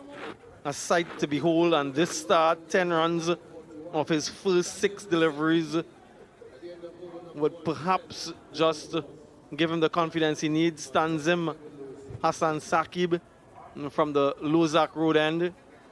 He had an exceptional start in game 1. 1 slip in weight.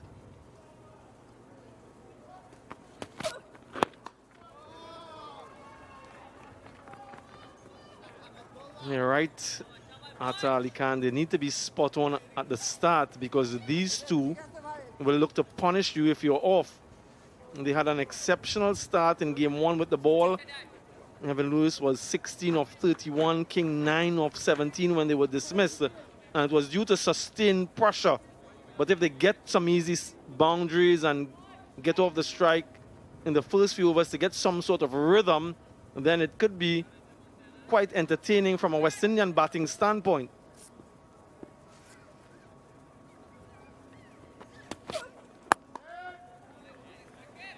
Yeah, they've got to find ways to apply a bit of a pressure. What I mean applying the pressure is try to find, not only trying to find a wicket ball, but also trying to find to bowl dot deliveries that can just play in the batter's mind, because this pitch is really a very good one for batting. They did a good job with the ball in that first one-day international. Well, they need to have that belief and do it one more time. He started well in this over. And he'll be quite eager because he did something special with the bat.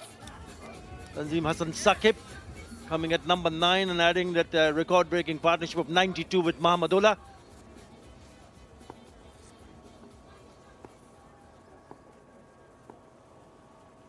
Yeah, and he had a career best score in that as well, so his confidence is high. Tanzim picked up a wicket in every game in the Global Super League in which he participated a few nights ago, really.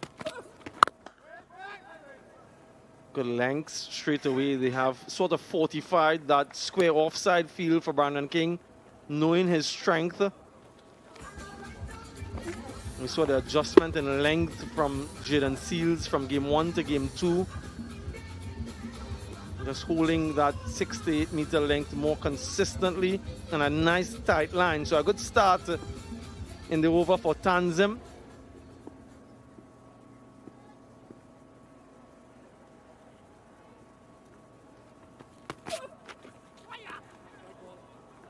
Yeah, free run down the leg side. Brandon King scored a century in that series against England. Something that has plagued him, though, that inconsistency. So he wants to achieve, I suppose, a greater level of consistency, contributing a higher volume of runs for the West Indies at the top of the order.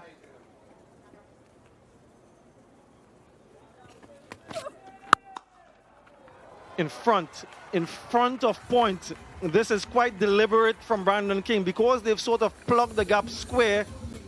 He keeps more contact on the ball to go in the gap. That is a really good shot. Off the back foot initially, and then balancing himself towards the cover area. What a terrific shot that is from Brandon King.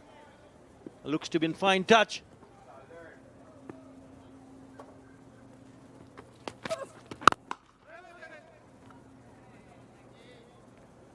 16 without loss.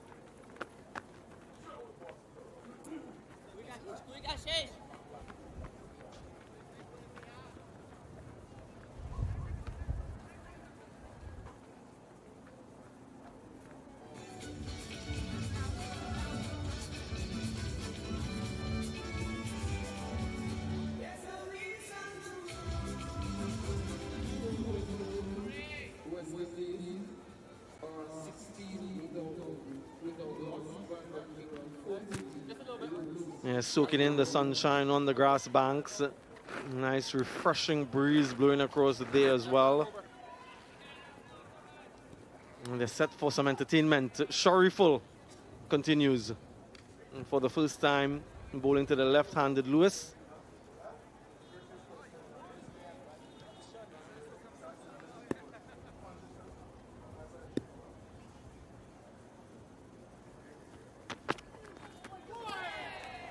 Good start to the left-hander.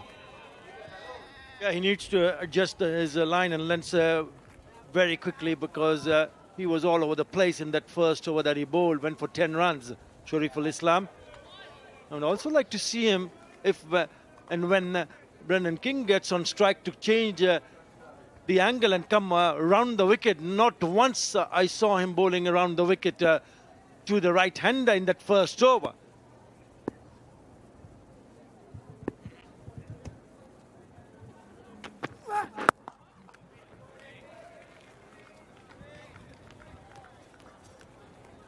You know, on a surface like this, what is the plan of attack? How do you get wickets? It's a good one. There's not much swing on offer, not much lateral movement, particularly when you're bowling second.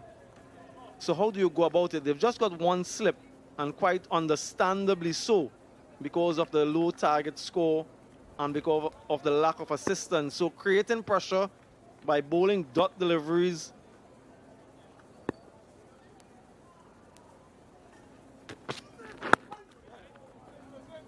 By restricting the flow of runs in power play 1 and just trying to be, I suppose in a sense, defensive is a way they can be attacking, but you can't allow them to get off to a flyer. That's what they're thinking. If they can resist in this first 10, pick up a couple wickets, and then through the middle, who knows, with the variety they've got in their attack.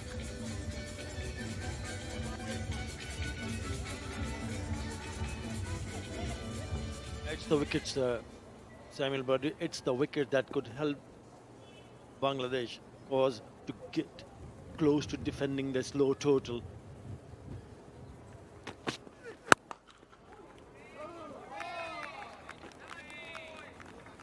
And the West Indies would be very confident from the way they chased down that 294, the batting of Shofin Rutherford, Shea Hope, and Justin Graves. They didn't get a good start. And they were 27 for 2 and still managed to win that game quite convincingly.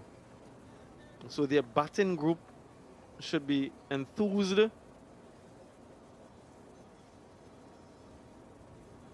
As they seek to close out a series win against this opposition in over a decade. That's a long time to have not won against Bangladesh. History beckons.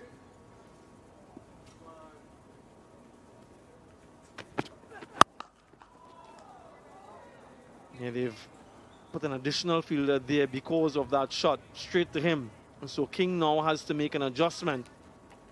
It's been a good over, but I still feel that he can come a little bit closer because he's still allowing the batter to play a few shots. Yes, fielder's in the right position, didn't find the gap.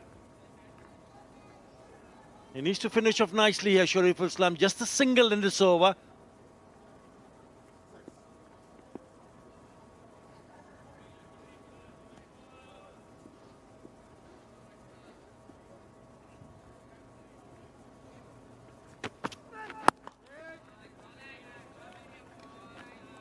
$17 without loss.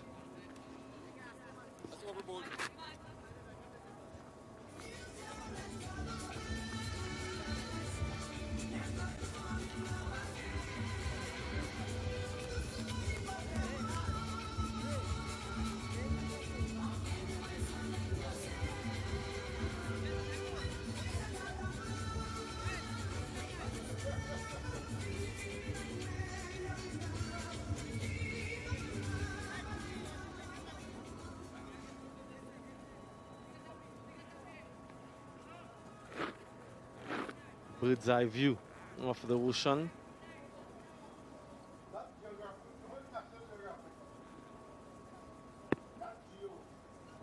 Tanzim continues.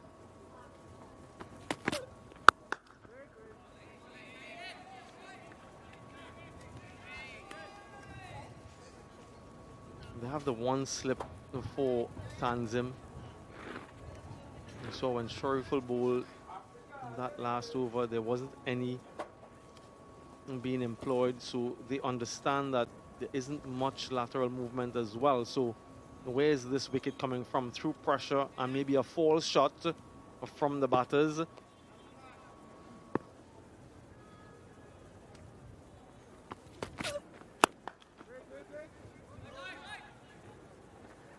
I think it's important for the bowlers to realize that what you just pointed out, Samuel Badri, if there's not too much movement, lateral movement available, then the line of attack needs to be on stumps all the time.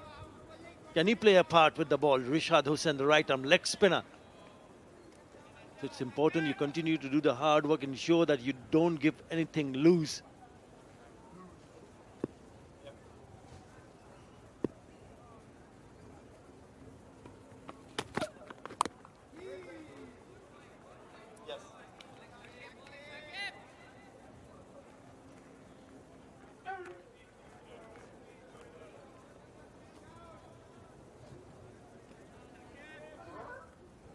Evan Lewis also struggled in that first one-day international where he managed to score only 16 of 31 deliveries.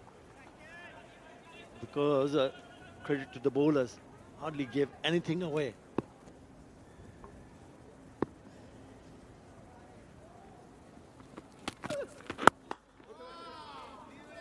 And again, a nice tight line from Tanzim. And both these batters actually likes to free their arms, free their hands, and play through the line of the delivery, but he's quite tight and good length.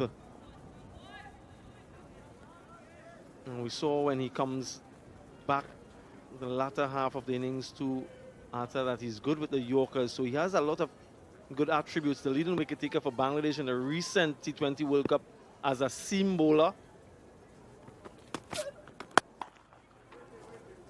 And that's the sort of width that Lewis is looking for, but they've got protection there. And in that T20 World Cup, he showed all of his skills. So he has a lot of experience. Well, not a lot, but he has some experience here in the region as well. Yeah, he looks a feisty character. Tanzim Hassan Saqib, first with the bat and now with the ball.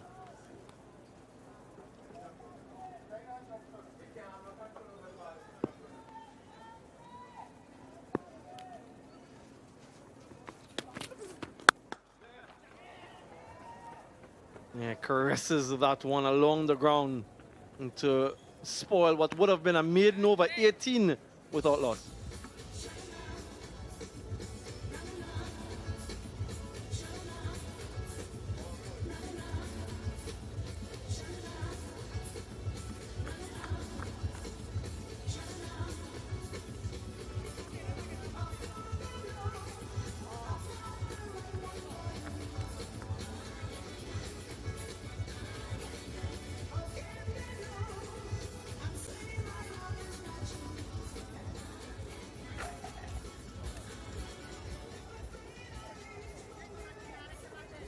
Having a cold beverage in the heat and enjoying the activities out on the field. A nice way to spend your time, especially if you're from a temperate climate.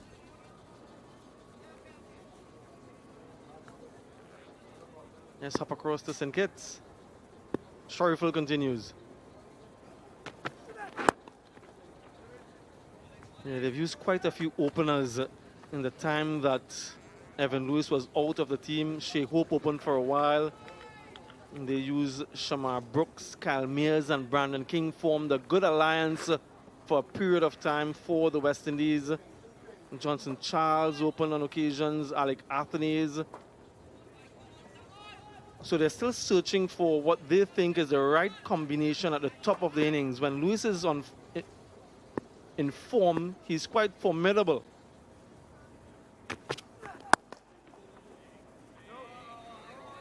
Brandon King seems to be the incumbent, one of the mainstays in this West Indies batting lineup, along with Shea Hope. They're trying to form the core around those two. Shepherd Rutherford has acquitted himself in such a remarkable manner. His string of scores.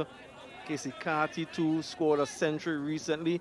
So it's a nice squad that is being built here by the West Indies.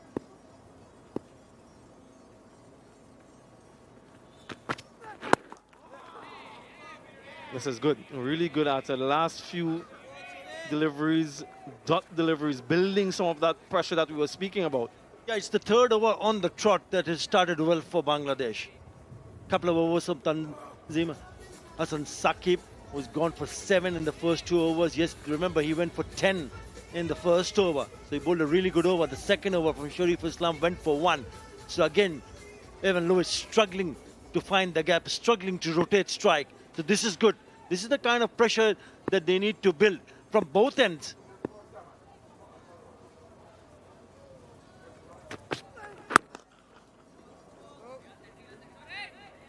Another dot delivery. When we mention pressure, not pressure in the sense of the required run rate or anything, folks, let's just clarify. There is in the mind of the batter the wanting to score, wanting to get runs. And so every dot delivery, particularly in white ball cricket, brings with it a perceived element of pressure. Not that there is. On these two, the required run rate just above 4.5. So it's quite manageable.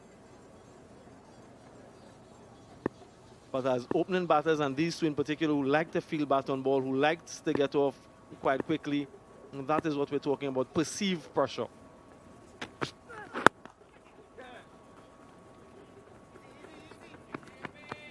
And just a single. And especially in the power play, the first 10 overs counts because they know the fielding restriction allow the fielding side of 2 fielders outside the circle. So there's an option for the batters to go over the top. At times, we've seen that many times.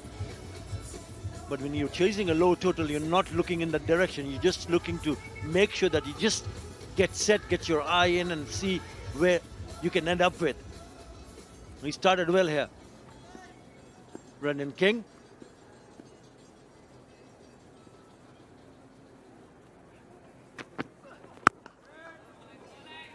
Just 1 run from that over, 19 without loss.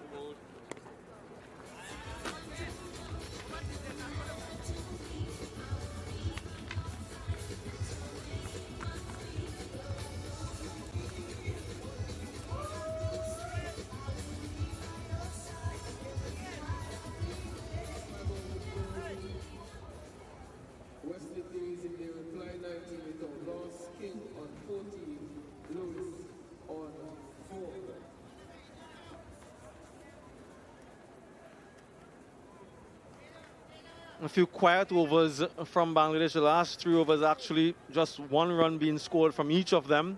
Tanzid continues. Another dot delivery, so just maybe looking to break the shackles. Look at that for Lewis, 4 from 16. Mentioned his first innings where he struggled to get to 16 from 31 and then dismissed. So when you soak up these deliveries and you're getting yourself set, you want to make sure that you get a good score having done this period of absorption.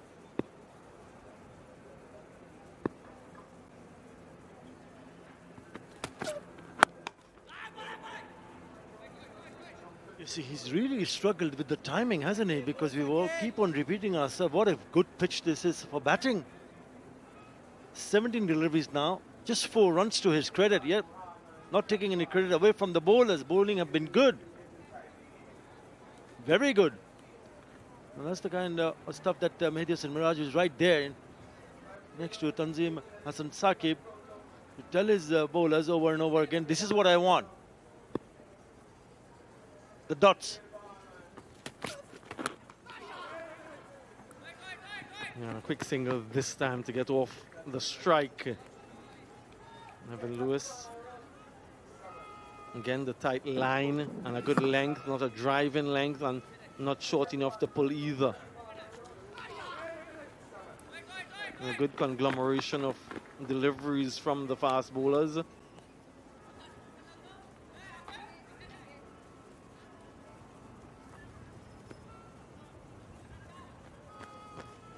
Yeah, they're just having a slip now for Brandon King, but it's sort of an umbrella field. Yeah, through the offside. Protection there, 4 fielders in the inner circle. In the air, and should land safely. And once 2 comes back for a couple good dive as well. So good desperation from King. Saw the opportunity and took it. Yeah, Litton Kumar Das behind the stumps, not happy with the throw. Yeah, you just might have just surprised him because he's bowled that back of the length on a consistent basis. He picks it up. It's the poor throw. Yeah, it's a good dive in.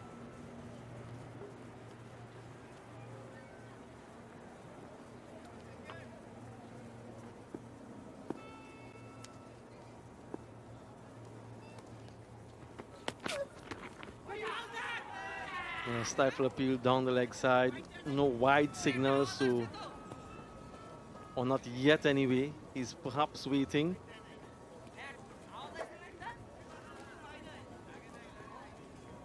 And sometimes the umpire waits for the fielding team to make a decision before he signals.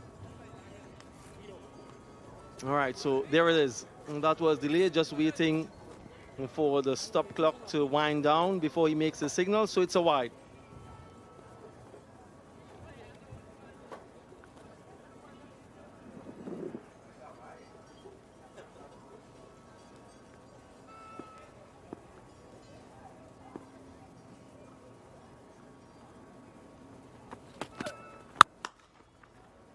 A good fielding.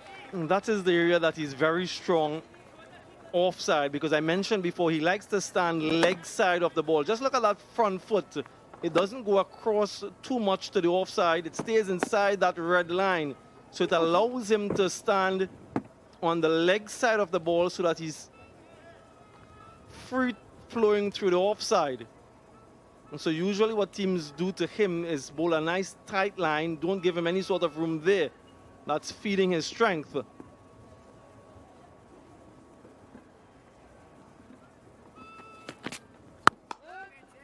Just about that line. Yeah, you mentioned he's feisty. Yep, look at that. Brandon King isn't happy with that. 23 without loss.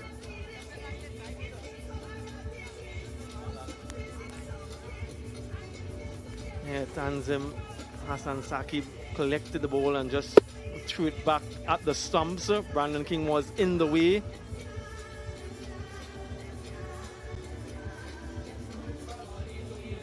And an appeal. And that is what got Brandon King upset.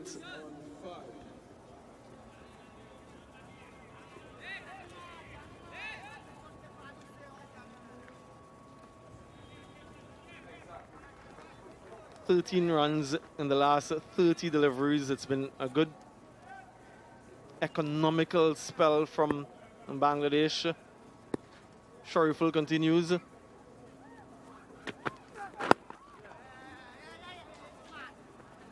Yeah, it's good that he's gotten off the mark, because you just feel that something is brewing with Evan Lewis. The last ball of the previous over, he's just out of his crease and gets back in.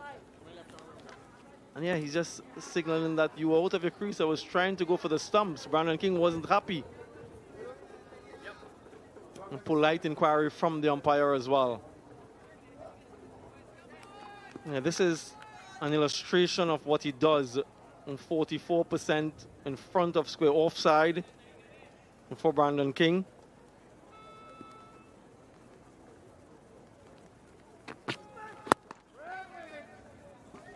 Finally comes round the wicket. Change of angles for Shariful Islam. Not a bad option at all. And he's bowled well after that first over, Shariful Islam. You mentioned the the boundaries have dried out. So they've actually adjusted the line, especially the line has been impressive. A little bit closer, not giving too much width, and also good length, back of the length.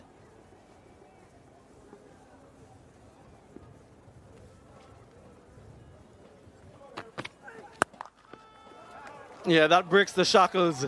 Short and swivels on it nicely. Brandon King gets a boundary. With the kind of pace that he bowls at, I don't think so that's a good option. If you want to bowl a short one, it has to get a little bit higher. It sits up nicely, easy picking. Swill and gone to the boundary. Good shot from Brandon King. His 4th boundary in this innings. Yeah, and he's moved on nicely, 20 from 20. Lewis, on the other hand, 6 from 19. But like I mentioned before, the scoreboard pressure isn't quite there, so he has time. And we know what he can do once he gets going.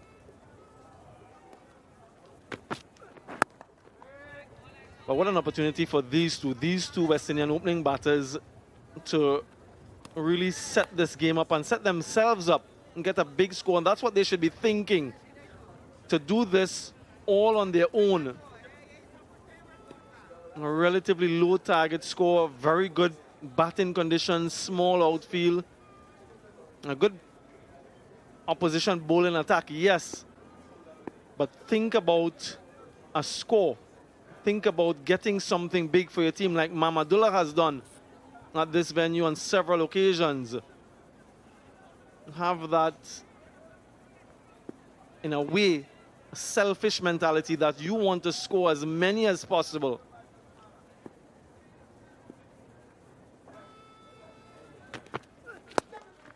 And again, this time, one bounce, more confidence, more authority, more boundaries for Brandon King. Well, this is not going to help Bangladesh team with this kind of length. Allows the batter to stay in the back foot and then pulls it away. That's the 2nd time he's done that. And if you're planning to do that, maybe get an extra fielder in that position, have a deep square leg, and get someone inside the circle. Well, there you go. Shomushaka being sent back, and the fielder at deep fine comes inside the circle. Should have done this earlier.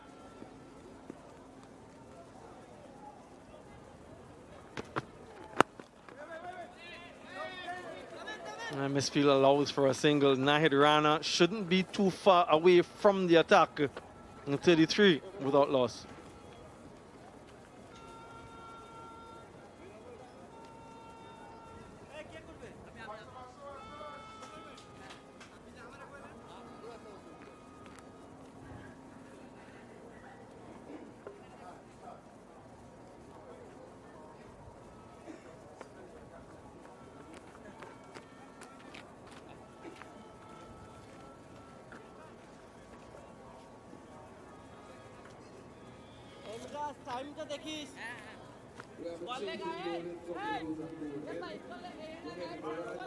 And the captain replaces Tanzim from the Luzak road end. No Nahid Rana just yet. Mehidy with his off spin, no slip. 2 for Brandon King. His 2 deep fielders, long on and square leg.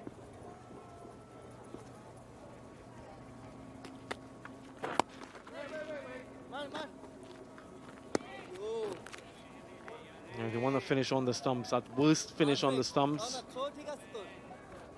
Start straight, no bit of width because of the field that he has and the strength of King through the offside.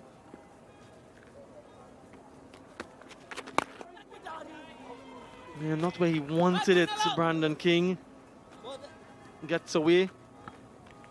I saw him coming down the wickets. It pulls the length back, Mehidy and Miraj.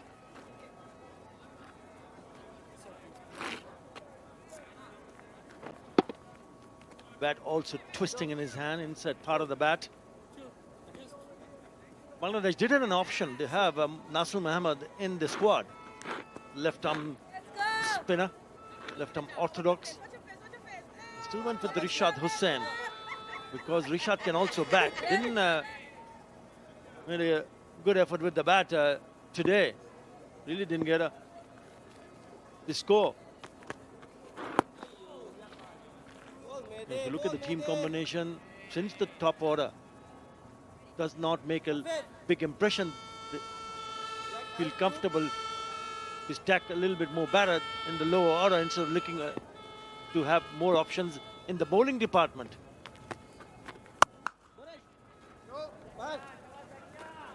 Can't find the gap. Looks up in the air in frustration.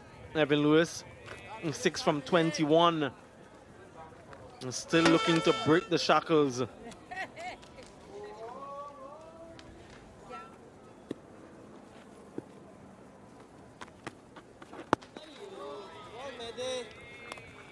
He hasn't found any sort of rhythm in his batting. He's played few shots which has gone straight to the fielder. The problem is it's also difficult for him so far to rotate the strike, try to find the gap to go to the non-striker.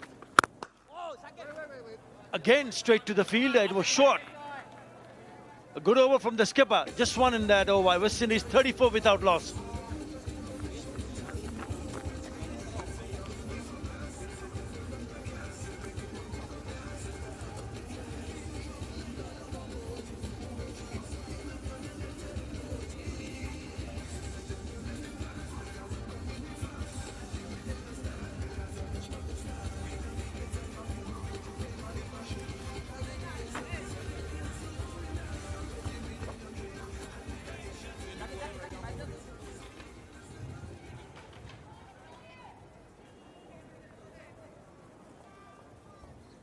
All out for 227 and 45.5. Bangladesh 62 to Mahmudullah, West Indies.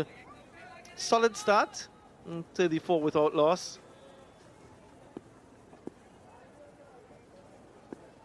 Change of ends.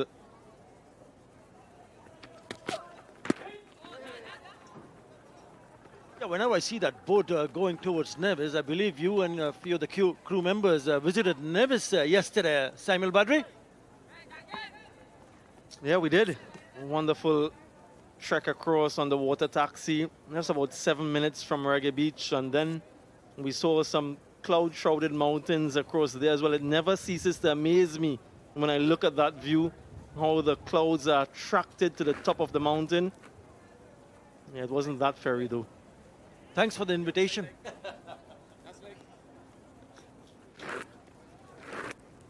I was looking around for you. I lost your contact. I didn't have it. You're right.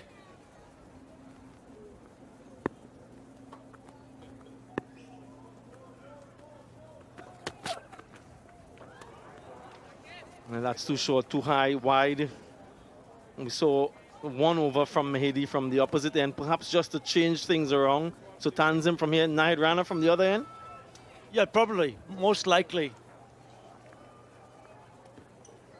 Mahdi Miraja feels that Tanzim from this end might just get the ball to move just a bit away from the left-hander and into the right-hander. Now he wants to change the angle, which is fine.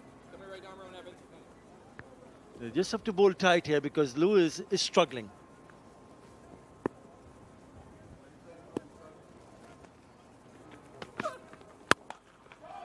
Yeah, he just needs one boundary to get himself going, and there's the boundary, short and wide.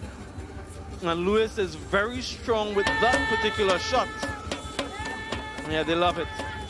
It's a slower delivery, and he doesn't get it right. It's too short and wide. It's a chance for him to free his arms. Too easy. Up and over. Couple of bounces to the fence. Yep. It was a slower delivery. Did not land in the right area.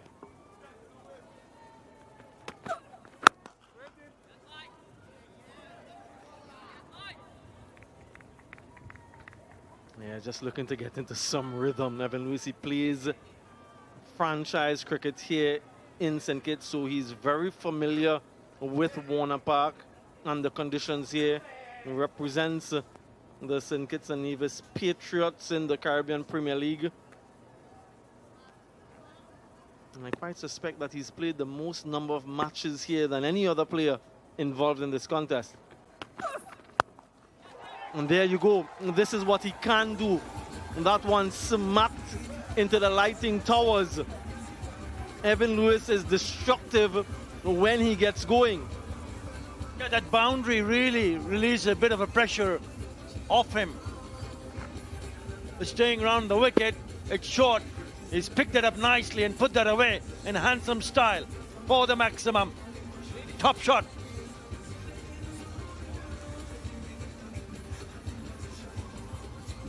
Yeah, that angle from around the wicket just uses the pace, swivels again.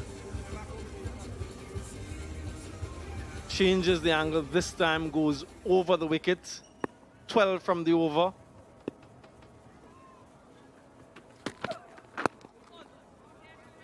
Much better line, much better length. I don't think Tanzim needs to do anything differently. He tried to do something different, slower delivery down the leg side, got punished. But if he bowls on good leg area and on stump, he produces a defensive stroke from Evan Lewis.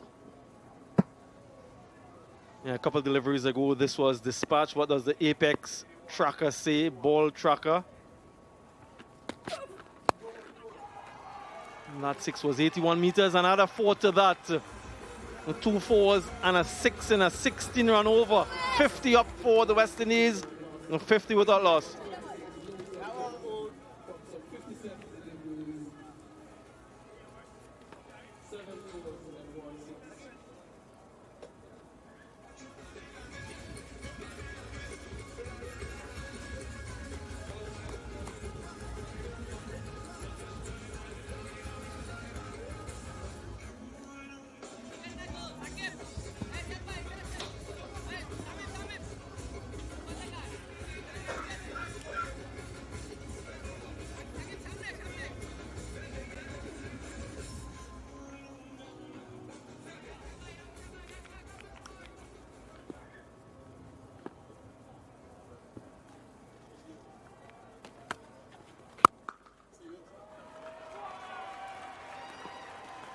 Another shot through the offside for Brandon King. This has been a dominant start.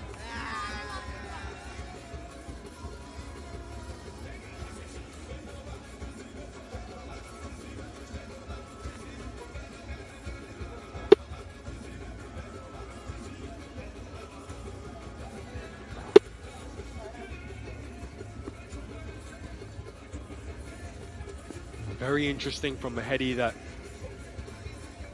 he is bowling in the power play. No Nahid Rana, who bowled a couple of power play overs yesterday and removed Evan Lewis with the extra pace. But Sir Curtly Ambrose, this has been just a start the West Indies would have been looking for. The boundary count at least.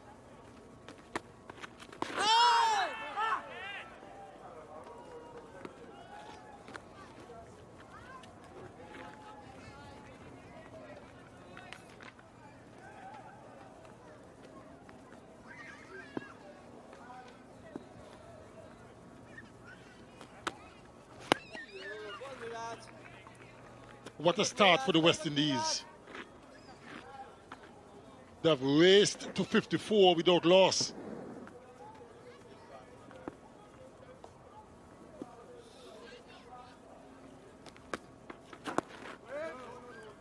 I mean, the target is 228, which means Bangladesh will have to take some wickets.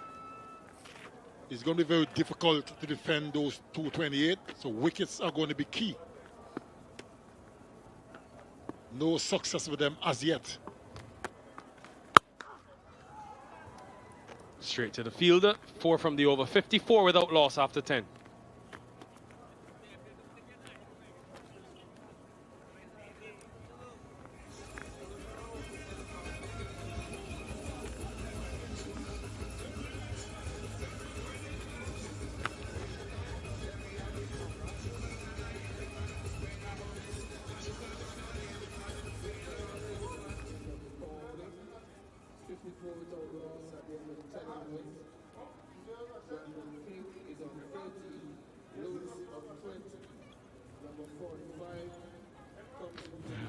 in pursuit of 228. Sir Curtly Ambrose, Evan Lewis and Brandon King, who have had their challenges as a partnership this year, getting the West Indies off to a decent start.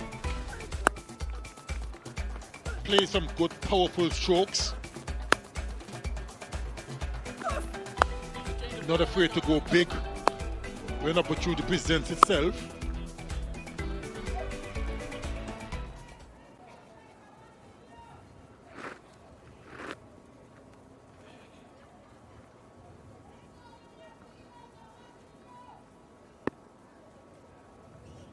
Mehidy runner into the attack.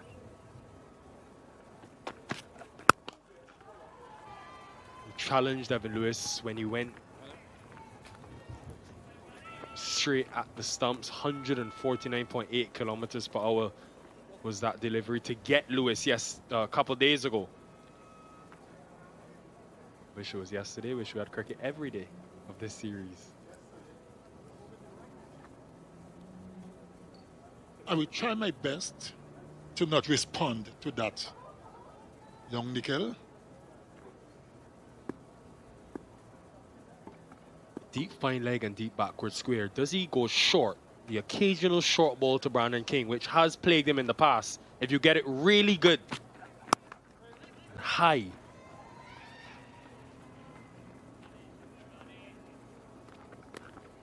This was a couple days ago. From around the wicket. He had just lost Brandon King previous over. There's a build-up of pressure. Surprised Sir Curtly they didn't get him in earlier. He was beaten for pace that time. Yes, I figured should have been introduced into the attack a little bit earlier because they need to take wickets. And he's a wicket taker.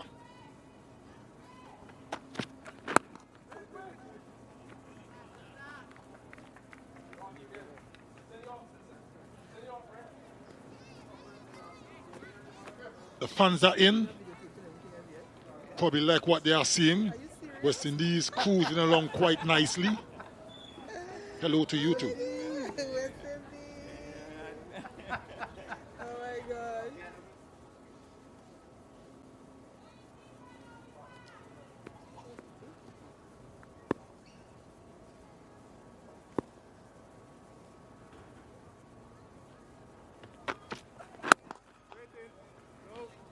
Another factor to sort of solidify your point, Sir Curtly, is Lewis's struggles in his one-day international career against bowlers of a certain pace. Once you've been able to get over that 140 kilometer per hour mark, which Rana does effortlessly, 6 dismissals averaging below 20. We saw Jofra Archer, John Turner in the England series. So if he can get it right, Mehidy Rana consistently could potentially lead to a wicket-taking opportunity.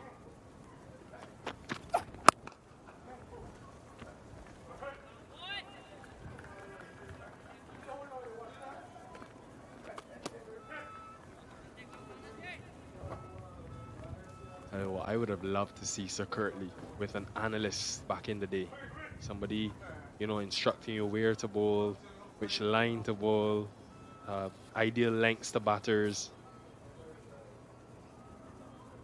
Well, a few people tried and failed, including our good friend Ian Bishop. I did my own thing, my own way.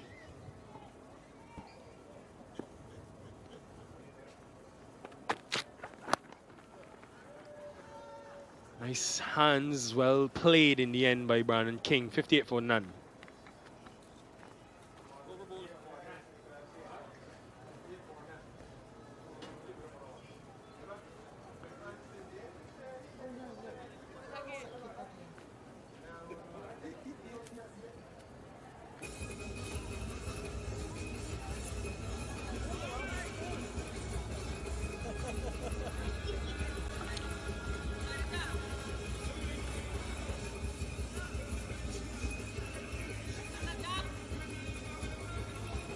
Tell you, when you plan your vacation to St. Kitts, it really is very convenient that there's this CG United one-day international series happening. I find for someone coming from Europe or the United States, it almost is a no-brainer. I mean, come and experience a sport that has so much rich culture when it comes to the ties in the Caribbean. Mehidy.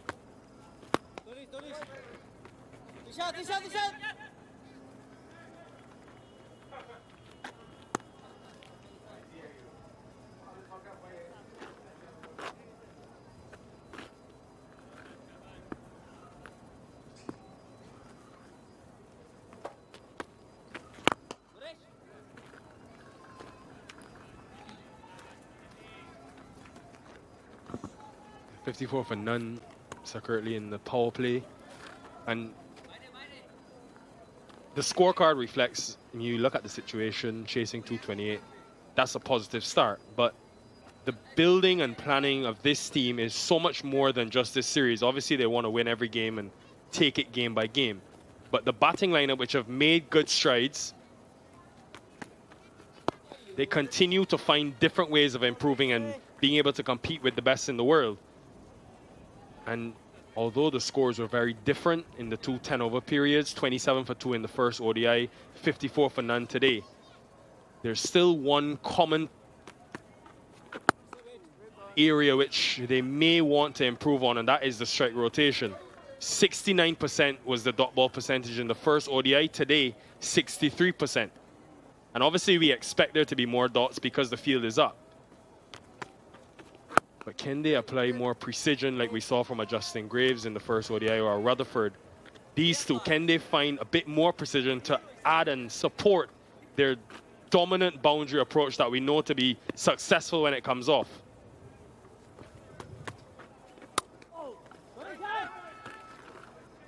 That may be just wide of that fielder. 59 without loss.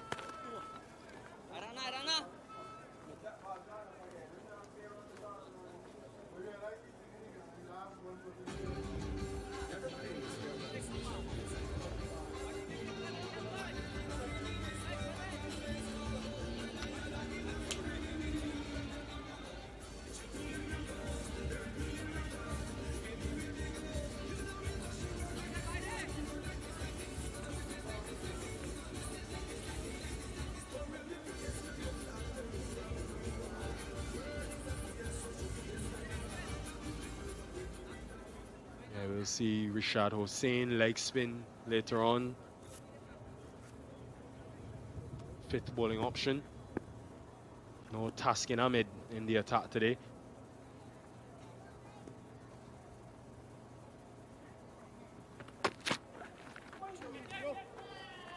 Starts wide. Another good thing about that win, so currently, it's almost become a rarity, and especially at Warner Park for West Indian team to hit less boundaries than the opposition and still win the game. And again, there's so much focus on the boundary hitting, but even the dot balls and the strike rotation. So they consumed 142 dots, right? Which was, compared to Bangladesh, is less. Bangladesh consumed 155. So both teams will think we can improve there.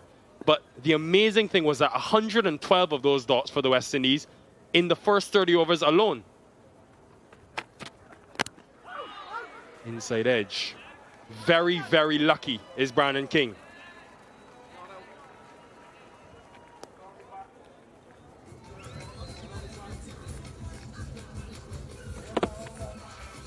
Off the inside edge, went past the stumps. Came down a little bit late, Brandon King. Could have been castled.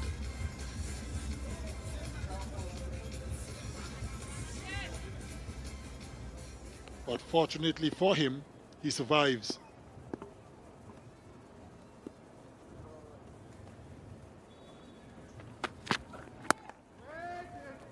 Yeah, so just to finish that, after the 30th over, the West Indies only faced 32 dots. So there's evidence that it's possible and that they've improved. Can they just do it a bit earlier? Bring that intensity with the running between the wickets early in the innings, like the best teams in the world do. That is something that they really have to work on.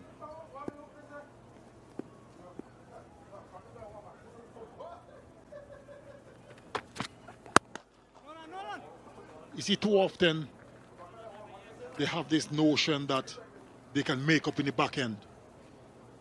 Now, nothing is wrong with that, but at the same time, you could probably leave too much to do when they get to that stage. So if we keep the scoreboard ticking over and over, it makes life a little bit easier. And I will keep saying, Nickel, too many dot deliveries. Too many. Struck that so powerfully. I think the extra cover fielder, Mehidy, may have done well to get a hand on it.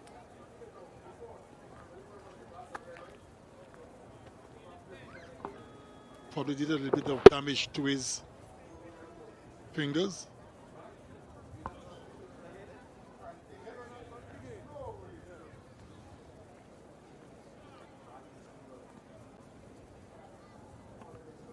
Bangladesh are a little bit desperate at the moment. Need to break this partnership. They need wickets.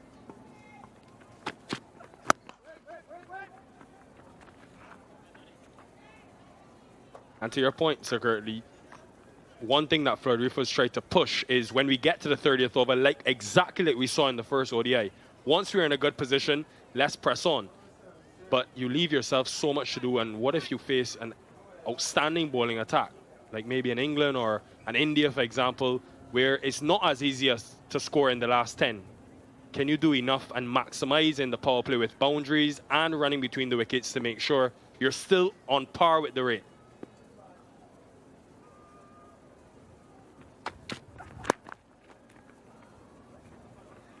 All about growing this brand that they're playing and doing well with. 67 for none.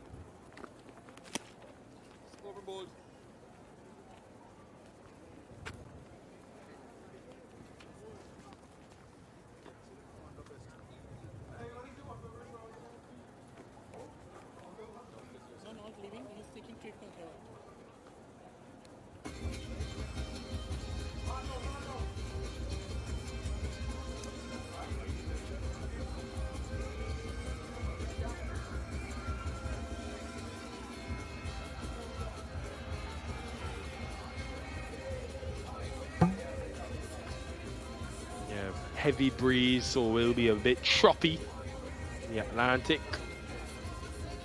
West Indies on par with where they need to be. You can be on par with where you should be mentally when you come to the Caribbean. It is time for relaxation, jubilation when you enter the seas, and definitely no despair once you get on one of those ATVs. Ladies and gentlemen, if wherever you are around the world, don't miss out on this chance. Venture deeper, and you can meet Sir Curtly Ambrose if you come soon to St. Kitts.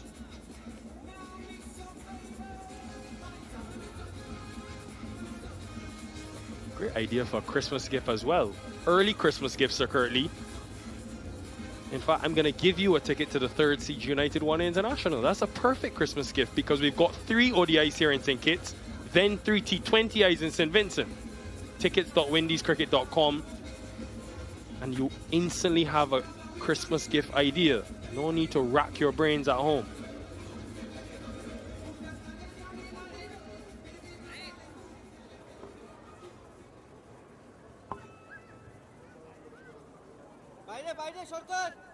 Thank you, Nickel, but I think spending time with my wife and girls is a much better Christmas gift. We can bring them along too, Sir Curtly. You can spend time with your family at the cricket. At the cricket? Have you lost your mind?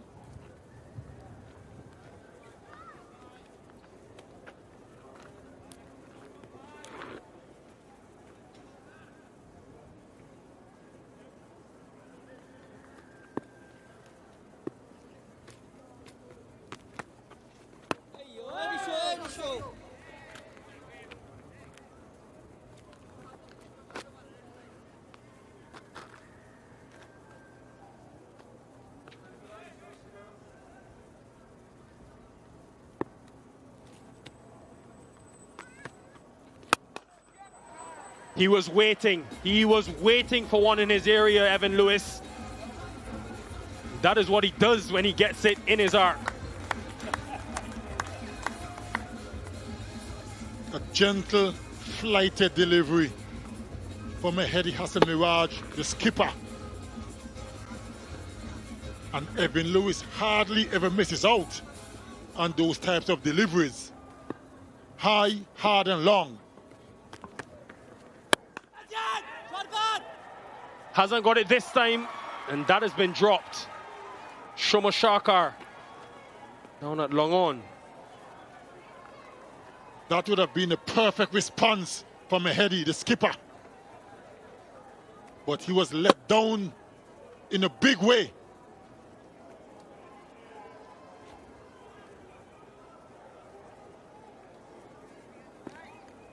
He's not impressed. Neither is the skipper.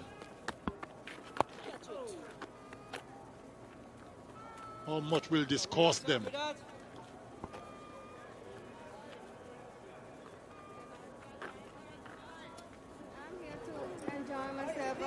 Leaf on the faces of the spectators.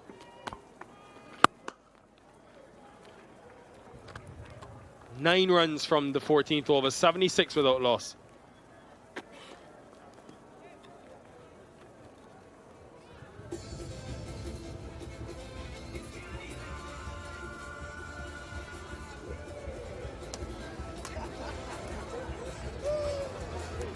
Gotta enjoy yourself, right?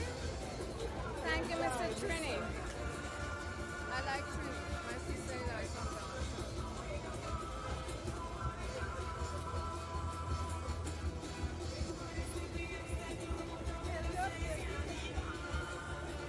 St. Kitts and Nevis, of course, part of the Leeward Islands. Had a great feature yesterday, so currently with Amir Jangu talking about his time in the Leewards and living right here in St. Kitts. Justin Graves, currently part of the Leewards franchise.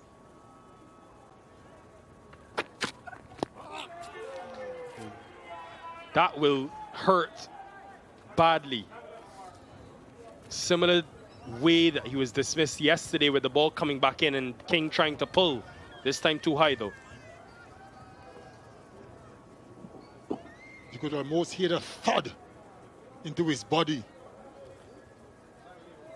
And of course, Nahid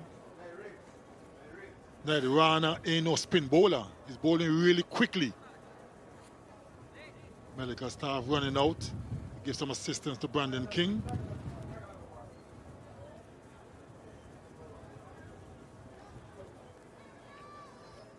I think that's where you want to be, Sir Curtly. They started wide to King, short full in the first over. He put them away. They've gone short a couple of times, which he's pulled. He plays that shot sometimes as well. But there's an area if you can get it on a good length. And Tanzim Shakib was able to do it yesterday because he's so strong with width on offer. Sometimes you get the ball angling back into him. And you can almost misjudge and you target the stumps and get his wicket. Similar shot played just now.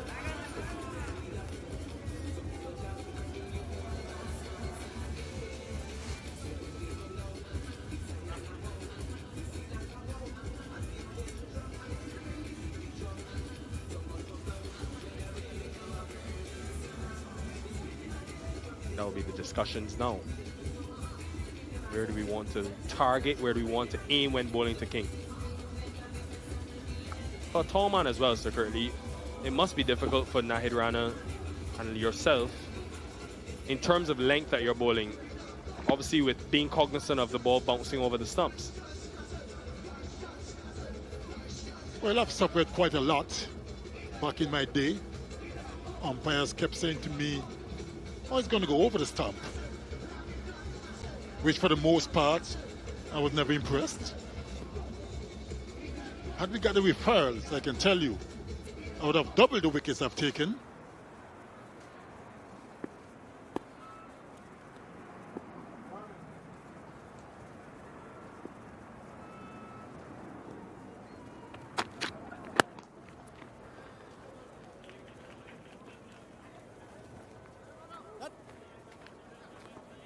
You know how many times other bowlers will get decision in their favor?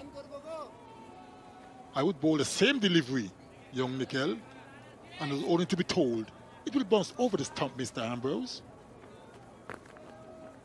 I never could understand that, you know, but I've suffered immensely back in my day.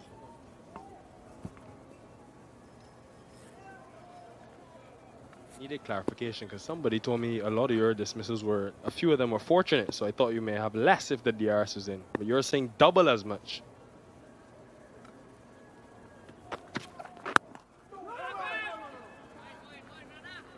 Told me the umpires were scared to tell you not out because of that stare you would give. That sounds like something Mr. Bishop would say. You know? Yeah, Mr. Bishop and I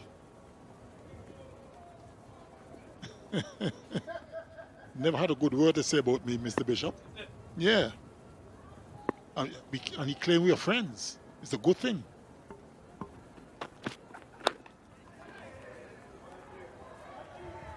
Nice control. What was he like, Sir Curly? I mean, he wouldn't like this because he doesn't like us to speak about him on air. But what was he like? Because I see him to be such a reserved personality. But what was he like to play alongside? Well, playing was always a pleasure. But outside of playing, we won't go there. That's none of your business. No, but we had some good times, Bish and I. Back in the day, made me look like I was bowling gentle medium pace.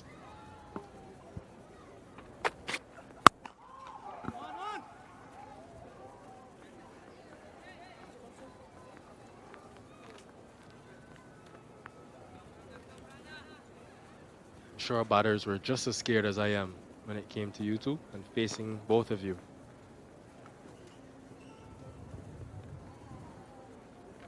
Many will be scared of facing this man over the years.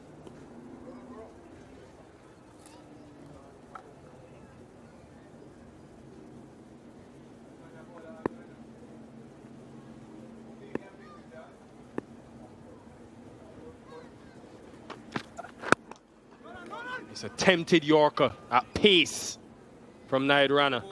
79 for them.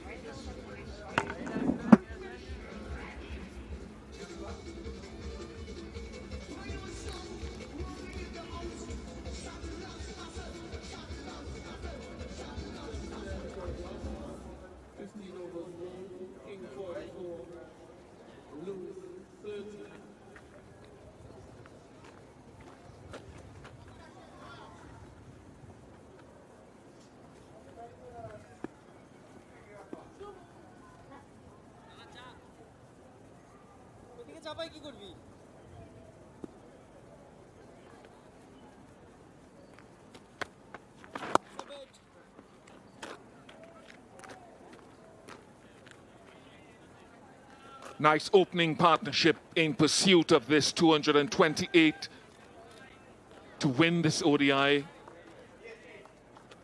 and try to close out the series.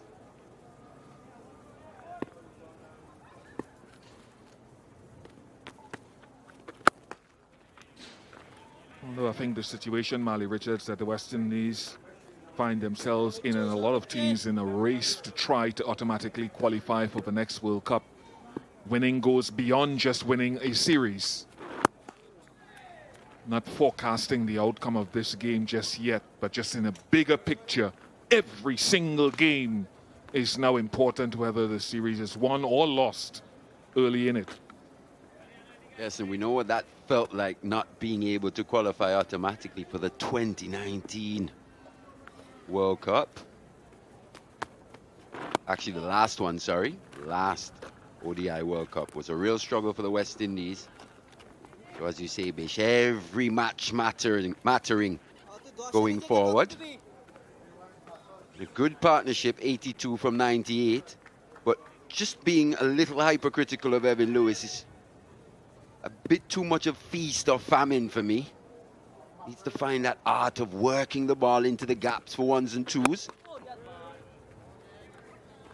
Like that one there, he felt if we see it again, he should have either punched it down the ground for one or turned it squarer into the gap. So it's still an ongoing process of learning.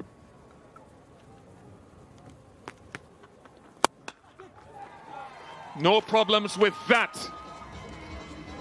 On a ground that he knows well from playing his franchise cricket in addition to internationals. Short straight boundaries. Yeah, and he's gone through periods of being quite subdued. And then every now and again he gets one in his area. And he's looked to make them pay, especially down the ground. Not quite there, just actually staying on the back foot.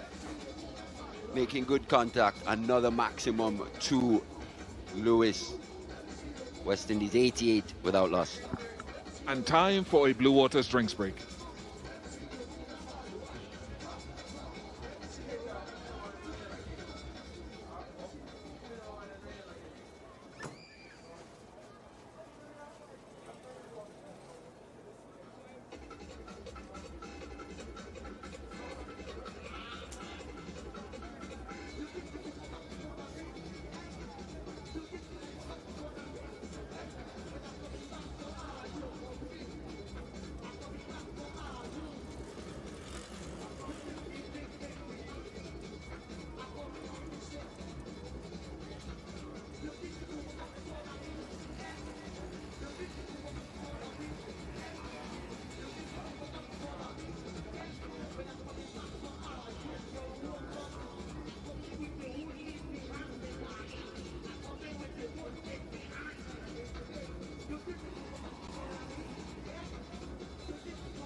'88 without loss in pursuit of 228. King on 46, Lewis on 37.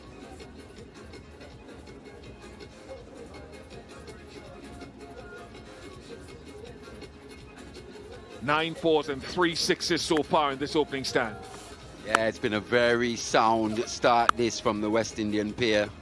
Brandon King leading from the front, 46 or 50. He's been severe on anything just slightly short. Lewis as well, not missing out there. Bit of a slow start, but he's grown into his innings quite nicely, picking up boundaries more and more regularly. West Indies will be hoping for more from this pair. So far, no Bangladesh bowler yet to pick up a wicket.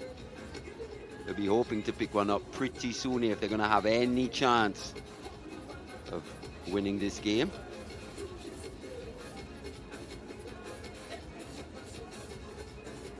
Jayden Seales, the man in that West Indies bowling innings, picking up 4 for 22. The first being Sumasaka. Litan Das on the pull once again. Not getting on top of that one. Mehidy, short innings for him today. And at the right time, Mahmudullah, the informed batter for Bangladesh, going, and Seales picked up 4. Bowled very impressively. Good pace, good skill as well. Got the ball to go away to the right-hander, into the left-hander. He was in control of everything he'd done today, and you could see it with the results there. 4 for 22. Admirably supported by Moti with 2 and Chase as well with 1. Greaves with 1 for 44 as well to complement that.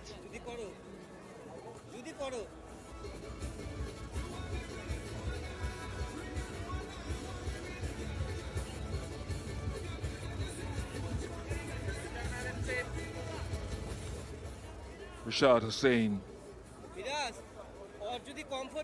1 for 49 in the first game. Only a couple of wickets in his brief ODI career so far.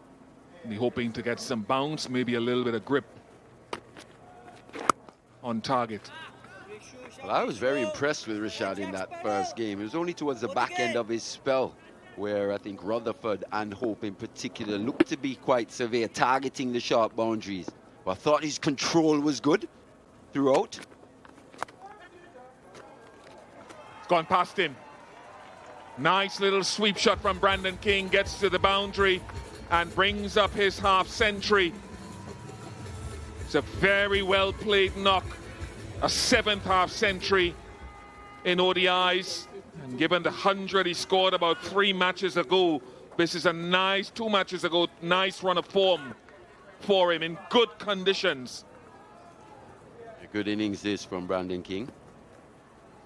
Been solid. Look to score in his areas as well. They're making room just to access the offside. Poorly lined from Rashad on that one. His control was so good in match 1, but here under a bit more pressure in this spell early. It'll be interesting to see how he goes about it. This partnership 93, both batters set. Good batting conditions here still. Should be an interesting contest, especially when the right-handed King is on strike. King off to a flyer.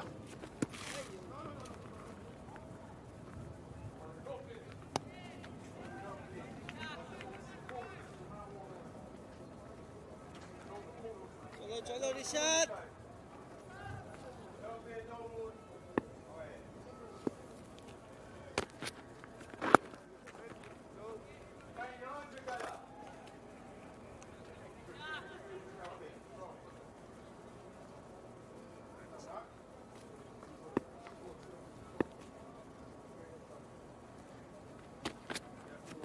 Shotgun. 17 overs complete, 94 without loss.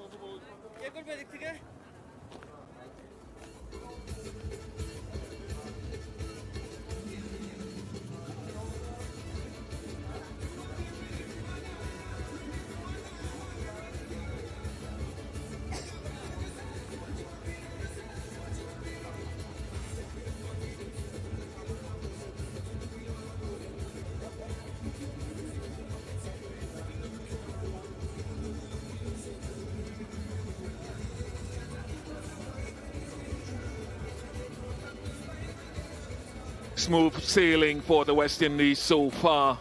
94 without loss. And one of the relaxing sights that you see so many places around this wonderful federation of St. Kitts and Nevis. Several islands in the Caribbean, not least Mali, where you come from, in Antigua, a place where English Harbour, where you see so many of the yachts moored at different times of the year, and beautiful ones at that. Nahid Rana has switched ends to the Lozak Road end.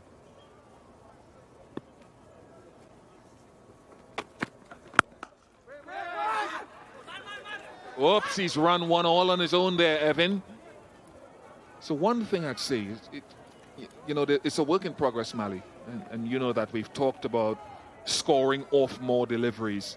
The one thing I'd say I saw from ball 1 today was a backing up by King and Lewis, even though Lewis perhaps didn't find the gaps with precision as you'd want him to. I'm seeing an intent in at least pushing off even after a defensive shot. So that tells me a message has gotten through that there needs to be some intensity and some looking to score more deliveries.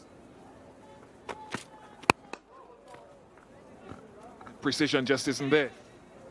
Yeah, that intensity, as we've spoken about, intensity in the right areas. We saw it from Jaden Seals this morning. But this is that 50 package from Brandon King. Loves playing through the offside. Stays leg side of the ball. He's quite severe on anything quite short as well. That last one in particular, this time sweetly. Just caught on the crease there. That extra pace from Rana, but he survived and he's continued going forward.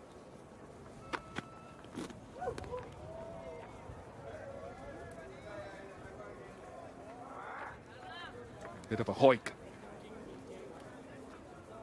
Offside prevalent. suppose when Bangladesh look at this, they'll say in the highlights that we just saw, the ones that he scored through the onside, they fed a pull shot that sometimes he plays well. What they haven't sort of done often enough is maybe the top of middle stump, which means it's angling into him from the right-handed seamers, where he isn't as fluent through the onside. You want to tuck him up by bringing it back often, not exclusively. The length has just been a touch too short when they've tried to do that. I think what you're speaking about is what Hassan Mahmoud in particular does so well. We haven't seen him in this ODI series. But with that strong wrist, that flick of the wrist as well, starting mainly outside that off stump and tailing in. That has proved to be somewhat of a kryptonite for Brandon King in his career. But just there, knocking the ball into the gap, getting off strike, that's what you want to see more of. Especially when Evan Lewis is on strike, 39 off 53 now. Maybe not quite at his best just yet, but he's out there still fighting for his team, and that's good to see.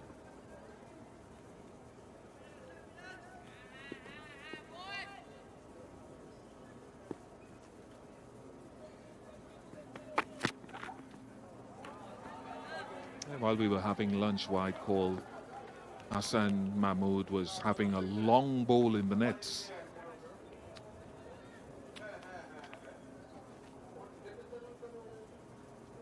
So there's no doubt they'll rotate their bowling group. Maybe Ranam may not play in the third game. Maybe Hassan might come in. Maybe Taskin might come back. Who knows?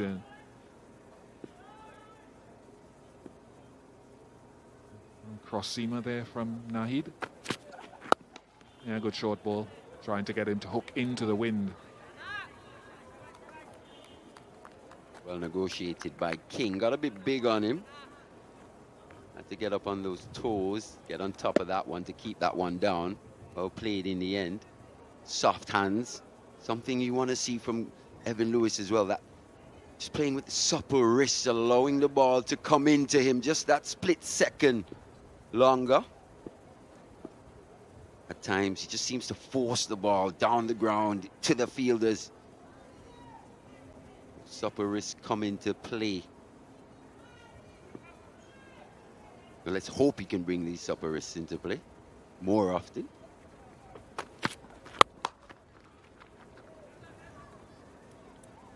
Just 2 off the over, 96 without loss.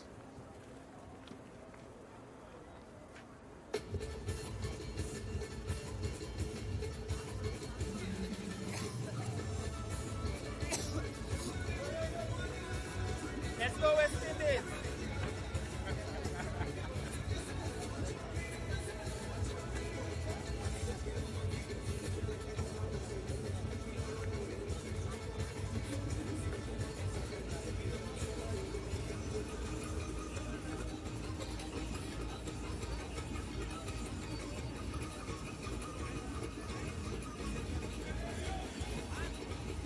All girls.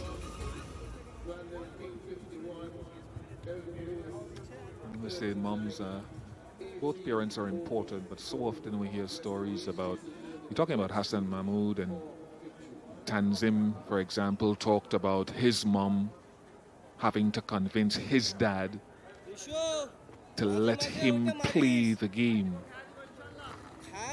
Tanzid Hassan, that is, because dad brought him and his sister to Bogra for educational purposes, and when he found out that Tanzid was actually playing cricket at school, he put him out of the house momentarily.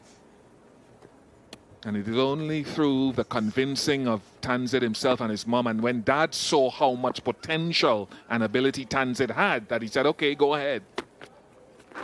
But education is so important for so many, especially on the subcontinent.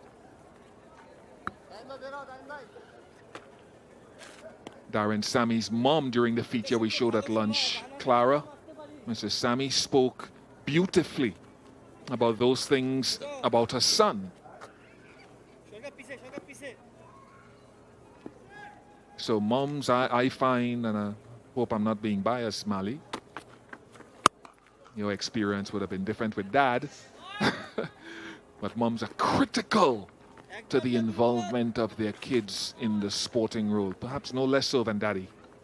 Yeah, I'd have to agree with you there. My mom was absolutely critical. That feminine touch was absolutely necessary in that partnership.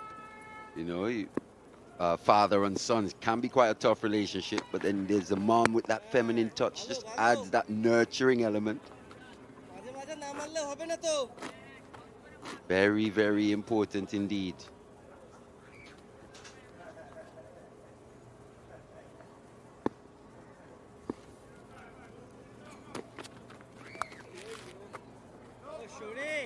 I want to decry the dads. We have an analyst here who's very, very good, and just to bring someone else into the conversation, she talked about her love for numbers and scoring because of her dad, who took her to cricket all the time when he was working back in the day.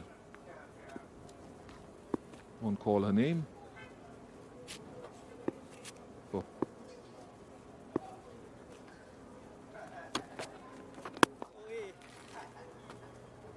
And it's great that Lewis, sometimes you score ugly runs. And I wouldn't say this is an ugly knock. I just say he hasn't found his precision as often as he would like. But at least you're out there. You're still battling. You're fighting. And you hopefully be better for it. There's no rush. There's no net run rate to look after. Stay out there and win the game, or try to win the game for your team. Don't leave it up to anyone else to get in. 99 without loss.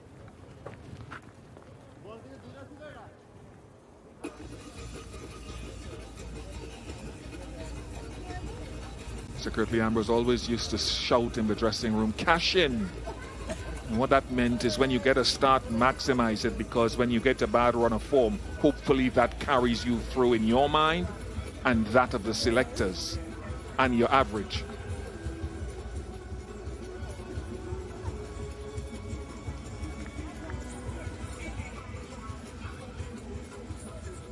It's actually something that Dad would actually speak to me about quite a lot, in terms of not every day is going to be your day.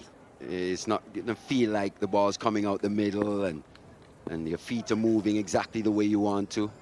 Got to find that mental capacity. Wide there from Nahid Rana. We've got to find that mental capacity to keep fighting. 100 up with that wide ball from Rana. Coming off 19 overs. A good partnership this between King and Lewis.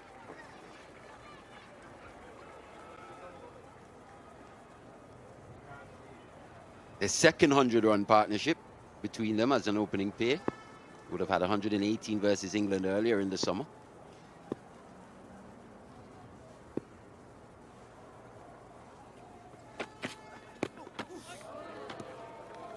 Ouch. Brandon King had his own complexities against Nahid Rana when Nahid bowled from the opposite end. Down for the count.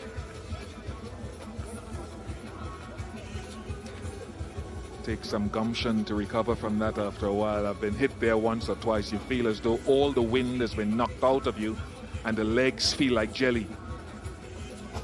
Yeah, and it's almost a delayed reaction when getting hit in the crown jewels. Takes a few seconds to really set in. Oh, I nailed him right in that vulnerable area. Oh, he's down for the count. Nevin Lewis, 140 odd clicks on that one. The quickest bowler in Bangladeshi history, so oh, that's gonna be uncomfortable. It's gonna be an uncomfortable time here for Evan Lewis. Almost a sick feeling in the stomach. As it goes on, it almost just gets worse, that pain. It intensifies. And look at umpire Yaqub in the background there. I don't care how officious you are. You can stand there as long as you like. Evan ain't coming back until he's ready. Not from that one.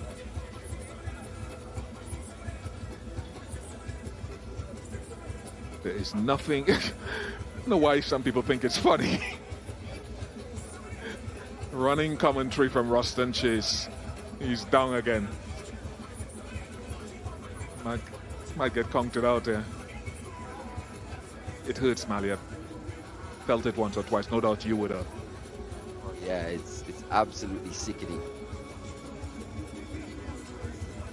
It just takes a while to set in, and then you're wondering, is it ever gonna end? Probably want to get those legs pumping as well, just get that blood flow going. But it seems to be very funny to everyone. Not sure why, but he's still down. He may be in a bit of trouble here, Evan Lewis. Rana having a little laugh as well.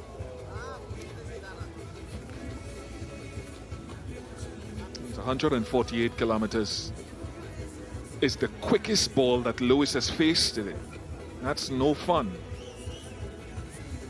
It's almost blacking out, really. And I thought Nahid Rana through the series.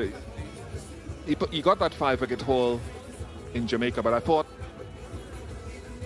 that he struck perhaps equally as crucial a blow, and I'm not glorying any injury to anyone, but when he hit Kemar Roach on the shoulder in the test match, Kemar Roach twice, Kemar was unable to start the bowling in the middle session of the day, and the West Indies bowling went haywire for the entirety of that session because of the absence partly of Kemar Roach. And I thought Rana's impact on that test match went beyond the wickets that he took. That blow and the outcome was crucial, and I'm not glorying in pain. So that's what high pace brings to a team. Walk that off. You're 100% there, Bish. And just to go a step further, in that, when Rana hit Kemar Roach, was the fact that Kemar Roach has been that guy, or the role that he plays in the West Indian bowling lineup is to take out top order batters. And there you could see how the West Indian bowlers struggled against those top order batters in that innings in Jamaica. I just wonder if he's coming off here or is he staying? Not sure. It looks like he is.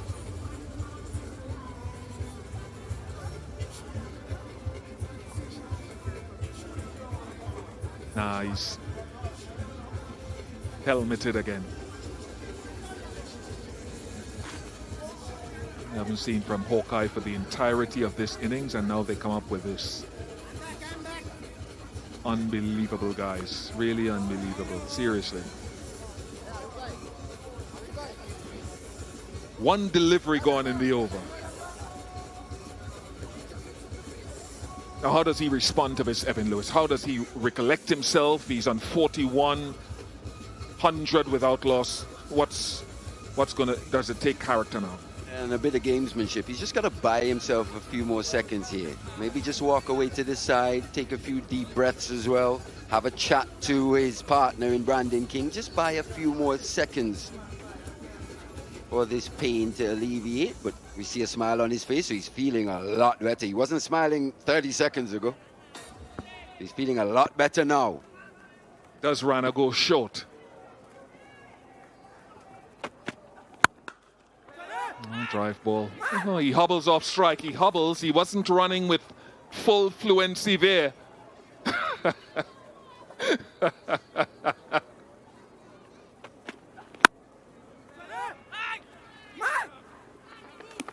And if you remember, in the first ODI, Evan Lewis was dismissed by Nahid Rana. Quick delivery, full, honing in on the stumps. I thought Bangladesh probably, with this score, we haven't seen him with the new ball very much in this series, but here, against Lewis and King, who were, maybe not in the best of form, probably missed the trick not giving Rana that new ball, Bish.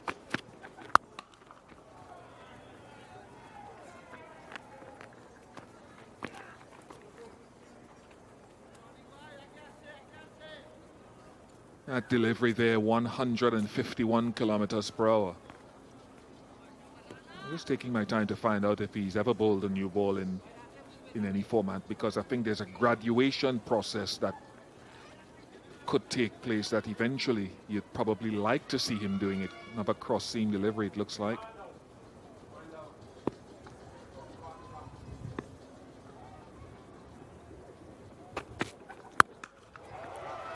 He has smashed that. Sitting back on that left leg and waiting. And he gets a little bit of his own back at Nahid Rana. Yeah, this one just sat up for Evan Lewis.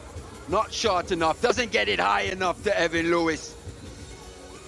And he just pounces. Clean hit indeed. Went flat like a tracer bullet. And another maximum to him. So that blow in the crown jewels has just got the juices going here for Evan Lewis. Widen these pupils. He's seeing that ball a little bigger now.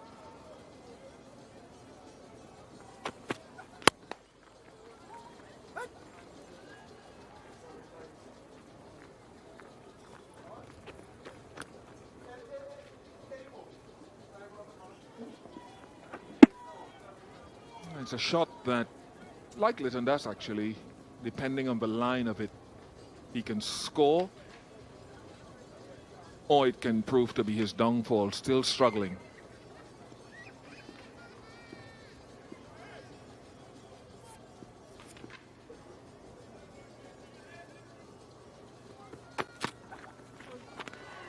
Unconvincing shot, unconvincing.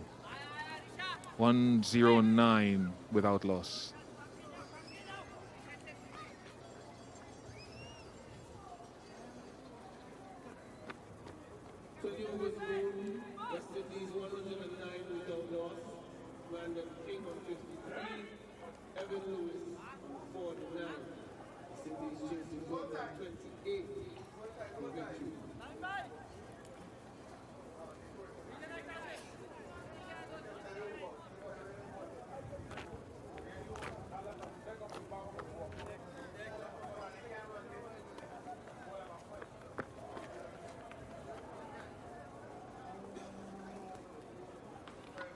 Evan Lewis on 49.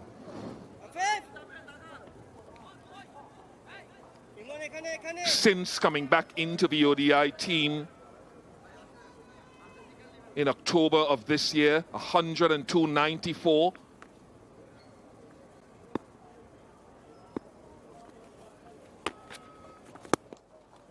And he's gone just short of that half century. That'll disappoint him. The footwork there was bereft, but a third wicket in ODIs for Rishad Hussain.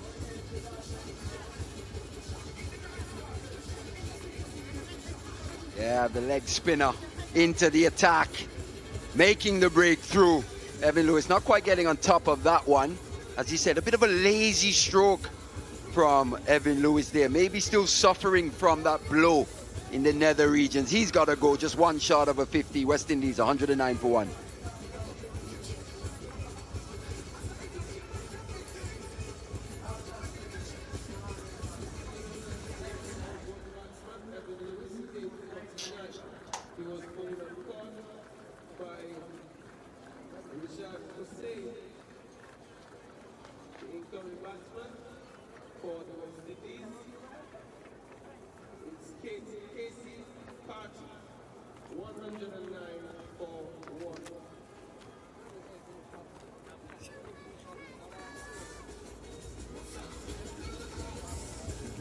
Casey Carty.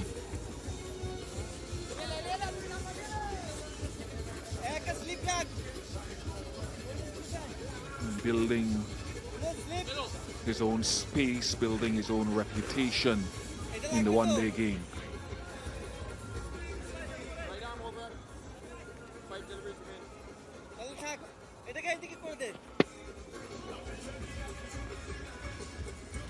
Comfortable catch by Hussain, Rishad Hussain. I think he's been good so far in this series.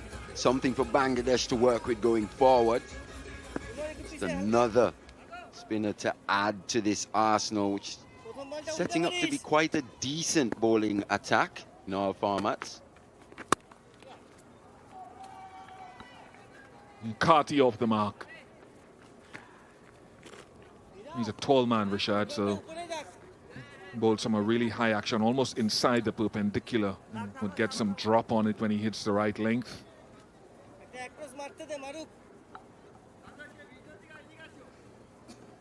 Bowls are googly as well. Saw that to Shafeen Rutherford on quite a few occasions.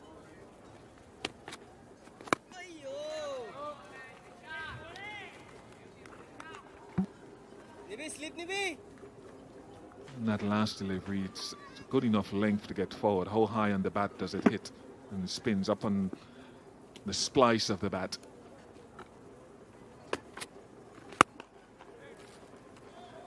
Did love that shot of that ball going down there. You could tell the revolutions. Putting maximum spin on these deliveries is Rishabh. You see that again, just look at that. Going down. Giving the ball every opportunity to turn.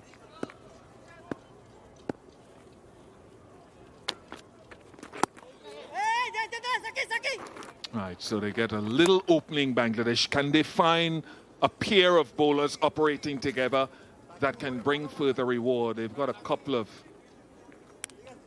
6th and 7th options. Mahmudullah doesn't bowl as much as he used to. Afif Hussain can trundle a few overs occasionally.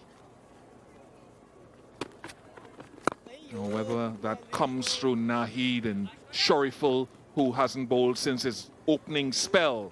112 for 1.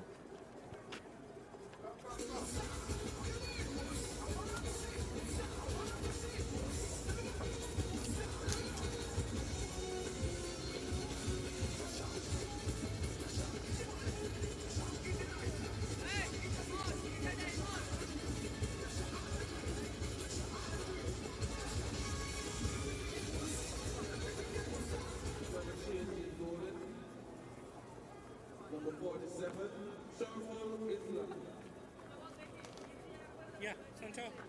Left him round.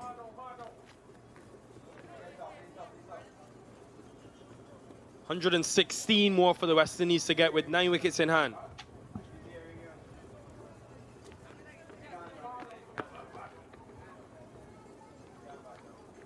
Shariful is back.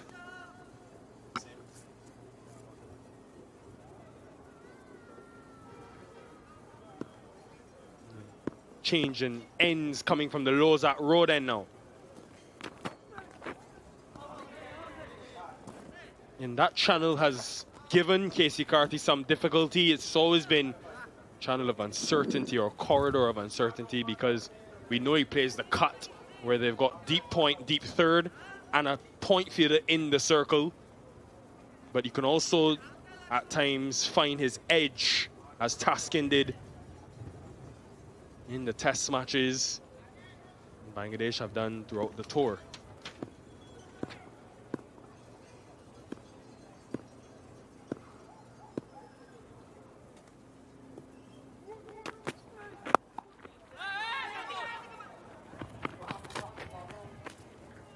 Big single at Ali Khan. How are you? I'm good, thanks, and you? Outstanding. Good. You're in the Caribbean. You will be outstanding. Everyone is. Right. Bangladesh in search of for more wickets. Heard a little while earlier from Bish and Marley Richards that perhaps Bangladesh could also look into the direction of throwing the ball to Nahid Rana to open the bowling.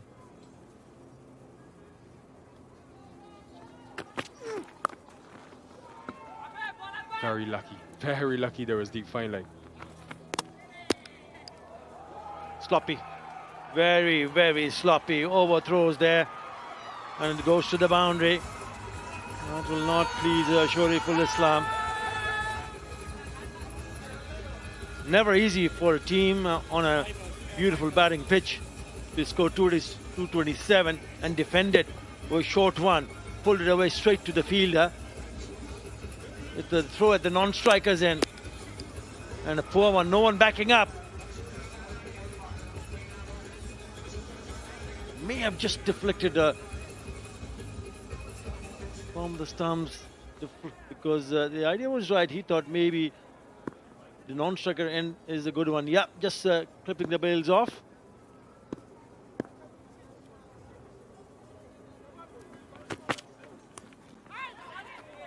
Definitely got something on that. It fell short of Litton Das and does get into the boundary.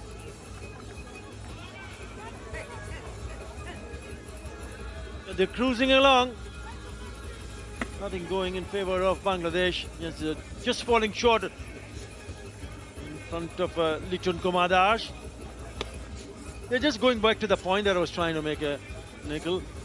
Not a bad idea to see in someone like Nahid Rana to take the new ball straight away, because knowing that you needed early wickets, why not have someone who's been the quickest from both sides do what you could have done with the new ball. Where did that pitch? It looked adjacent. Did it pitch in line?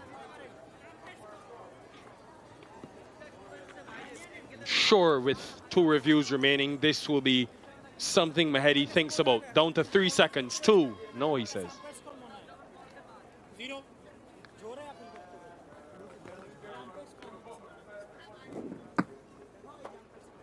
Height could have been a problem. Good thing I'm not a captain, Atta. Looked initially that it could have been a bit high. It was on the back foot, but it hit him just above the pads. Well, they need to find a bowler to pick up a wicket. West Indies in a very strong position.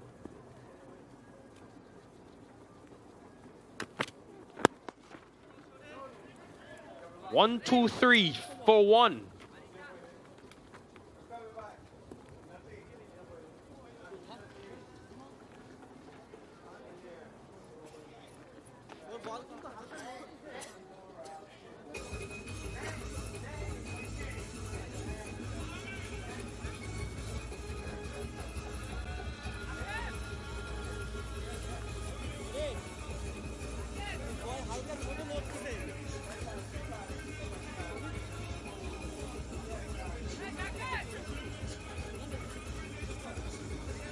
Yeah, pitch outside. And then also going over. Which has been difficult for Bangladesh to pick up wickets, but at the same time stop the batters to score freely. Brandon King, a non-striker hand, is striking at 92. Casey Carty, who's just come on to bat, should enjoy these conditions. It has been a very good ball batting. Bangladesh have got only themselves to blame for not to put on a substantial total. Even with that record-breaking partnership, but runs, what they wanted or needed was runs from the top order.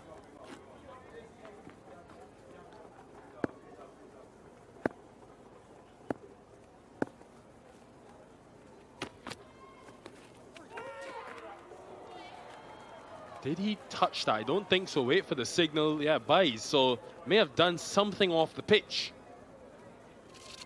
It certainly turned. Yeah, sharp turn. And gone past the keeper. 4 buys.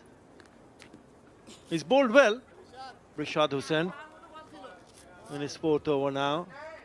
Only wicket taker in this innings.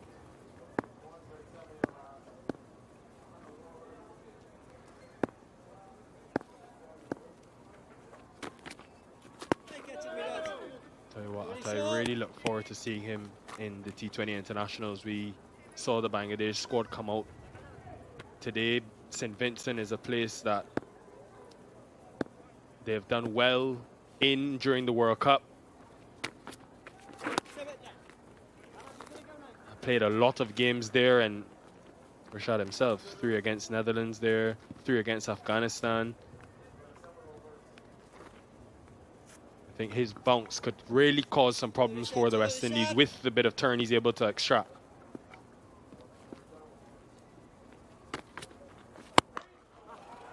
Missed his length.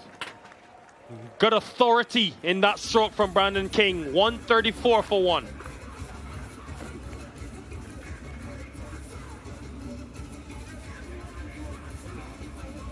Yeah, this is the last delivery.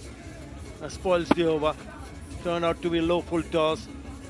And it's hit that many a miles. On the roof. Flat 6.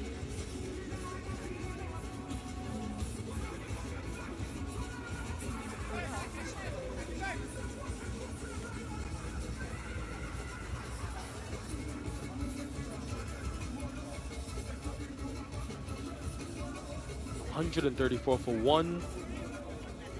He's maintained a really good tempo in this innings. Brandon King was 30 off 32 at the end of the first 10 and 65 off 65. So able to pair his boundary hitting with a bit more intensity between the wickets.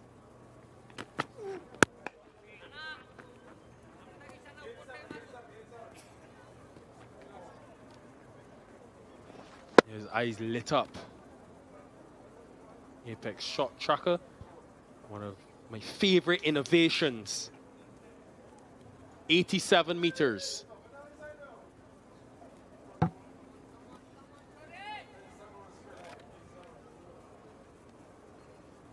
Yeah, important for him and Evan Lewis, the kind of start that they did in this innings to ensure that it doesn't go wrong. Can turn out to be a tricky total if you lose early wickets. Another boundary. Short one. The boundaries are coming thick and fast.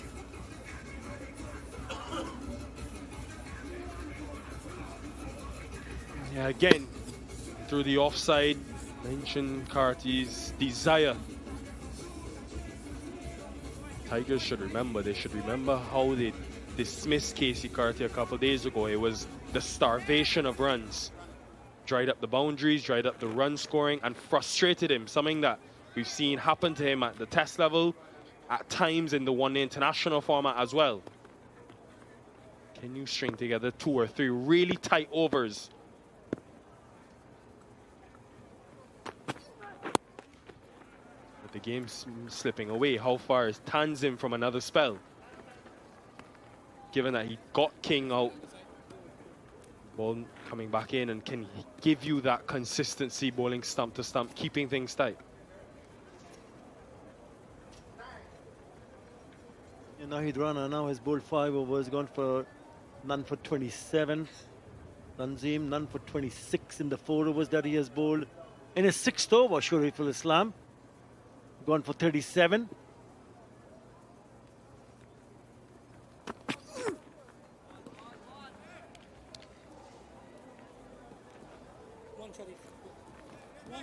At times you've seen the seamers trying to bowl the cutters and the slower delivery, but they've not managed to stop the scoring. Lovely. What a sight.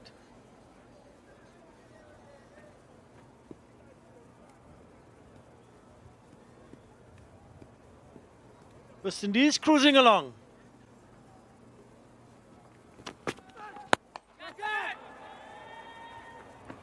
Won't carry to Jakir Ali, fortunately for Brandon King.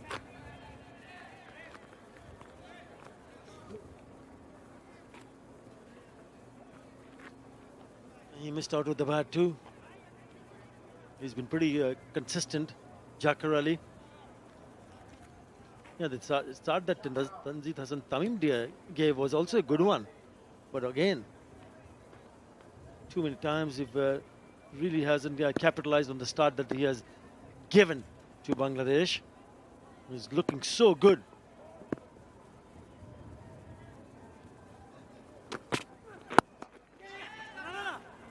Nice, really good intensity from Carty, and that's what happens. You put pressure on the fielders and awards in an extra run. 142 for 1.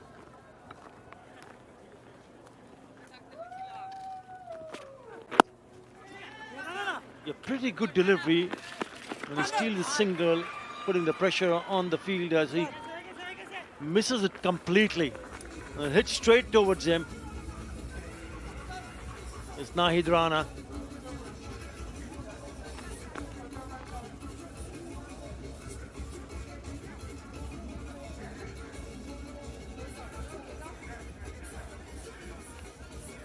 been very busy, efficient from this partnership.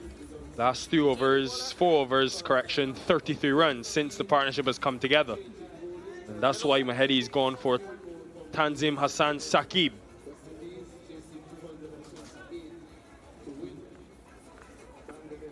Began from the Lozat Road and bowled one from this pavilion in.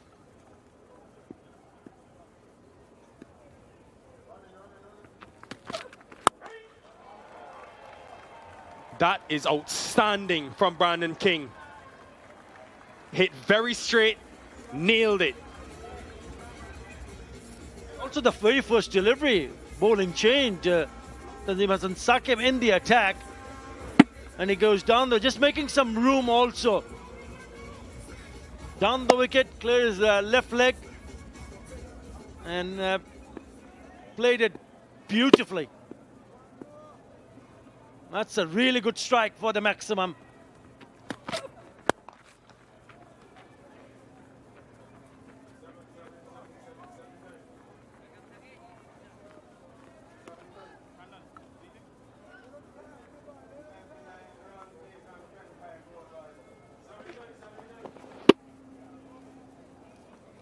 Getting a lot of height in that last maximum, 92 meters.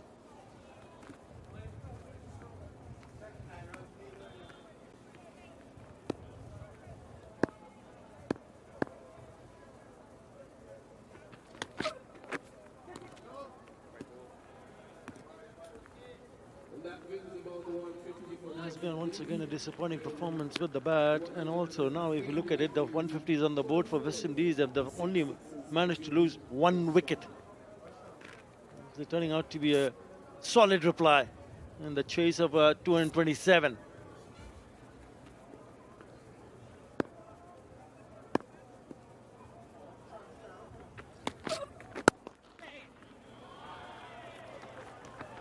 So quick on it, Casey Carty, and really good timing.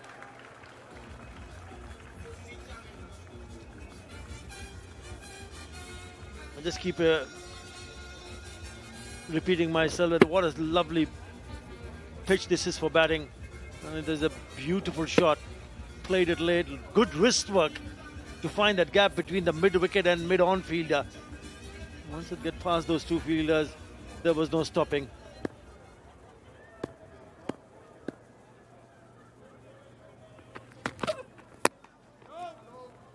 These two, who brought so much joy to West Indian fans throughout the region in that third one international. They put on 209 together. Carty and Brandon King both got to centuries. As Zarifa, 4th umpire today, he was in Barbados as well during that partnership. And the one thing that Shai Hope said yesterday at the post-match presentation, he's happy about guys getting hundreds, but he would have loved to see Rutherford be there till the end, like Carty did when he got that 128. Seeing guys get these starts, but making sure they finish the game off will be of paramount importance for this pair, now that they're both in, especially for Brandon King, who's 73.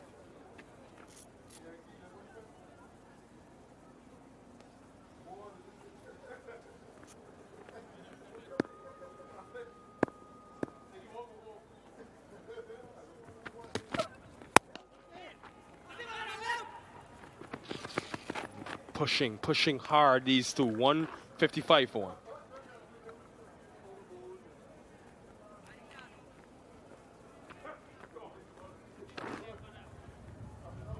They've also started to put a little bit of pressure on the fielders inside the circle.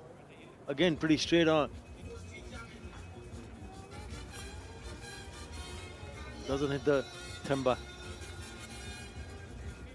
It would have been fine.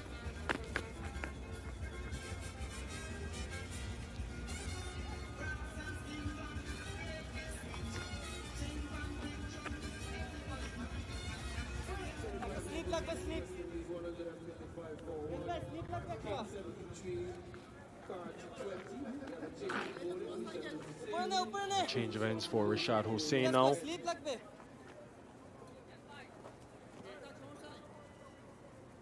Both right-handers hitting with the spin is now with the wind.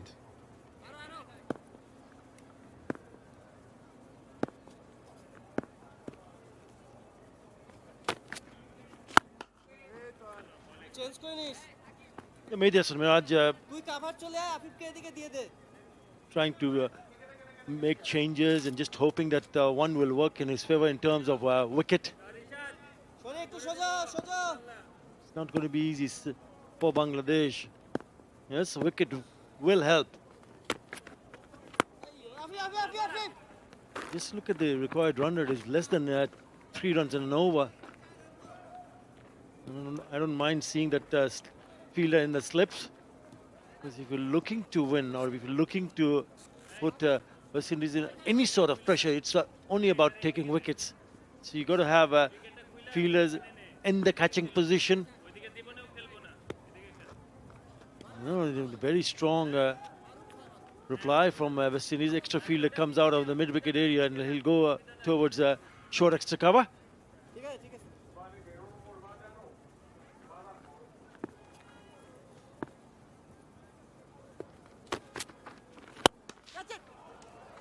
In the gap again, he really is switched on today, Brandon King. They will check to see if it carried all the way for 6.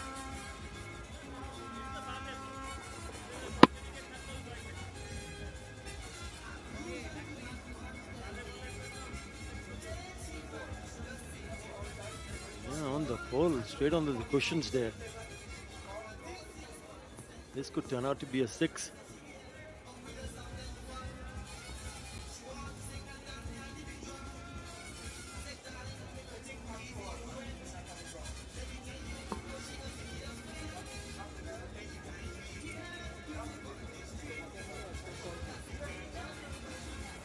Partnership comes up with that maximum.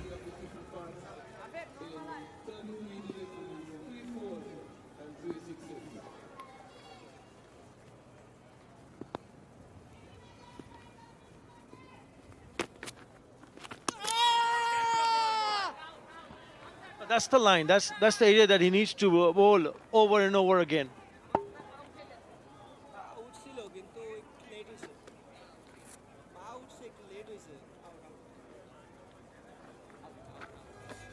We will check.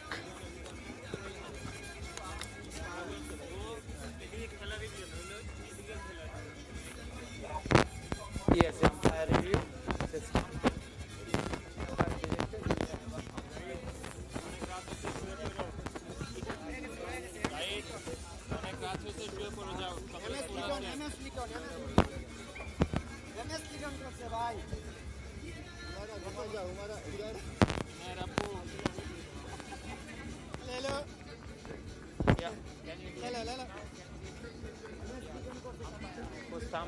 Okay, nice and slow, nice and slow. Can you rock back, please? Can you one frame roll back, roll back?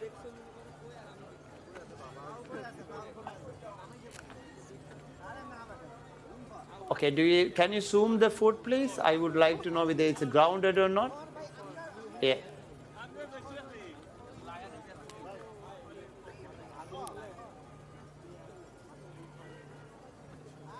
His foot is inside, but I would like to know whether it's grounded or not in the air or not. Yeah, okay, thank you.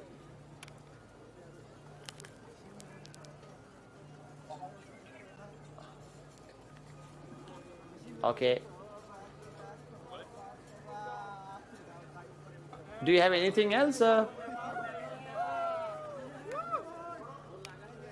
that's fine. Yeah. Foot is grounded, clearly grounded.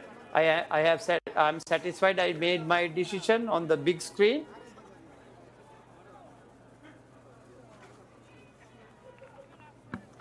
Yeah, foot was down. So not out. Brandon King would have had a slight scare, but survives. But a lovely delivery. They gripped and turned and beat the bat. Pretty close. And we need to produce a few more of those. ensure that they can pick up a wicket or two here.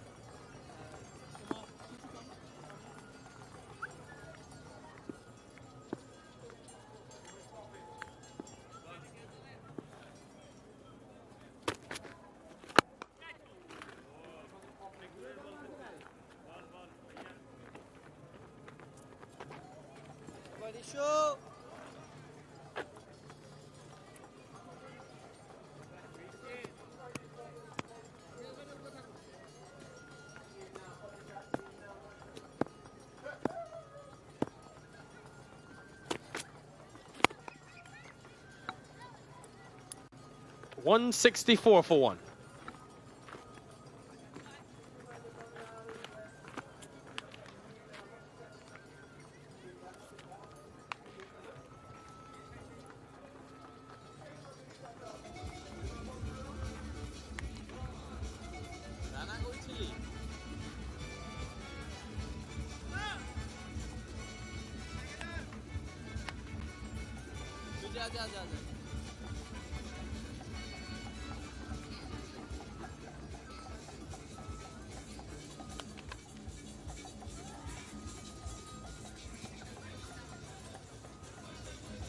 West Indies in a very good position in pursuit of the 228 and the series. And these two have been involved in winning series together at the crease before. Tanzid continuing. Spoke about the 209 they put on. And the big thing from this game, the big takeaway from this game was the fact that two West Indian batters who weren't named Shea Hope got to hundreds. Casey Carty getting to his maiden one-day international 100. Brandon King his third and first against a full member. And many West Indian fans have been critical of this batting lineup, and rightfully so in years gone by. But when they have made good strides, it is important that we celebrate the milestones. Brandon King, it was a day to celebrate for him. The fluidity with which he played. Positivity, obviously beginning in the power play, opening the batting. The reason I say that, Atta, is because you look at between the start of 2022, get back to it, as that is delicately placed, really well placed.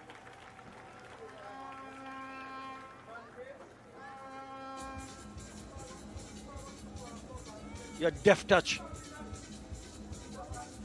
from Casey Carty.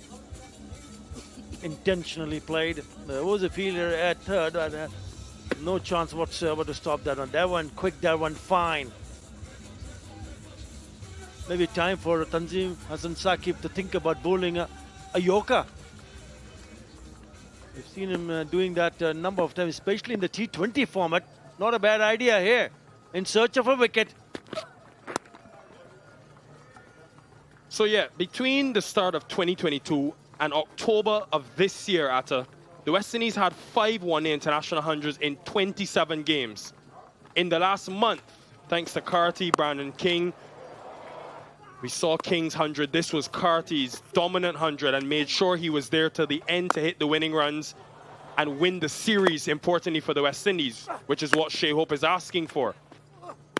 But in those 500s in that 2-year period, 4 of them were by Shea Hope.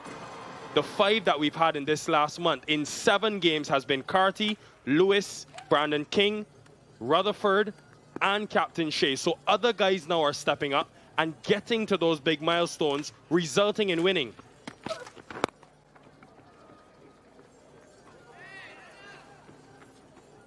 If this keeps on happening, then the West Indies will go and win more matches.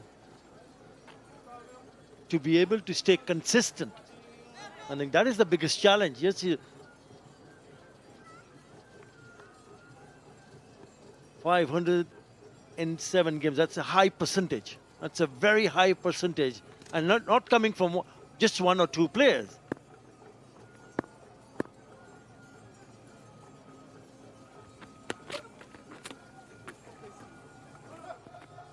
Change of pace from Tanzid. Both these will be hoping they could win this game for the West Indies. 174.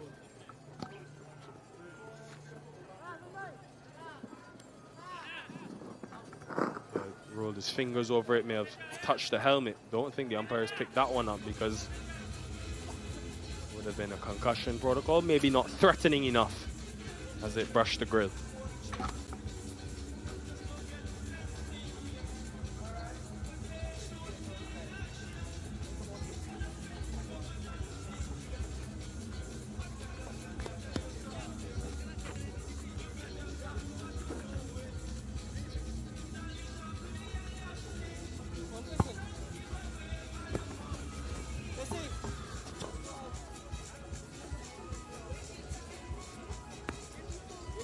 Yeah, well, smiles from Casey Carty, and why not?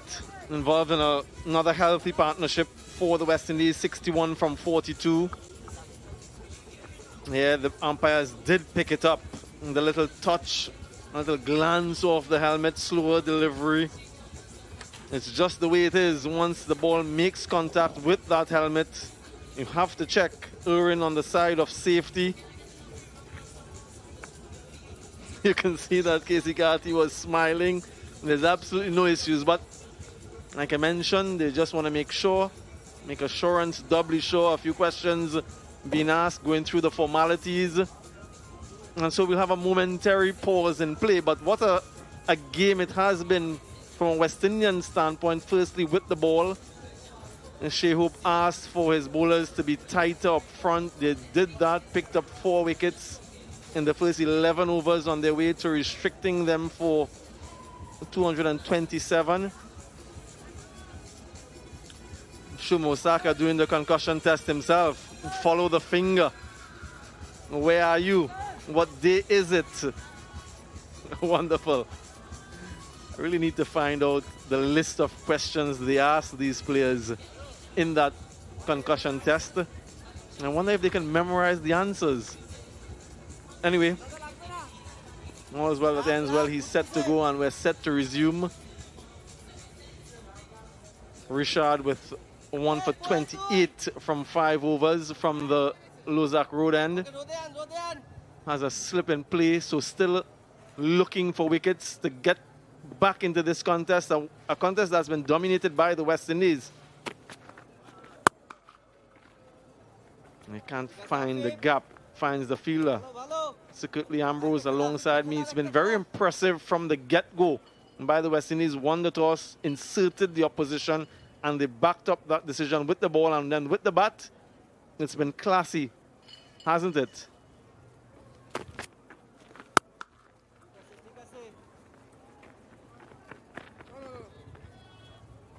It's been West Indies all the way.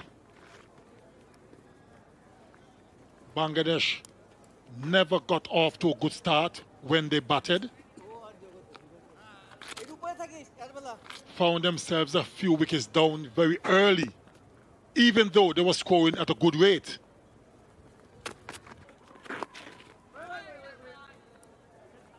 .227, certainly way below par. And West Indies at the moment just cruising without any trouble whatsoever.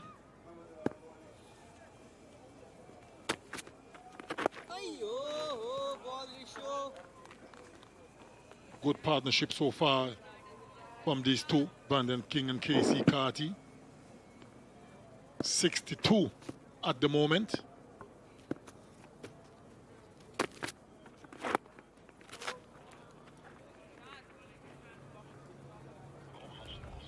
It's all too easy for the West Indies. None of the Bangladeshi bowlers look threatening.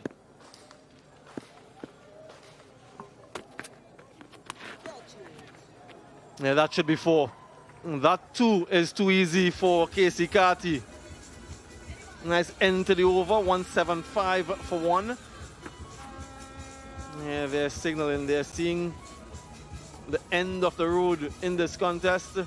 Too short and angling down there, not much protection, backward of square on the boundary, so he just needed to beat the fielder inside the circle, which he did quite competently. Swirls away for 4. Yeah, disappointment for Rashid. 175 for 1, underscoring the dominance by the West Indies. King unbeaten on 82, looking to get himself another one-day international ton. And Kati, a runner ball 31, perfect foil in this partnership of 66. Right, Rana now from the pavilion end. And again, the shadows on the pitch. You can see there from the light towers as the sun sets. It's still high in the sky, but just the shadows from the tower on the surface, on the pitch. So it becomes a little bit challenging. And especially the pace of Mehidy. That's from the light into the darkness. And then you have to react. Clean them up. What a delivery. Searing Yorker from Mehidy Rana. And he gets rid of the very well set Brandon King. Look at that smile. Absolute peach of a delivery.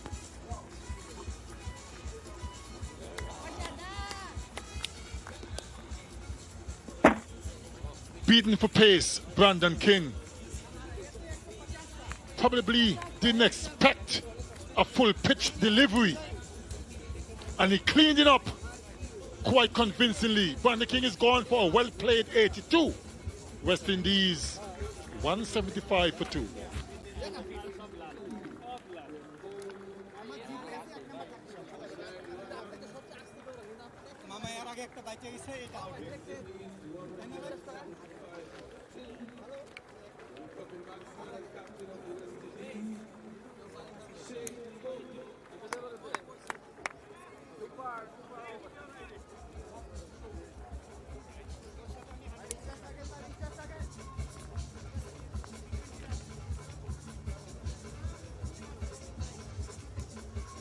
West Indies captain makes his way out to the middle. Shea Hope, an absolutely magnificent record he has in this format. Look at the average, folks, over 50 in 127 innings.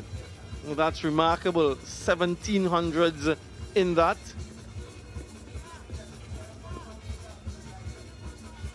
And this is the reason why he's here. Just look at that ball go from the light into the darkness there and then into the light again. And bang on target. High pace, high velocity. And what accuracy. Yeah, lights out for Brandon King. He certainly did enjoy it. Young Mehidy Rana. But West Indies are in no trouble whatsoever. Look at the scorecard. They're cruising home.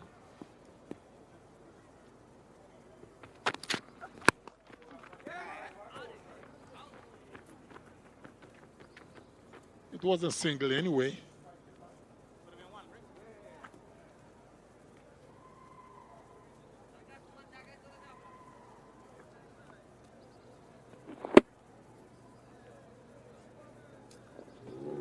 Came off the pads of Casey Carty, trying to get out of the way.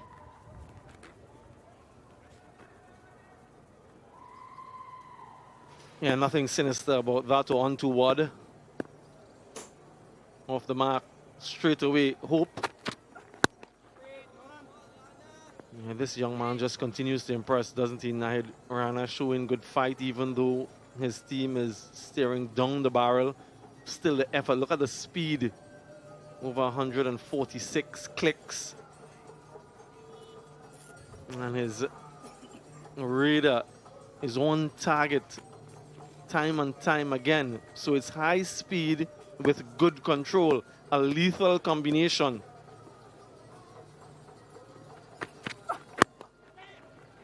Quick single direct hit. Yeah, a little bit of a fumble allows him to get in quite safely. It was a direct hit, but there was a delay. Mahmudullah, the fielder. Didn't collect it cleanly first time.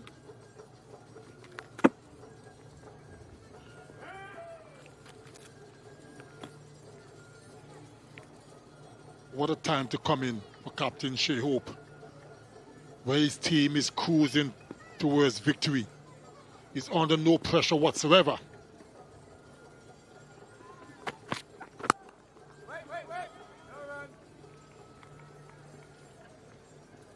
It's a quite unique field they have for Shea Hope in that offside region. They have a ring of 4 fielders, and behind them, they also have protection.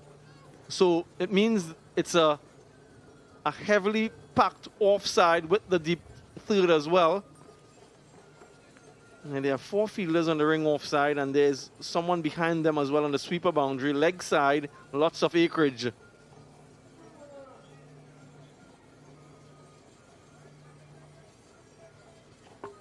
Probably saying that they want Shea Hope, the skipper, to pierce the offside field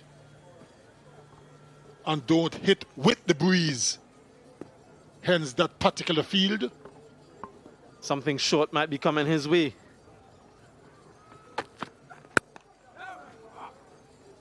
Goes for the stumps again. And successful over. 177 for 2.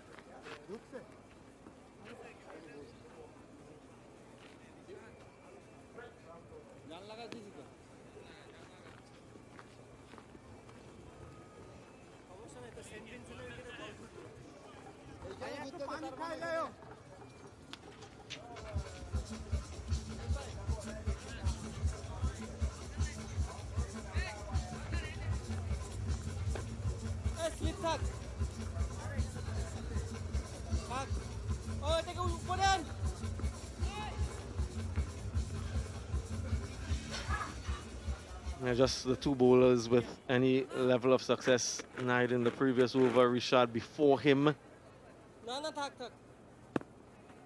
Will be Richard to continue.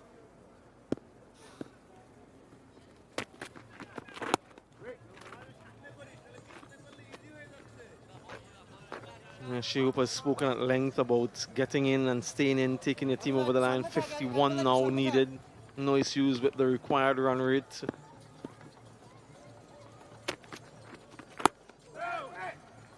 What you want to demonstrate time and time again is that hunger, that desire to score runs. It's not going to happen every time, but when you get yourself in, just make sure you capitalize. And when you find yourself in good conditions such as these, you want to cash in.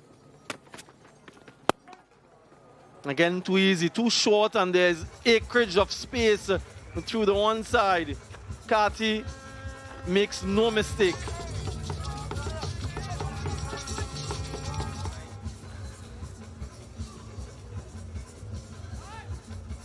A little bit too short from Rashad. From Richard, I beg your pardon. And was slapped away easily. One bounce into the fence.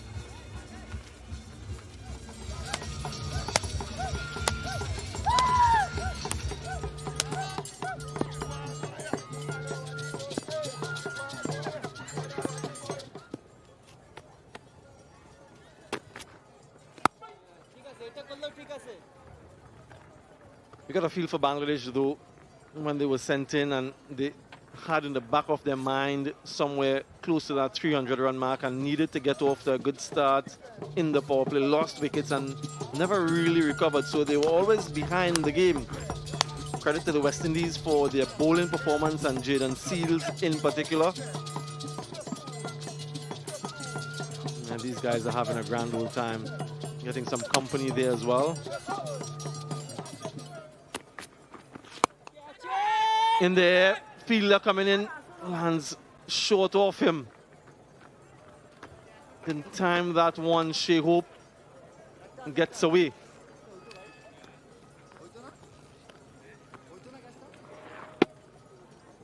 Hit very low down on the bat. Didn't hit what they call a sweet spot.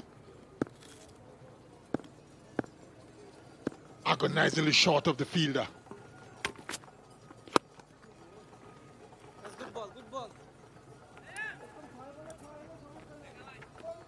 184 for 230 overs gone.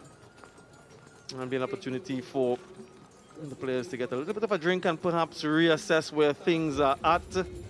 It's the Blue Waters drinks break.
Just listen to the music, the sound.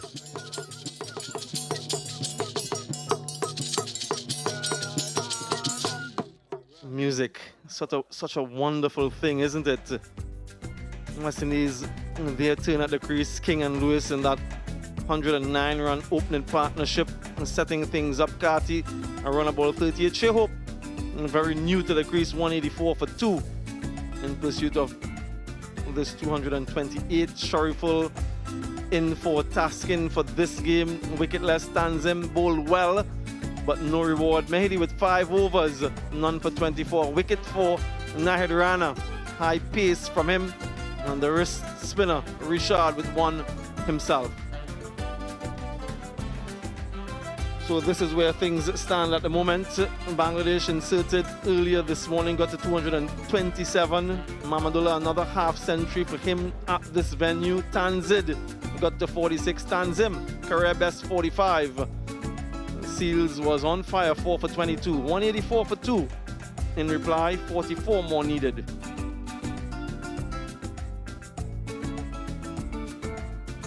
St. Kitts Music Festival. We've heard so much about this event. It's a must attend if you're here in the calendar year, June 26th to 28th, 2025. You come for the music and you stay for everything else, the food, the warm and welcoming people, the sun, the sand, and the aquamarine waters. You don't want to miss this opportunity.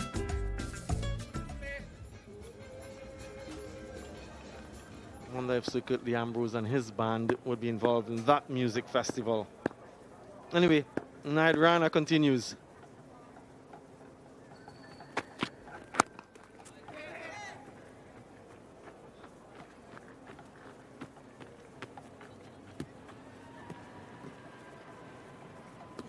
Yeah, pretty much has been going at a runner ball from the moment he came in. He scored a single off his first ball, and he's just been ticking things around, rotating the strike, something that we've all mentioned has been plaguing the West Indies for some time through the middle overs. You just want to keep things going, and he's done that quite well. He's given the strike to Brandon King when he was there, and now he's just doing the same with Shehope.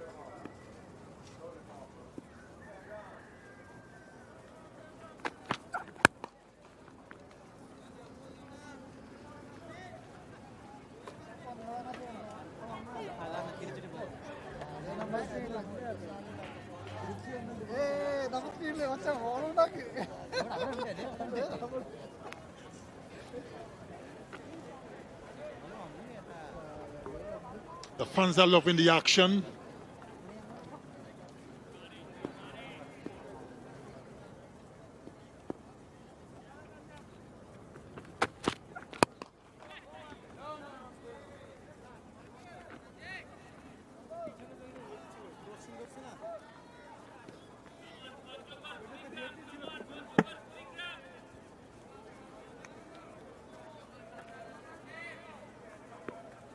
KC Carty didn't get many in the first game. I think he got to 21.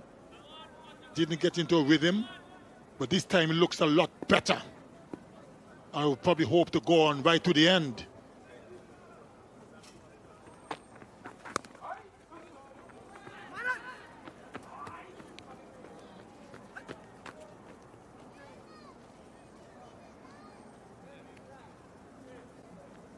Yeah, I was quite surprised, admittedly, when I heard a couple of days ago that West Indies didn't win a solitary one-day international match against this opposition in some 11 attempts prior to the first game. And then they haven't won a bilateral series against them since 2014. So it's been dominance from Bangladesh against the West Indies, home and away.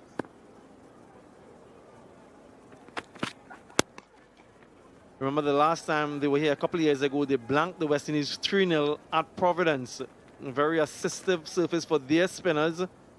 Tamim Iqbal, the then captain, was good with the bat in some low-scoring chases. But this time around, West Indies are turning the tables.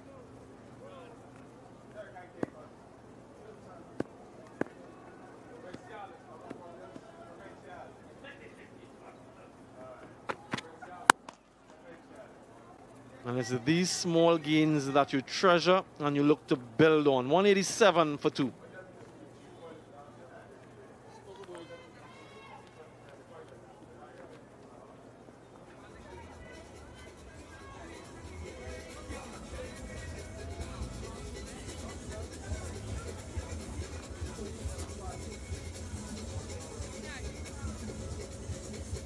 Fancy going on that for a little ride. Up across Nevis.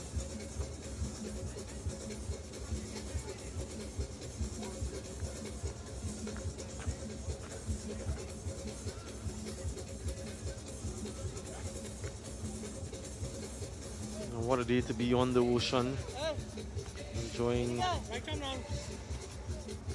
nature and all that it has to offer. 41 from 114 balls.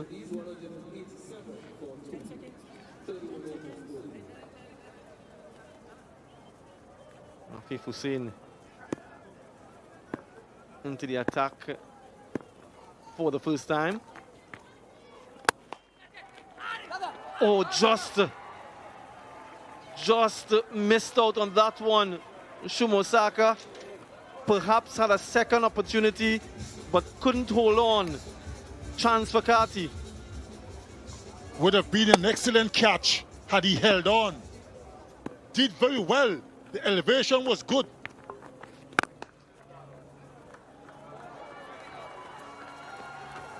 Beautifully played. What a stroke by KC Carty. Flew a wideish mid-off for 4 all along the ground, and they're loving it.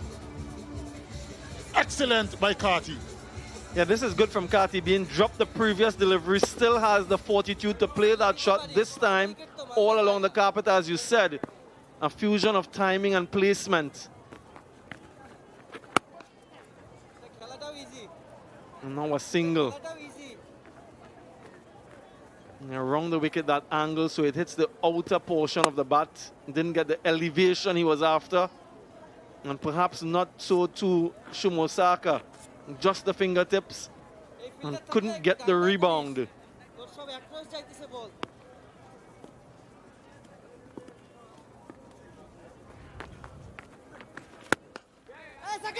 Another quick single. It must be tempting for these batters when they see that mid-off fielder in position for the off spinner and the angle with which he's operating. Want to perhaps take him on, hit with the line of the delivery.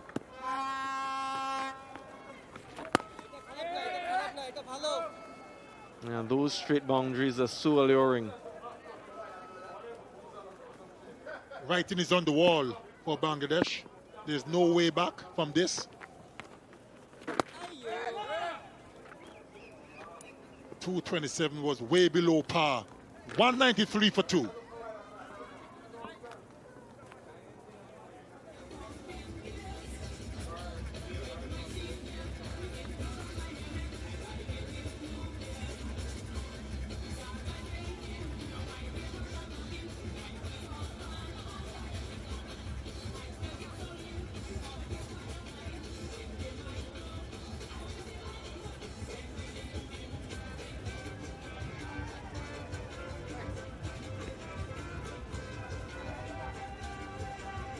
brave little fella.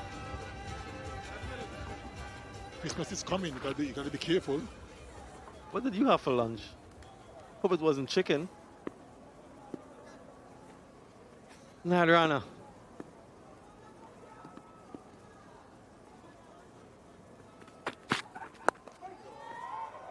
Swivel again, pace, uses the pace of Nadrana. Sometimes, just sometimes, that pace can be your enemy. A good start to the over.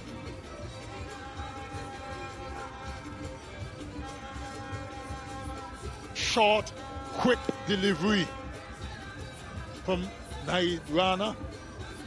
And look at that. The field at final leg had no chance whatsoever. One bounce into the fence. Good shot by Shea Hope, the skipper.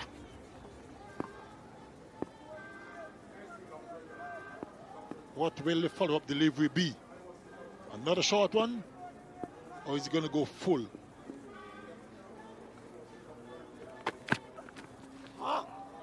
Shot again, you heard that grunt from Shea Hope. I feel as though he missed out on that occasion. Just needs to time it and get it up in the air. And the breeze will do the rest. What has he done in this game in terms of his consistency? Nadrana. Yeah, he's been a little bit wayward today compared to what we've seen from him in previous matches. And that would be to both left and right hand. So the line would be different to the right hand and the left hand. So that can be a little bit misleading if you're not entirely sure what you're looking at.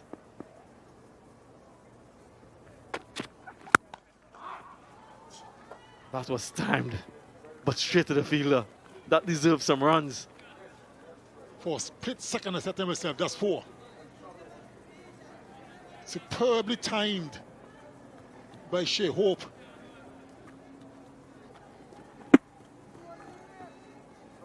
And a brilliant piece of fielding. That's good cricket all around.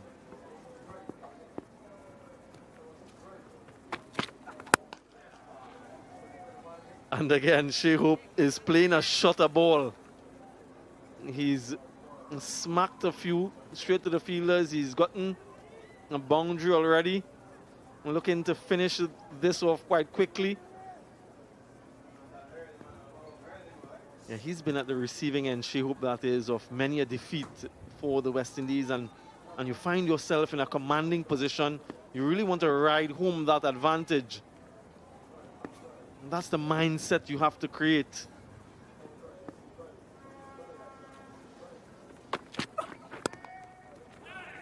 There have been many times secretly that you tour and you lose every single game on the tour. The opposition doesn't give you any bit of respite, sometimes even at home. Like they were beaten 3-0 last time around when Bangladesh were here. So you find yourself in a strong position. Ensure that you nail it home. Don't give up, don't give in, don't let up.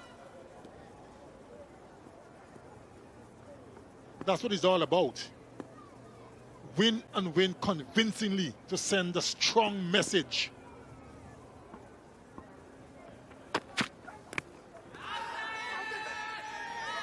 Stifle appeal, nothing so much from Nadrana. They're just having a small discussion. Mehidy signaling bat on ground, so he's not too interested.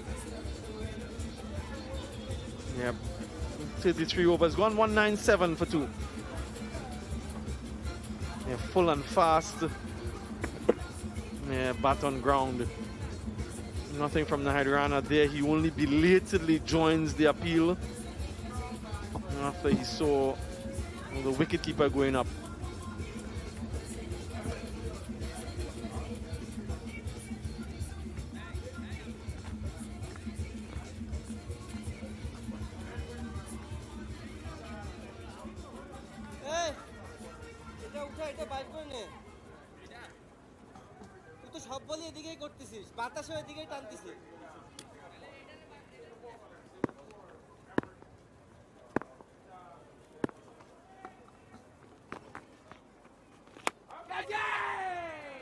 Safely taken.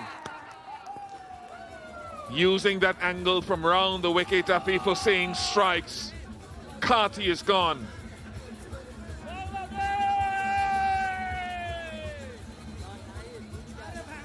Really went after it, didn't he? Outside edge. Went for a big shot over the top of the covers. And flies straight to Nahid Rana. Good catch. Had to dive forward. So Afif among the wickets. Kesikari goes for 45. 197 for 3.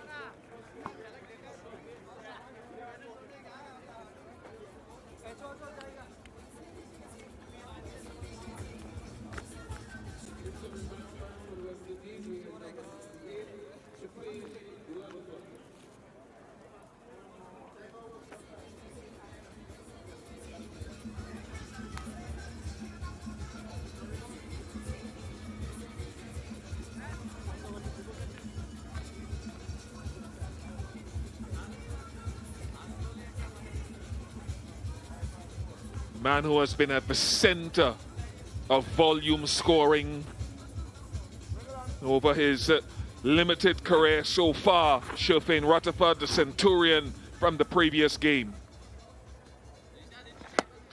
Just using the angle of Afif Hussain and going across Karti, peeling off the outer half of the bat. Safe hands of Nahid Rana. He's a good athlete, Nahid Rana.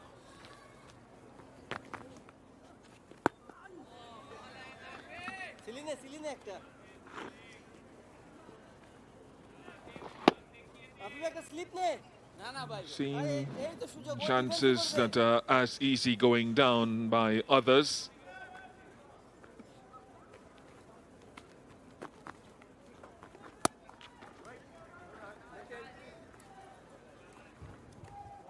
Yet, when you speak about consistency, you look at how they've gone about their chase in this innings. The top order from West Indies.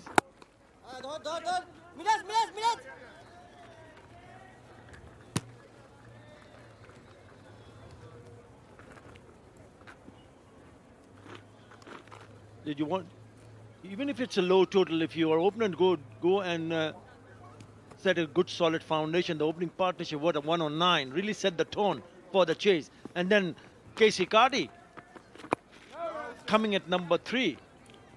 And he also chipped in with an important 45, 47. He would have been hoping that he could have finished the innings. But certainly, eye-catching performance from the West Indies in the bowling department and also in the batting. 198 for 3.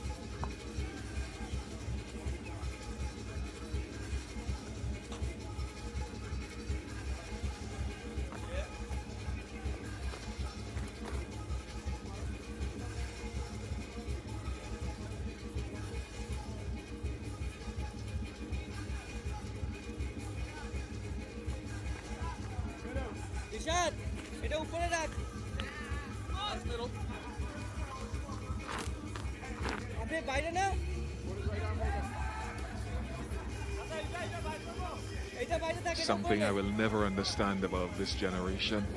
Selfie takers. And seeing herself on the big screen. Hello to you too. Wonderful to be here in St. Kitts. Always seem to lift the spirits of West Indies when they come here. Rashad.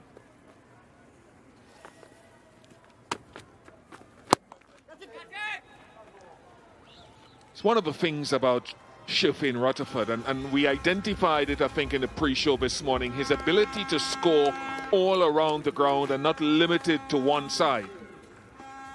And just come on to bat.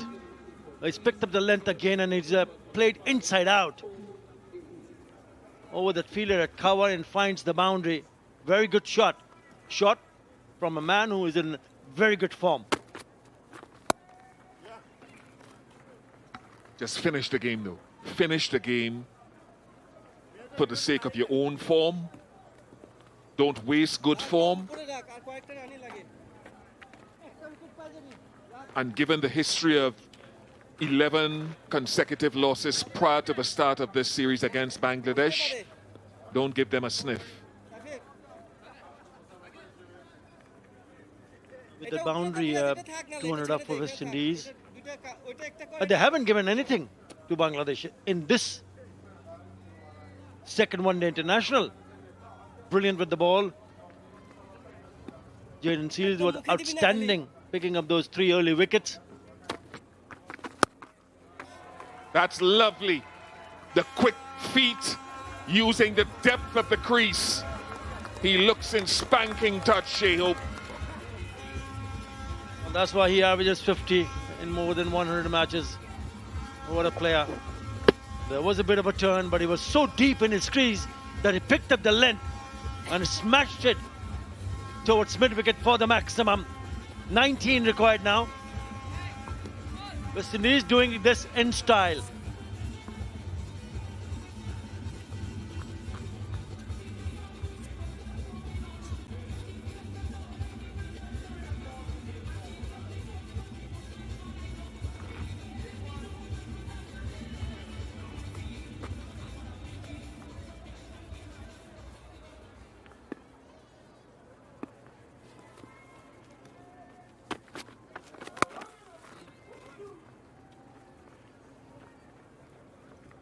Yeah, I agree with you.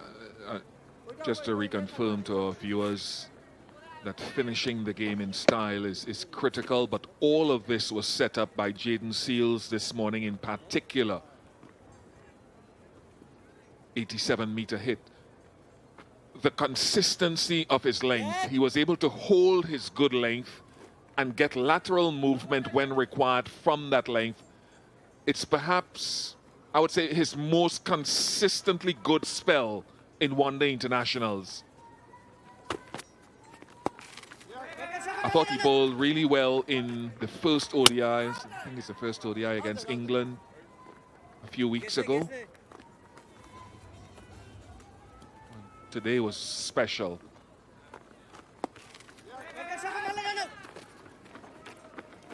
What about that first inning in the second test match? When he bowled 15.5 overs, out of which 10 were maidens, and had figures of 4 wickets for 5 runs. Magnificent. I know him as an excellent test match bowler, red ball bowler, and yes, that spell was special. But in ODIs, today was his best work, exemplified by his best figures. 211 for 3.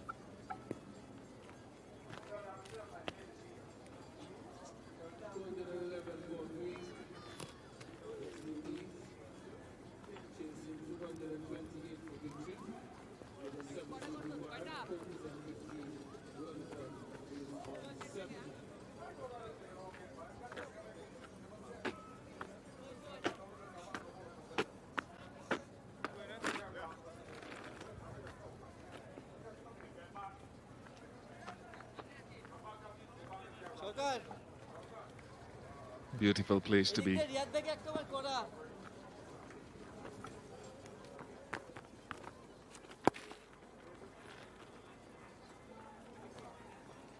Made an ODI 100 in the first match a couple of days ago, Sherfane Rutherford. It was a thing of beauty. And a joy to watch. Played some lovely shots. And 8 sixes in that innings from Rutherford. But he started slowly, had to ensure that he gets set. And once he did get set, my word, with a really good display of batting. To be able to do that, because at times I've seen on many occasions batters getting set and not cashing in. And then when you do get set and you get into a position where you want to finish the game, that is something special. That stands out for me from Shane Rutherford. Simply brilliant. Really good pace. He paced his innings in a fashion that it needed to 295. It still was 295 on the board. Dexterity there as well. And precision to find the gap for a couple of runs. So he's got that power and placement. I wonder what he would be like if I toy with the thought of him playing some red ball cricket.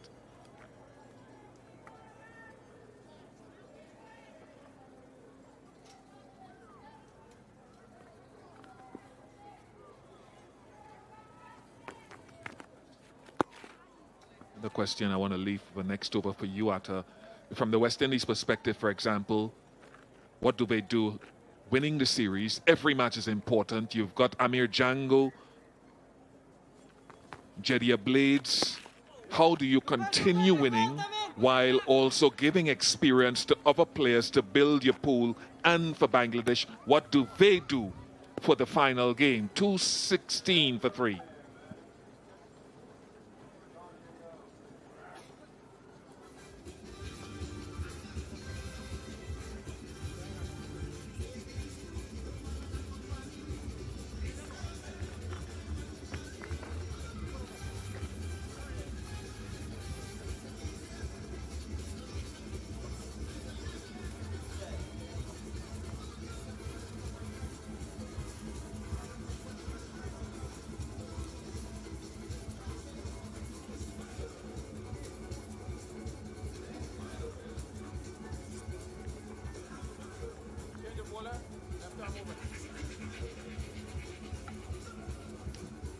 Shoriful hasn't had a special day, and he's been, along with Taskin, the leading wicket taker for Bangladesh in ODIs over the last 2 seasons.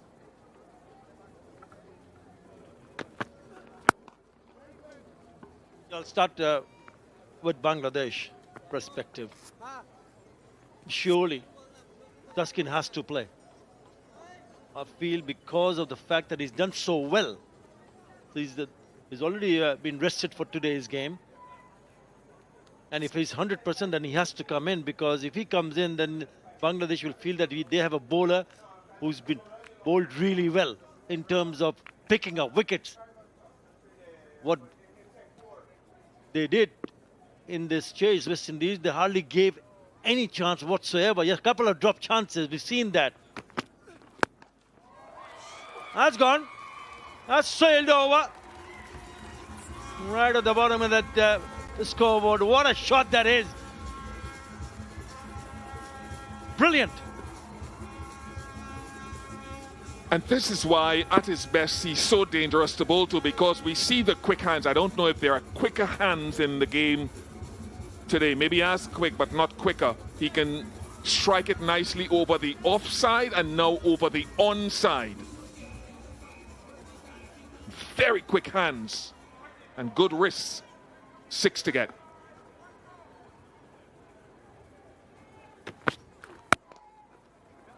You playing Hassan as well? Hassan Mahmood?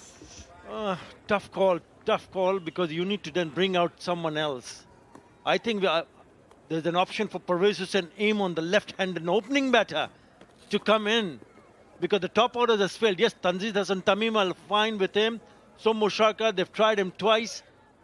Why not give an opportunity to Pervez Hussain Imon, the left-hander? He's an explosive player.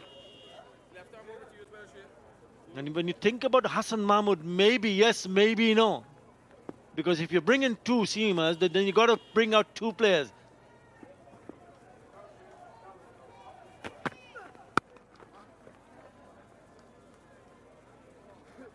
Interesting selection calls. They have the Champions Trophy Bangladesh to look forward to, so they need to be keeping guys in touch and in form. But West Indies, 4 runs to win. Jediah Blades, I think, he's coming a little bit earlier into the setup. I like him. I've called for him. I think he's one for the future. Whether he's ready now, only time will tell. It's a good left-handed option. But Amir Django is the one. Drafted Jediah Blades, young academy man.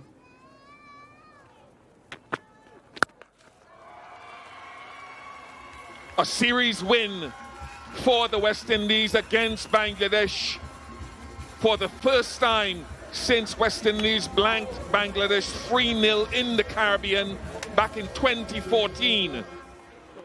It's been a long time in coming, but they've won this series off the back of some clinical bowling today and clinical batting. No Alzari Joseph, no problem. Jaden Seals has stepped up.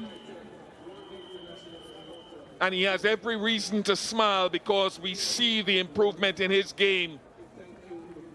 And the little sputtering of fans here have lifted the West Indies to a win by 7 wickets in this second CG United ODI against Bangladesh. Series clinched.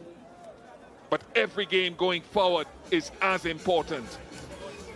Yeah, I completely agree with you. Just going back to the selection for the West Indies, now since they have got the series in the bag, not a bad idea, not a bad option to try to look at different players available in the squad. Comprehensive win. Convincing win. So congratulations to West Indies. Finally, picking up the second and also the series. Still, they will have to play one more match in this series. Bangladesh will be hoping they put a better fist of things in the third one-day international. They'll be disappointed, but it has been a one-sided affair in this series, especially this second one-day international. Jaden Seals was simply unplayable, picking up a 4 and setting the tone for that low total to be chased in 36.5 overs, 13.1 overs remaining. What a show from West Indies. Mahmudullah Riyad was brilliant. Had support from others. He got the support, laid down the order from Tanzim Hassan Saqib. He would have hoped there was someone else from the top order to bat with him for a certain period of time.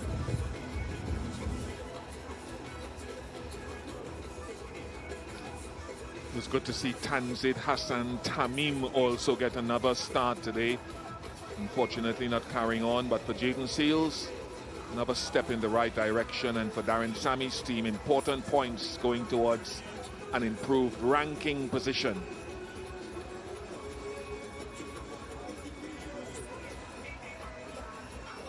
Floyd Reefer will be happy to see some of his batting charges. Evan Lewis continue good form, Brandon King continue good form, Shea Hope there to finish the game with Rutherford.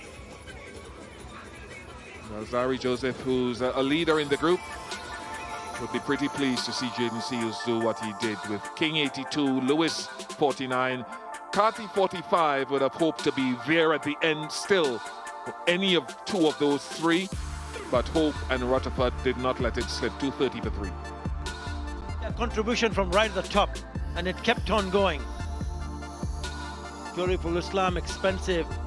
Tanzim Hassan Saqib, expensive. Mehidy Miraj just bowled 5 over for 24. Wicket takers, Naid bowled a scorching yorker. You see the back of Brandon King, 1 for 36. Rishad, expensive, 1 for 53. Afif also among the wickets. So confirmation that the West Indies have taken the second CG United ODI by 7 wickets after Bangladesh were bowled out for 227. West Indies 230 for 3.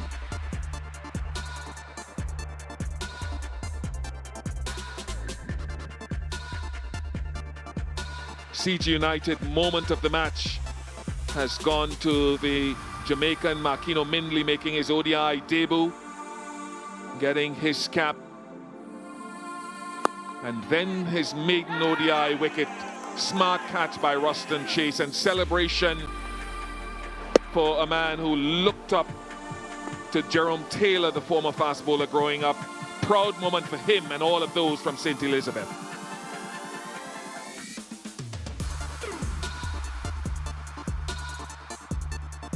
So the Test Series shared 1 apiece, and West Indies breaking that 11-match streak of losses to Bangladesh in winning that first ODI, and compounding it now by winning the second with 1 to go here in St. Kitts in a couple of days, and then the 3 T20 internationals.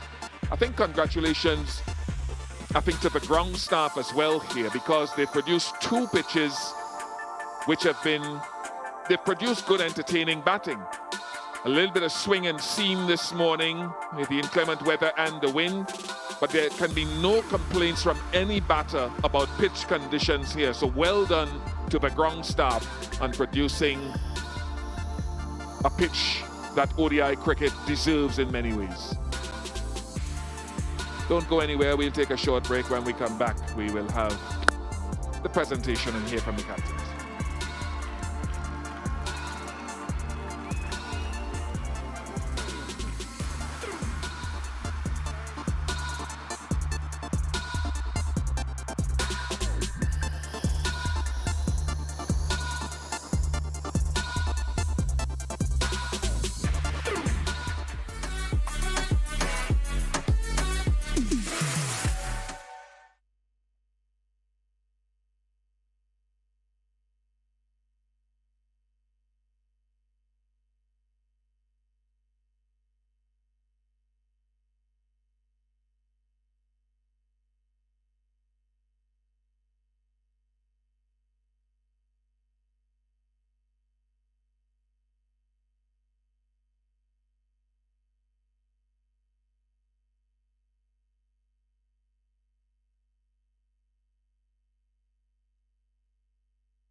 We just witnessed a comprehensive win by the West Indies in this second one-day international to take a 2-0 and unassailable lead in the series.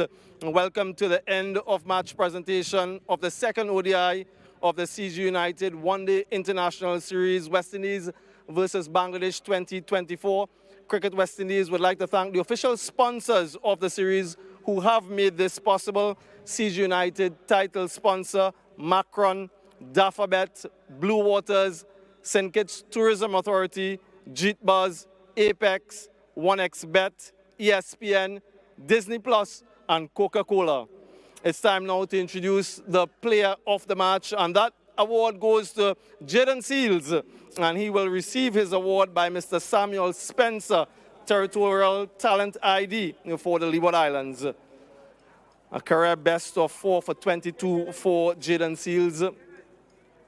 Thank you very much, Mr. Spencer. And Jaden, if I can just have a quick chat with you.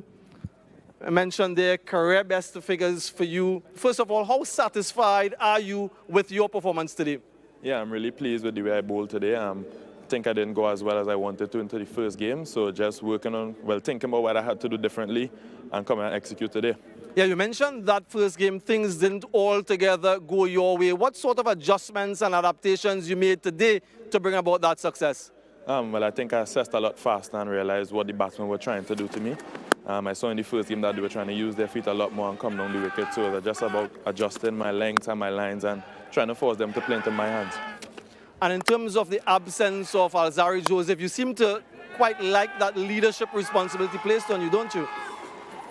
I wouldn't say yes. I just know that I had a bigger role to play today, and I just wanted to stand up and put my hand up for the team, and thankfully it paid off today. What are your thought process with that new ball in hand when you come up against an opposition batting lineup? Our plan in the power play is always to get wickets with the new ball. I don't go searching necessarily, but just bowling good areas and make any batsman make a mistake and bowl good areas all the time. And someone who made his debut today, Makino Minley, might have asked you for some advice, some encouragement. What were your thoughts and discussions with him? Just to force the batsmen to get to play the balls down the ground, because we know the Bangladesh batsmen are not as strong down that region. So just trying to bowl that good length and force them to make the mistake, and we saw that it worked for him today in the end. Congratulations, Jaden. Career best for you. All the very best, and all the best in the remaining match as well. Thank you. And there you have it, folks. Jaden Seals, player of the match in the second CG United ODI. I'll ask the captain of Bangladesh, Mehidy Hassan Miraz, to just join me here for a quick chat. First of all, commiserations, Mehidy, on the result. How will you reflect and assess your team's performance today? I think we started definitely we didn't bat well in the middle over. Like we didn't got partnership or back-to-back wicket. That's the problems for our team. And definitely Mahmudullah and Sakib, they played really well and the end. So I think it was our mistake. 4 wickets in the first 11 overs. You're always on the back foot from that position. What would be your discussions then with the batting group as you head into that third ODI? I think, yeah, they bowl really well. Especially it goes to credit like Seals. They bowl first few overs. We didn't get run and just we maybe 20 runs, 4 wicket loss. So that's the problem for our teams. But we still, that moment, we believe that we can come back and play well. I think it's not enough score 228. It's not enough score. Is that kind of wicket. So definitely 300 plus. It could be better score in type of wicket. And with that on the par score, you really can't fault your bowlers for their efforts in trying to defend that, can you? I think we bowl really well in first 10 overs, especially our bowler, pace bowler, Rana bowl well. And I think we could some better some area. I think it's not like, it's kind of wicket always hard for bowlers, 228 total. So we cannot depend on. Yeah, 1 game left, Mehidy. I want to wish you all the best in that final ODI. Yeah, definitely. Thank you very much. Mehidy Hassan Miraz, captain of Bangladesh. I'll ask Shea Hope now to come to chat with me. Shea, a little smile on your face. Another victory for you. Series win. How pleased are you with the efforts today? Yeah, very pleased. We asked the guys to turn around in the power play with the ball, and they did just that. We understand how important it is to get wickets early in the power play, and it's great to see Jaden really turn things around today, and great start.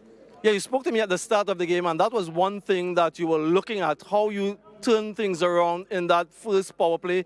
4 wickets in the first 11 overs. I thought the lines and the lengths were immaculate. You must have been pleased with that. Yeah, for sure, definitely. Like, we always analyze our game, especially after the last one, whether we win or lose. And it's great to see the guys can come back and bounce back the way they did. I'm not asking too much of them, but obviously just slight improvements every single time. And it's great to see that we just keep ticking boxes every day, and we just got to keep improving as a team.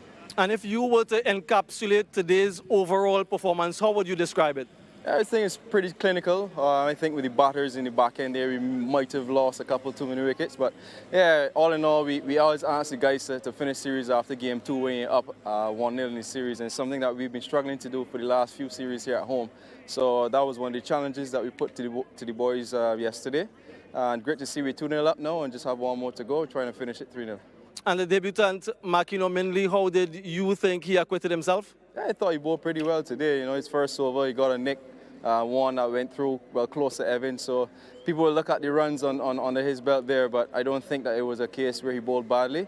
Great to see him out there playing international cricket now. He's been bowling well for a long time in first class in domestic cricket. So he got his first wicket as well today, so I'm very happy to see him out there on the park, and I hope he can continue growing. I know you are not one who looks at the result, but rather the process, but 3-0 is on the cards. Is that something you're looking forward to? Yeah, for sure. Every single game is important. We're trying to climb the ladder. We're trying to get points so we can get that automatic qualification for the next World Cup. So every game is critical, and the guys understand that. Congratulations, Shay. You can give us a smile now. Well done. Thanks, bro. It's a lovely background and a lovely foreground for West Indian fans, because Bangladesh were put into bat by the West Indian captain Shea Hope after he won the toss. Bangladesh bowled out for 227. Mahmudullah in the runs again here at Warner Park, and Seals with his best ODI figures. And in the chase, half century for King, 49 for Lewis and 45 for Carty was enough. And the West Indies winning by 7 wickets, lead the 3-match ODI series 2-0. Don't go anywhere, because after a short break, we'll be back here at Warner Park with the West Indies batting coach in tow with Nikhil and company to discuss and describe what we saw. This background is brilliant. Soak it in for a moment. Back shortly.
A dominant win in this CG United second one international. The West Indies win their first bilateral ODI series against Bangladesh for the first time in a decade, chasing 227 successfully thanks to 82 from Brandon King. All set up though by Jaden Seals, who was player of the match with his 4 for 22. And to reflect and discuss what was an excellent victory for the Windies, we've got Sir Curtly Ambrose, two men who have actually worked a lot together in the past. Floyd Reefer, batting coach of the West Indies. Floyd, thanks so much for joining us after the day's play. Sir Curtly, if it's okay with you, can I start with the batting coach? I just want to find out from you, Floyd, what stood out to you about these two games and obviously a very important series win? Yes, it's an important series win for us. Before the series started, we set our goals in terms of where we want to be at the end of the series. Obviously, we sit in number 10, but from last year, when we started in 2023, we were like 15 to 17 points behind everybody. So at the end of the series, we should cut that lead down to at least 2 points behind the number 9. So this series was important for us. And in the batting perspective, I think that the guys played really well. Obviously, we had some targets in terms of our batting. When we first started again, our middle over batting was a challenge for us, and this is something that we worked on throughout the last year, and to see it come to fruition now in terms of where we are now, is very good for us. Yeah, we'll get to that. So Curtly, I want to tap into your forte a bit. Today's win was set up by Jaden Seals. What did you see that really jumped out at you? The consistency in the areas that he bowled.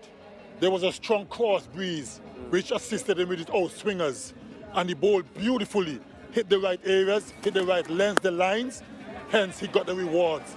I mean, he really bowled well. Bangladesh never got into any rhythm or any stride, hence that small total.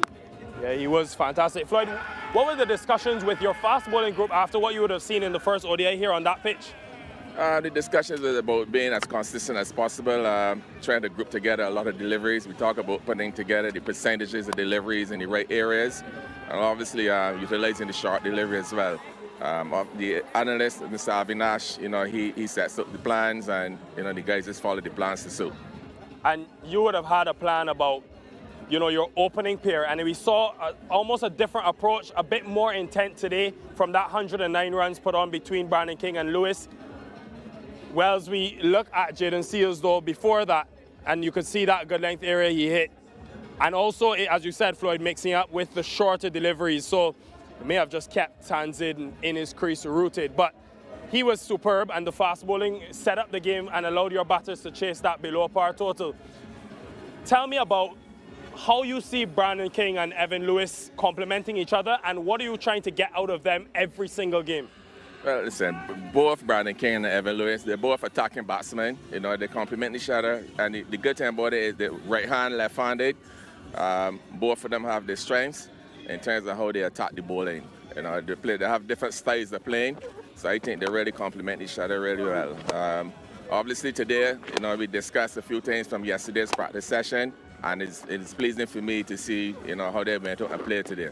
So Curtly, what could be some of the difficulties in seeing the way both of them set up? As a bowler, what are some of the difficulties in bowling to that pair?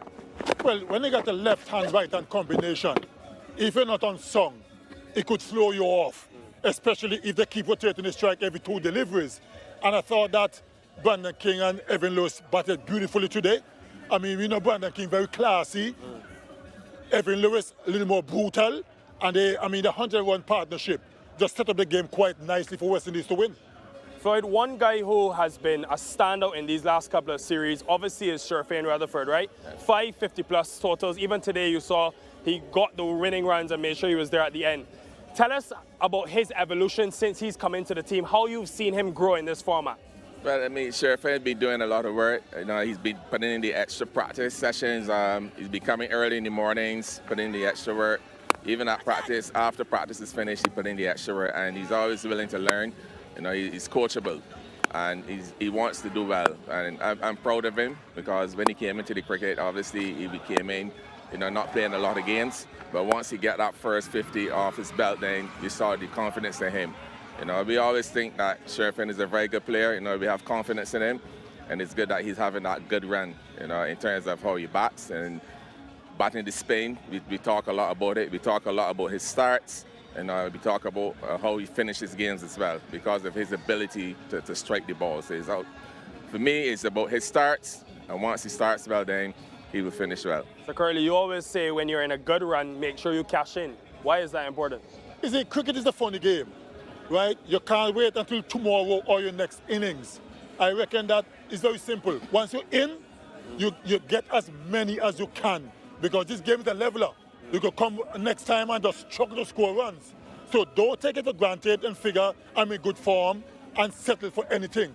Get as much as you can. As I say, cash in.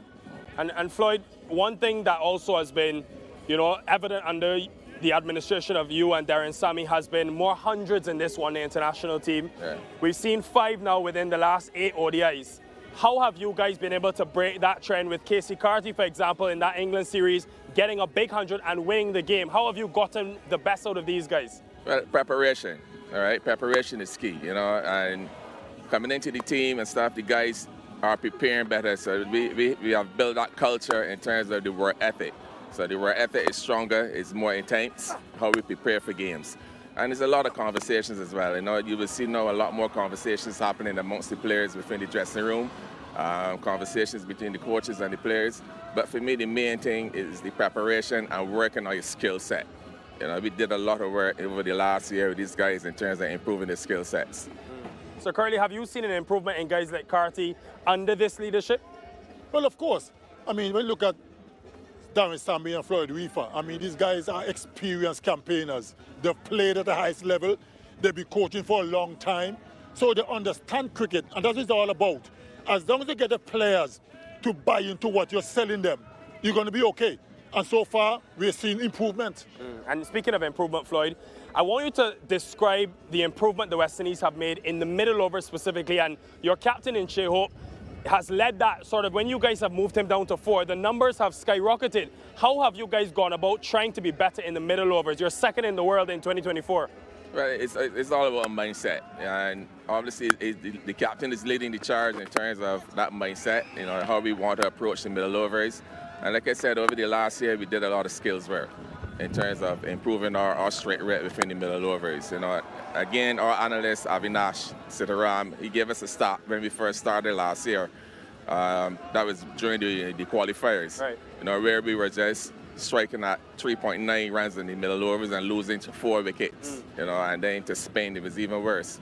So that is something that we really focus on in terms of that, or between over 11 and 40, because obviously our starts were always pretty good. Our finishing is pretty good, but once we lose wickets in the middle, we can't finish as strong as we want to finish. So we put a lot of emphasis on our rotation of strike, boundary options, and having that positive mindset, to put bowlers under more pressure. And what pressure is that for a bowler, Sir Curtly, when you have a guy who like Shea Hope, who's able to find the boundary but also get off strike quickly? It's always difficult for any bowler, because if a bowler bowls a bad delivery and you get hit for a boundary, you can make an adjustment. But when you bowl good deliveries, we expect to maybe not take a wicket, but bowl a dot ball. And batters still get it in the gap for 1s or 2s. Immediately you're under pressure. Right. So if your good balls are going for runs, then what are you going to do? Right. So that is exactly what we're seeing. And Floyd, obviously the batting is quite set, but you still want to have a system where you're feeding talent into the team. We've seen Amir Jangu come in, for example. Ali Athanaze came back as a replacement for Hetmeyer. Justin Graves has now come in.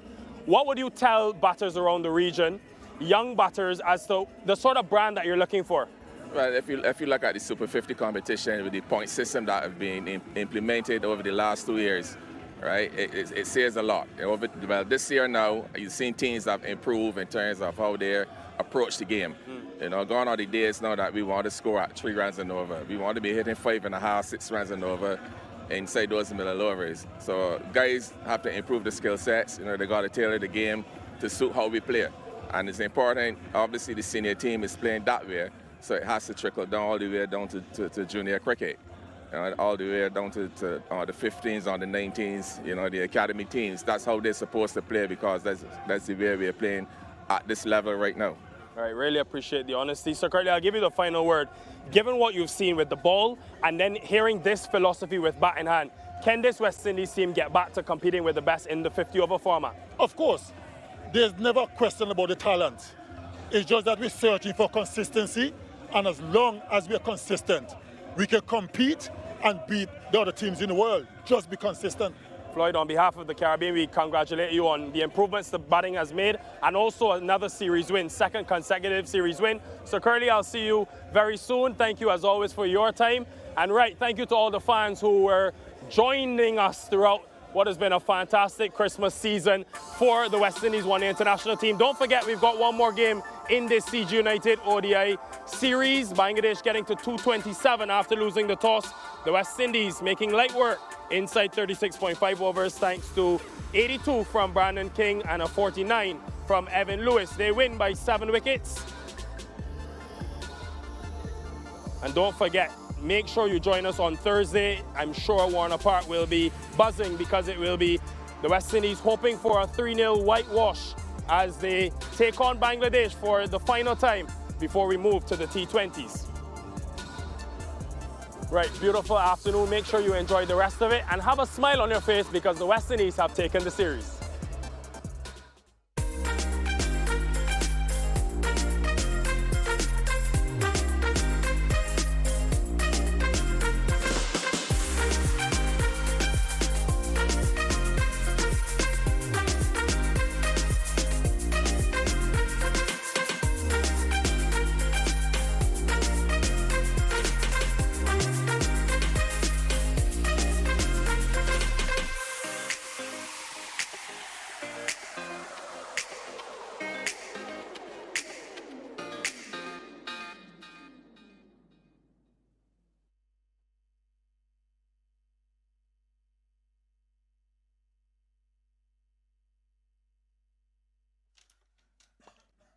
One, two, three, 1, 2, 3, 1, 2, 3.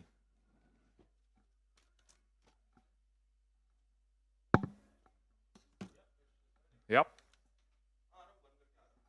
That is unbelievable. Dominance continues in the Caribbean. Welcome to the highlights of the CG United second ODI between Bangladesh and the West Indies, starting off with a couple of lusty sixes from Tanzid Hassan. And then the wicket of Sumusaka and Litton Das in quick succession, followed by Captain Mehidy and Tanzid himself. A couple of nice shots from Afif Hussain, but in trying to rush things along, he perished to the bowling of Gudakesh Moti. And then Zakir Ali fell not too long after that.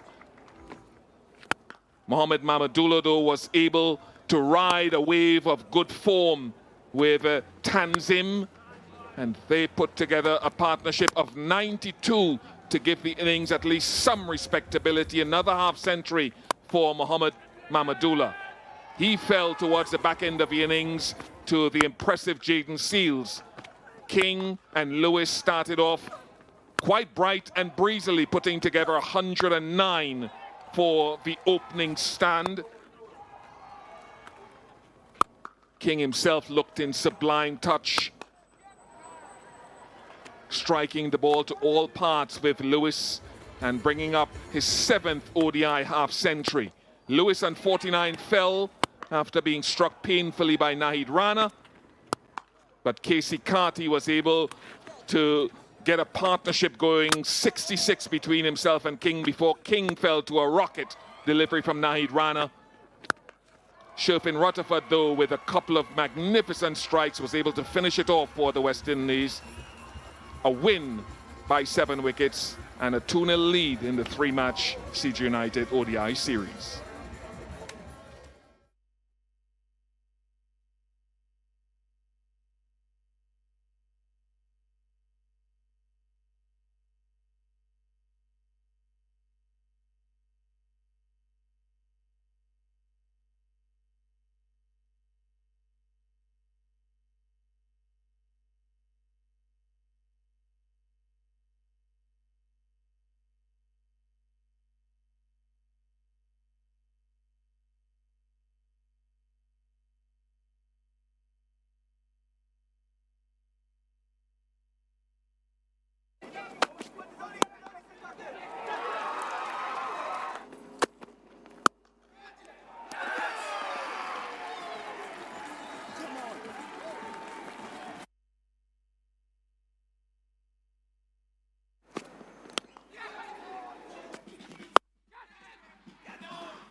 Come on!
Going Mota.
Keep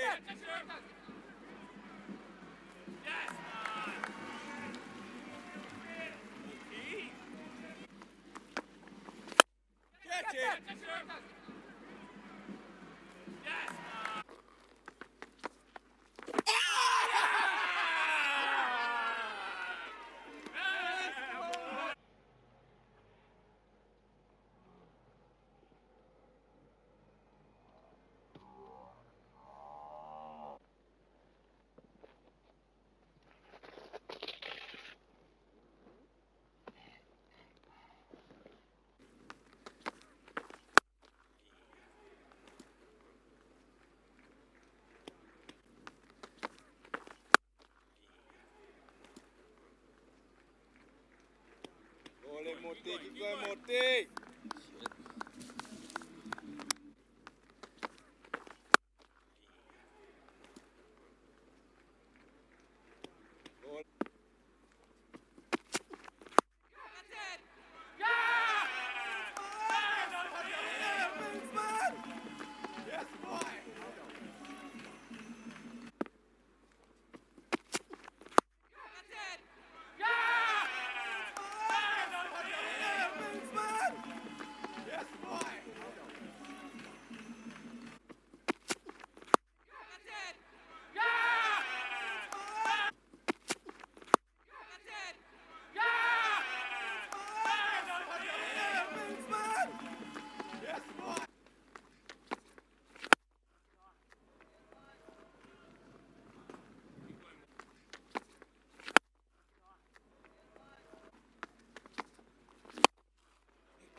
Catch it, man!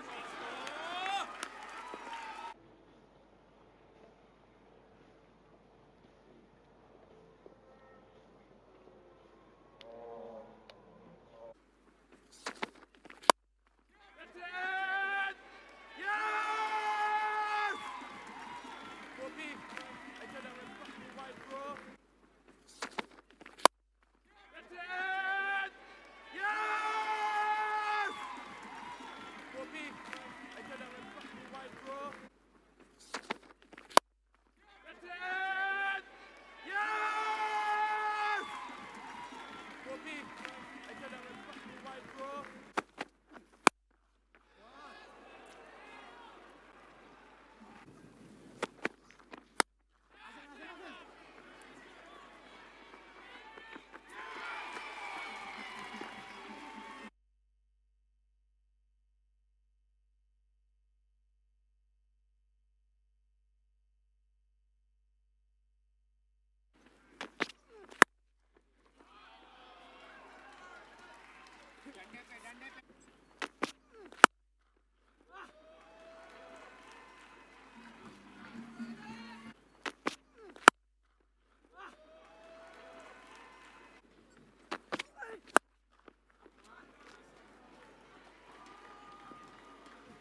Shotgun!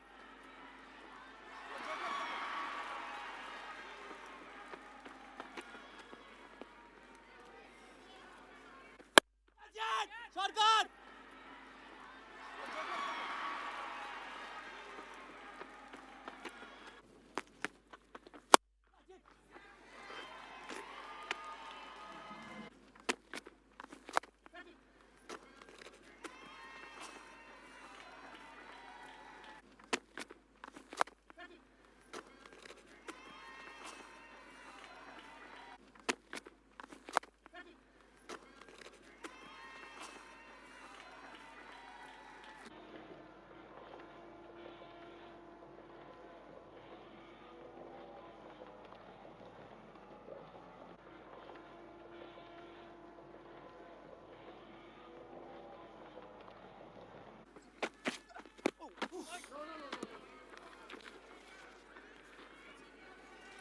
Get ball.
continues in the Caribbean.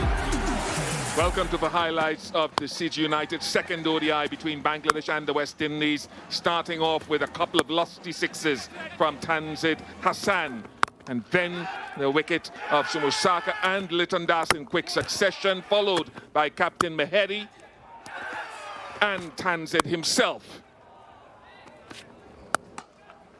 A couple of nice shots from Afif Hussain, but in trying to rush things along, he perished to the bowling of Gudakesh Moti.